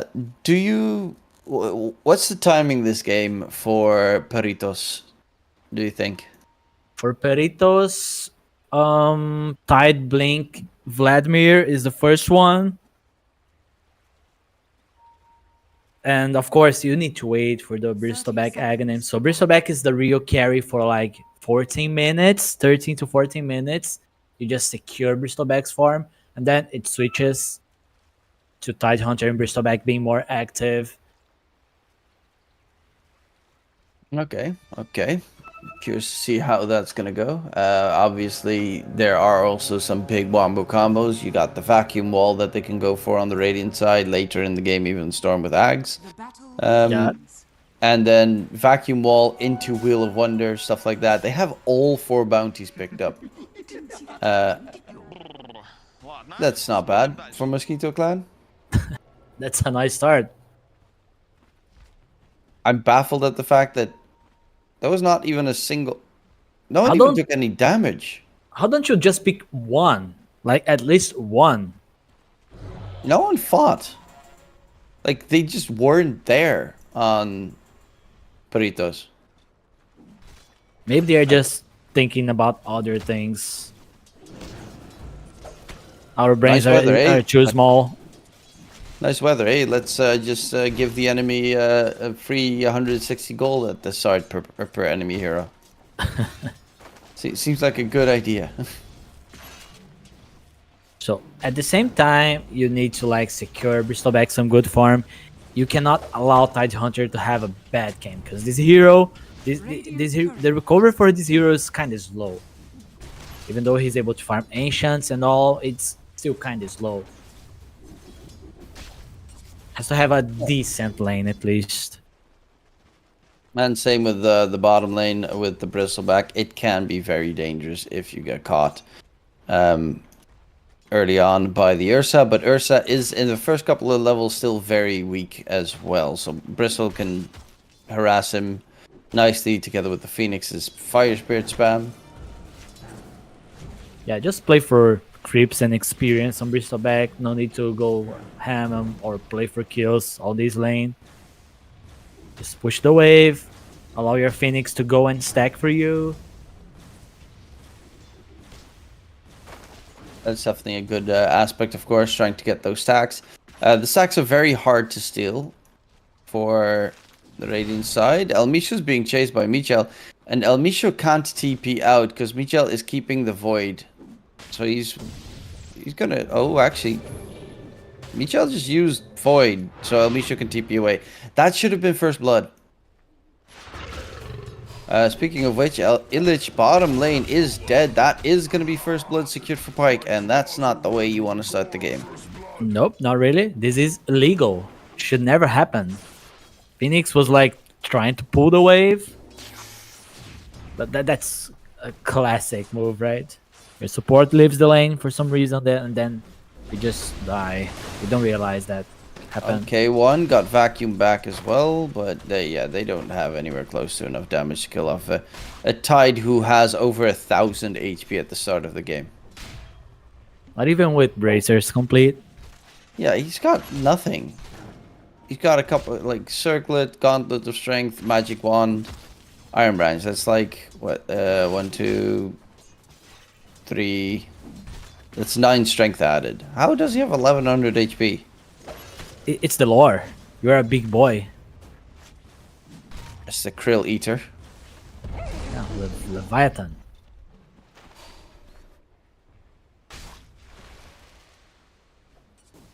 And he should have no problems in that top lane whatsoever. Together they shouldn't ever be able to kill him. But the big one is going to be that Ursa. Who's going to go Battle Fury build and just try and scale fast into late game. And if you get to a point on the Ursa where you get Ags plus Shard, it's over. He's just going to run you down. Sees ya, dummy. Well, he's making sure no stacks can be made, or at least from the small camp. Oh, Moose gets feared to the side. Ember's coming. A little bit of a duel there. Yudomi dropping low. And Moose just gets the straight up kill. Solo. Not sure if it was solo XP, but solo kill. Moose played a really good Phoenix last game as well. Had so much farm. Oh my goodness. 1v1 and Illich takes down Pyke. 2 1v1s. And they won 2 of both of them on Dire. That ain't great. Illich curious to see if he's actually going to go for the same route this game of just rushing the Ags. Would assume so. But it wouldn't be the weirdest thing if he goes for like a Well, no, if he would have gone Halbert, he would have already gone for the items for it. PP in mid getting ganked by Moose. And Moose is just making some magic happen on the map here. Yep. Rotating at 5 minutes. Bristleback getting a solo kill at the bottom lane. Things are starting to look good for the Perro. Perrito. Illich. Come on, Illich. Get back, but he's actually wants to go back in onto Yudomi. There's Moose nearby. Moose is playing a dangerous game. Is going in aggressively onto Pike, and now Illich with the viscous nasal goo spam is looking for multiple targets. Yadomi will be the one taken down, as Pike still has some quill spray stacks on him. Needs to be careful. That was a really nice page. He pretended he was going for Ursa, so Grimstroke. I keep repeating Grimstroke, so the Circus boy gets out of position, and then you just go and kill it. Yeah, I understand. I love Grimstroke as well, and they destroyed his their ink spell. attack animation. I don't know. I keep saying it's Grimstroke when it's Ringmaster. I don't know why. Yeah, Ringmaster, new heroes, strange names. There's a rotation actually with El Micho going towards bottom. Pike needs to be careful, as he is in a world of hurt on the side. Illich chasing for more. Pike is gonna get taken down. Kill gets secured. Big zip comes out, and Illich is gonna be a second one dead. El Micho is on the run now. Slowly Doesn't have a TP. Yeah, he's gonna die eventually. Radiant's bottom tower is under attack. Today, probably, but he's at least gonna take them for a spin. Can he juke them? He doesn't really want to. Oh, he's actually going for a little bit of a man fight here himself. Mini Ravage thrown out onto Yadomi, but El Micho dies. Nonetheless, good rotation from PP towards bottom to help out, kill off Illich, who is now level 6, so he will get the Warpath stacks going. K1 skipped Ravage, by the way. Can't blame him. I mean, he shouldn't be seeing any action anytime soon. Illich has the tier 1 bottom gone. He's going eggs on Bristolback. I'd like to see K1 getting the early point on Ravage so they can kill the Storm. There's 2 points on Searing Chains in Ember Spirit, so yeah, that could work. Maybe on next level. And next level he's probably going to go Anchor Smash though. Oh my god. Gotta get Maybe that for back level the Anchor Smash. 10 minutes rune fight? I don't know. At some point he's gonna have it. And Moo's closing in on his... I mean, the level 6s are going to be very important for these supports, especially... well, Night Stalker not necessarily the most important.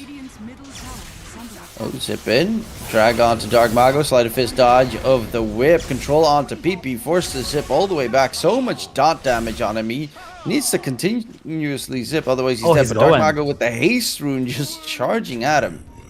At the Fire Remnant down, gets the jump all the way back in mid. There is going to be a move from Vitally, has the vacuum wall. Usefulness. They lose Yadomi once again. Vitally can't even get anything here. He's going to get rooted up. The Darkseer is in a lot of trouble. Sleight of Fist available. Triple kill for Dark Mago. Looking for Michel maybe for a fourth. He's got the double impact facet, so the damage is insane. Ultra kill Dark Mago. Guys, we're 9 minutes in the game. How does he have an ultra kill? There are some rules when you're playing against the spirits. If the spirit has a rune, you avoid fights. Yeah, they want to go in for moves, but PP's out of mana. The Dark Mago is back with full. Rampage? Oh, unstoppable. PP gets rooted. Illich is here. PP's got almost no mana left. Dark Mago's just gonna chase. I mean, that would be a dieback, and sorry, not a dieback, but a very sad little storm at the very least.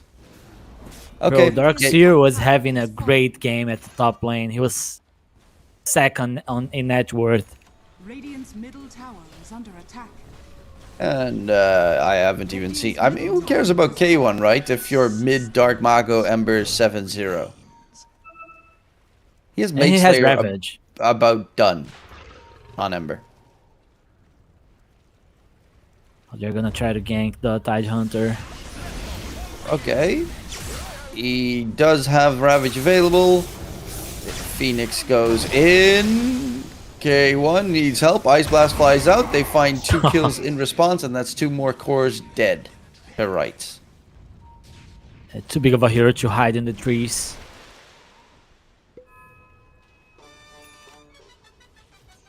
Well, bottom lane Pike needs to be careful that he doesn't randomly get spotted by Illich, who's got 2 pieces of his Ags finished. Chasing Michel dropping low. Dark Mago has a regen rune, but luckily enough, no fire remnants to work with. I really like the way they are playing on Dire. They really needed to just slow down the Ursa timings, and then you can just walk around on the map. Ursa doesn't really want to join fights. Ooh, Pike. He's dead. Straight up, easy quick kill. Thank you very much. I also love the fact that Dark Mago went for max level Sleight of Fist Searing Chains. So no like Flame Guard shenanigans in mid, just max level Searing Chains for the 3-second duration route. Half HP on Ringmaster, by the way. Yep. Fun stuff. They're just outplaying them so hard. Even with the Tide being technically like a really good game for Ursa, but getting this much bullied. Speaking of which, K1 this time is going to be the one getting bullied. Ice Blast connects onto 3 heroes. Alicia's like, can I get anyone in response? But Dark Mago will be able to find another kill. In the meantime, the supports need to be a bit careful. Well, yeah, he should not pushing the tier be 2. there. He should not be there on Tide. Unless he was like baiting, but that was not the case. If Dark Mago was nearby, then that would have been great, but Dark Mago was too far away. He does have his Mage Slayer, 12 minutes Mage Slayer done. Sure. You're gonna keep calling the bluff on the Tide Hunter if he keeps doing this. Invis on Dark Mago, Root comes up, Michel cannot get out.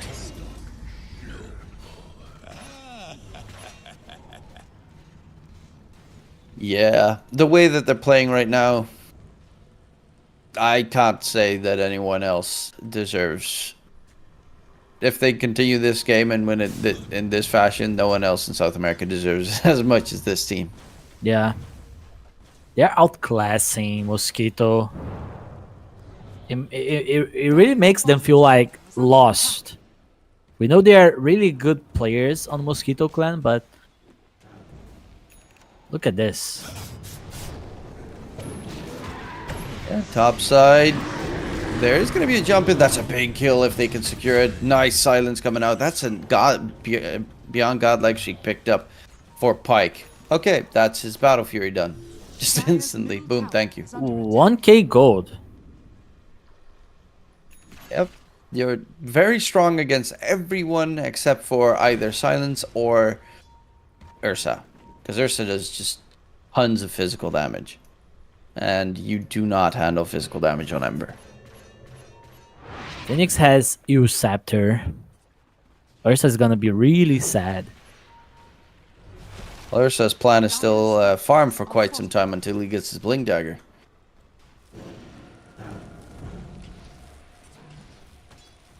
And Illich has his Ags done as well.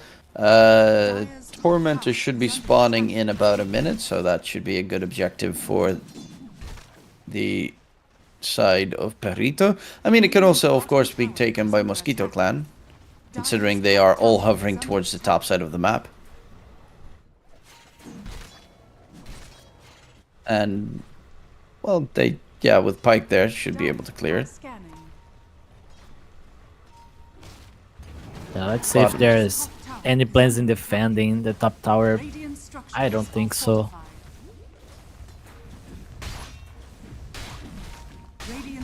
Yeah, Lich, they'd rather get the tier 2 tower. There is a smoke, though.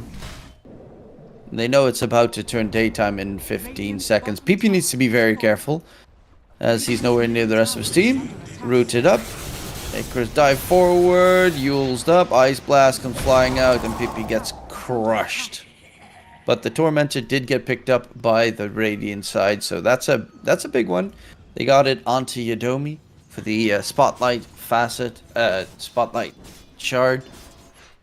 But the fact that it cannot be picked up for the Dire side for free is actually pretty big. That's about 2.5k net worth swing. Yeah, it was a nice play by them, deciding to go for the Tormentor. Shrine of Wisdom also picked up by the Night Stalker. So they're getting some good value moves, and Ursa is almost done with the blink. He is becoming stronger. They made some mistakes on Peter Panzon, like the pick off on Tidehunter, the aggressive play on Ember Spirit, ending up on his death. K1 also has a Mage Slayer. They have 2 Mage Slayers now Radiant's middle tower is under attack. on the Dire side. I think it up. It doesn't really do anything against Ursa though, which is the only one that I would be fearing this game.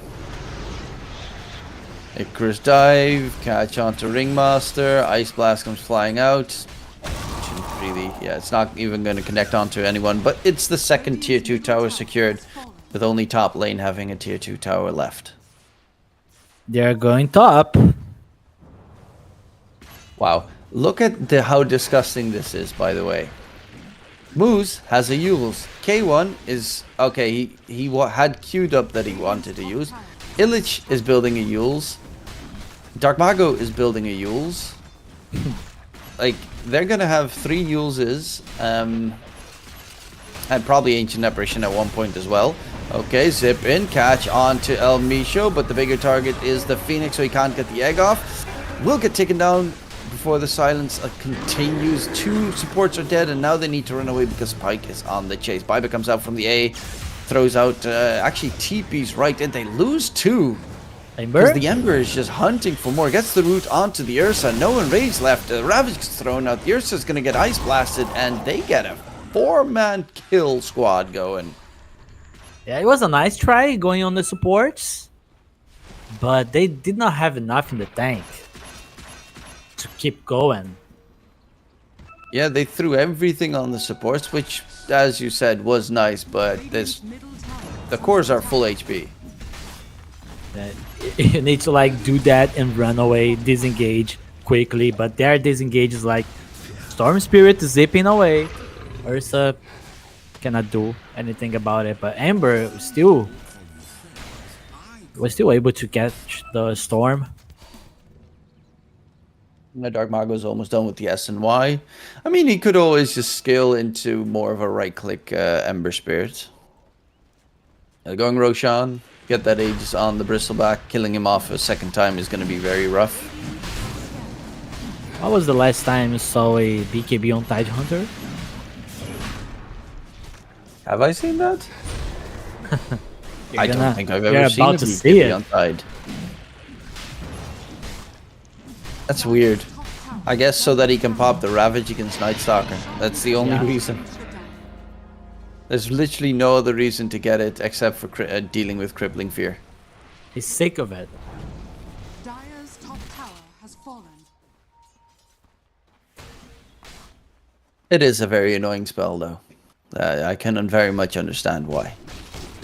Power of the boss for Night Stalker. He's making the enemy carry Tidehunter by BKB. Then again, you said enemy carry Tidehunter, so there's already something wrong on your sentence. Yeah. Because if it was an That's not on off-team me. Tidehunter, you'd get a 4-staff, and then it also works.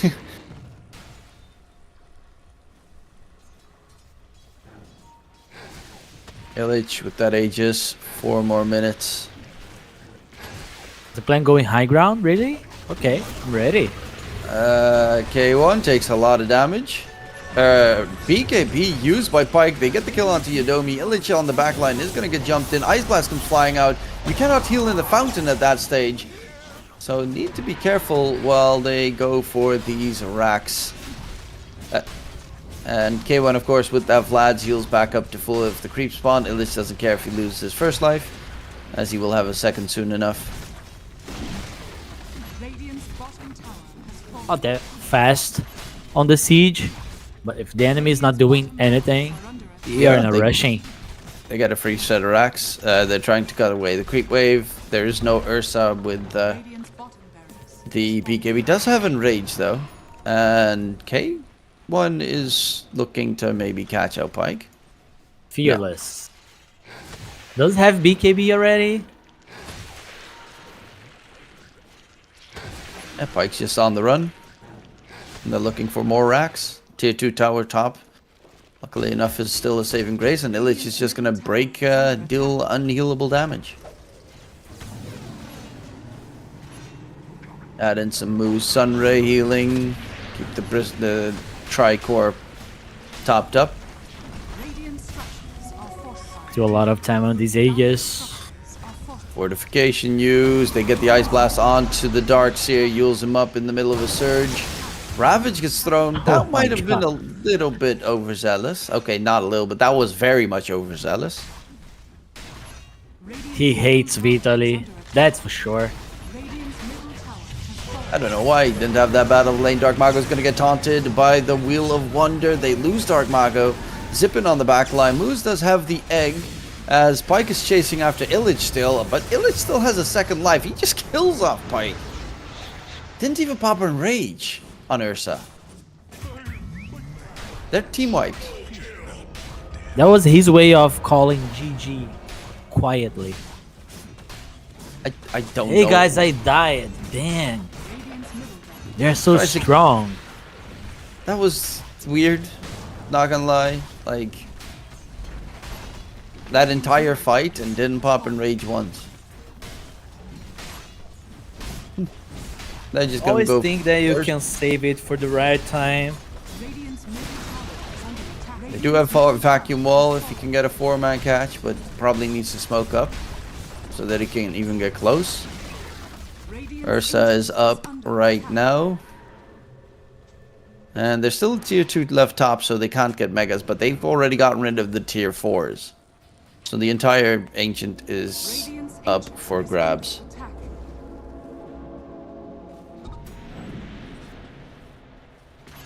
So how's the Blink Dagger situation on Ursa? They desperately need that for the next fight. 200 gold away, not really bad. But he still needs the item, so... Oh, K1 top. Yeah, if they went for him, they'd get absolutely demolished. They're like Phoenix bodyguards on Ursa, so he can buy Blink Dagger. Would he be smoked? It's a random bristles flying all over the place. But there'd be backup for K1. Who knows? K1 is still building up that BKB. He's very close to finishing it up. Feels so incredibly underfarmed even though he's second net worth. That's just how fast this game is going. Radiance for Illich is almost done. It is 23 minutes into the game. The bristle with the Radiance. Yeah, you got Ursa's gonna have a hard Bristle. time. And Bristle's the one carrying the Radiance. This is such a weird game.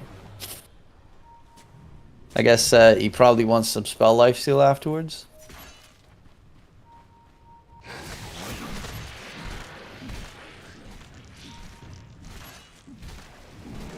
Amplify damage rune on the Ember Spirit. Double damage empowers me. So ready to knock on some buildings. This is his third AD rune, I think. Oh, Illich is going Butterfly instead. That's gonna be rough for the Ursa to even kill off the Bristleback at that stage. Because he's not gonna have MKB anytime soon. He has queued up that he wants to get MKB though. But now you're also gonna have a Bristleback with the base attack speed percentage increase of 20% on Bristle, who does insane amounts of right-click damage with those Warpath stacks at max.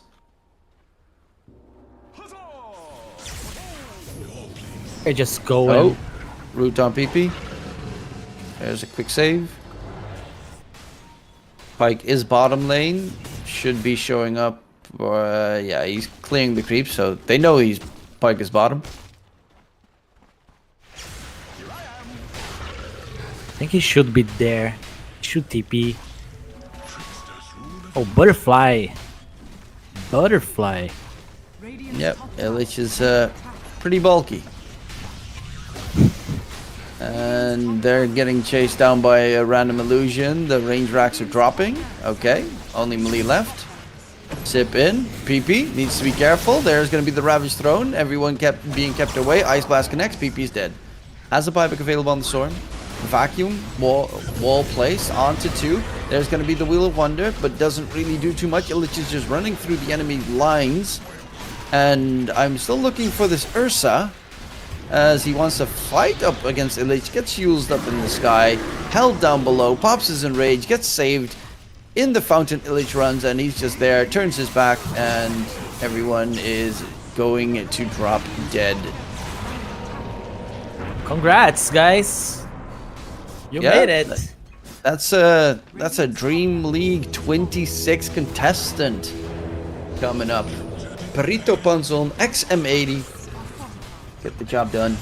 Very convincingly. Honestly, like, if this is your upper bracket finals, 100% deserved. They demolished the Mosquito Clan. Not even close.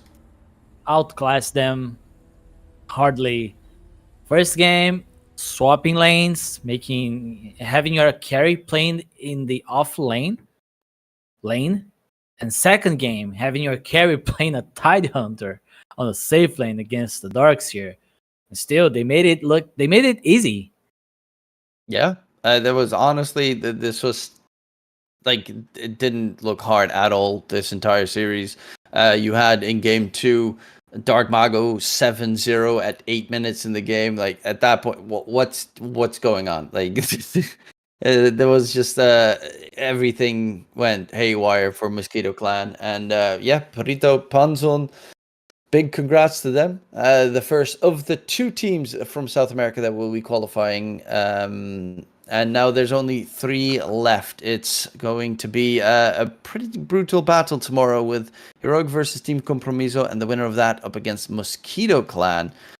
But that does conclude it for us for the evening, Ace. It's a fast last series, so I got some time to get some snooze. That's at least a good plus. I would have liked the series to be a little bit longer, though.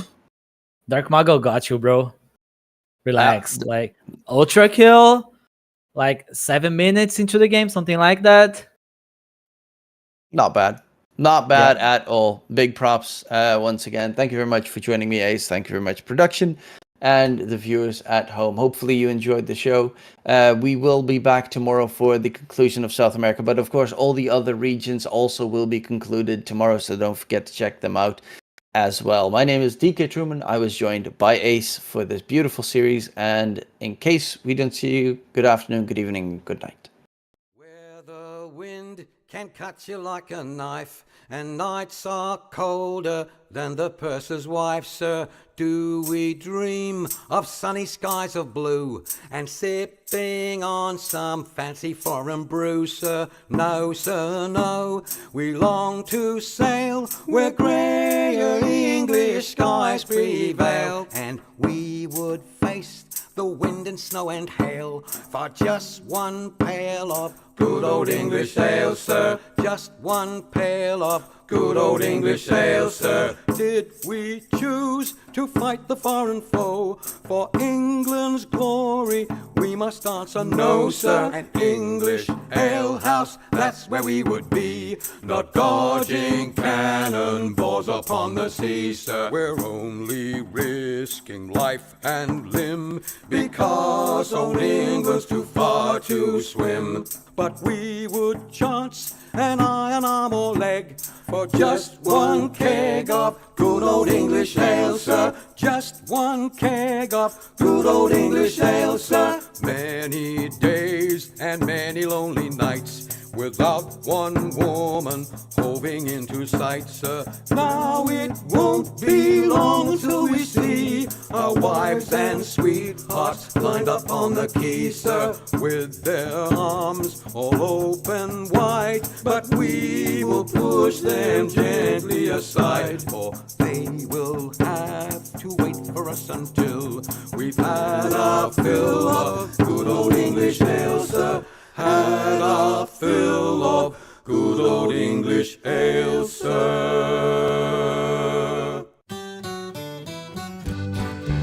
landlord, fill the flowing bowl until it doth run over. Come, landlord, fill the flowing bowl until it doth run over. For tonight will merry, merry be. For tonight will merry, merry be. For tonight will merry, merry be. Tomorrow we'll be sober. Here's to the man who drinks strong ale and goes to bed quite mellow. Here's to the man who drinks strong ale and goes to bed quite mellow. He lives as he ought to live. He lives as he ought to live. He lives as he ought to live. And dies a jolly good fellow. For tonight will merry, merry be. For tonight will merry, merry be. For tonight will merry, merry be. Tomorrow we'll be sober. Here's to the man who drinks water neat and goes to bed quite sober. Here's to the man who drinks water neat and goes to bed quite sober. He fades as the leaves do fade. He fades as the leaves do fade. He fades as the leaves do fade. That drop off in October. For tonight will merry, merry be. For tonight will merry, merry be. For tonight will merry, merry be. Tomorrow we'll be sober. Here's to the girl who takes a kiss and goes to tell her mother. Here's to the girl who takes a kiss and goes to tell her mother. She is a very foolish girl. She is a very foolish girl. She is a very foolish girl. She'll never get another. For tonight will merry, merry be. For tonight will merry, merry be. For tonight will merry, merry be.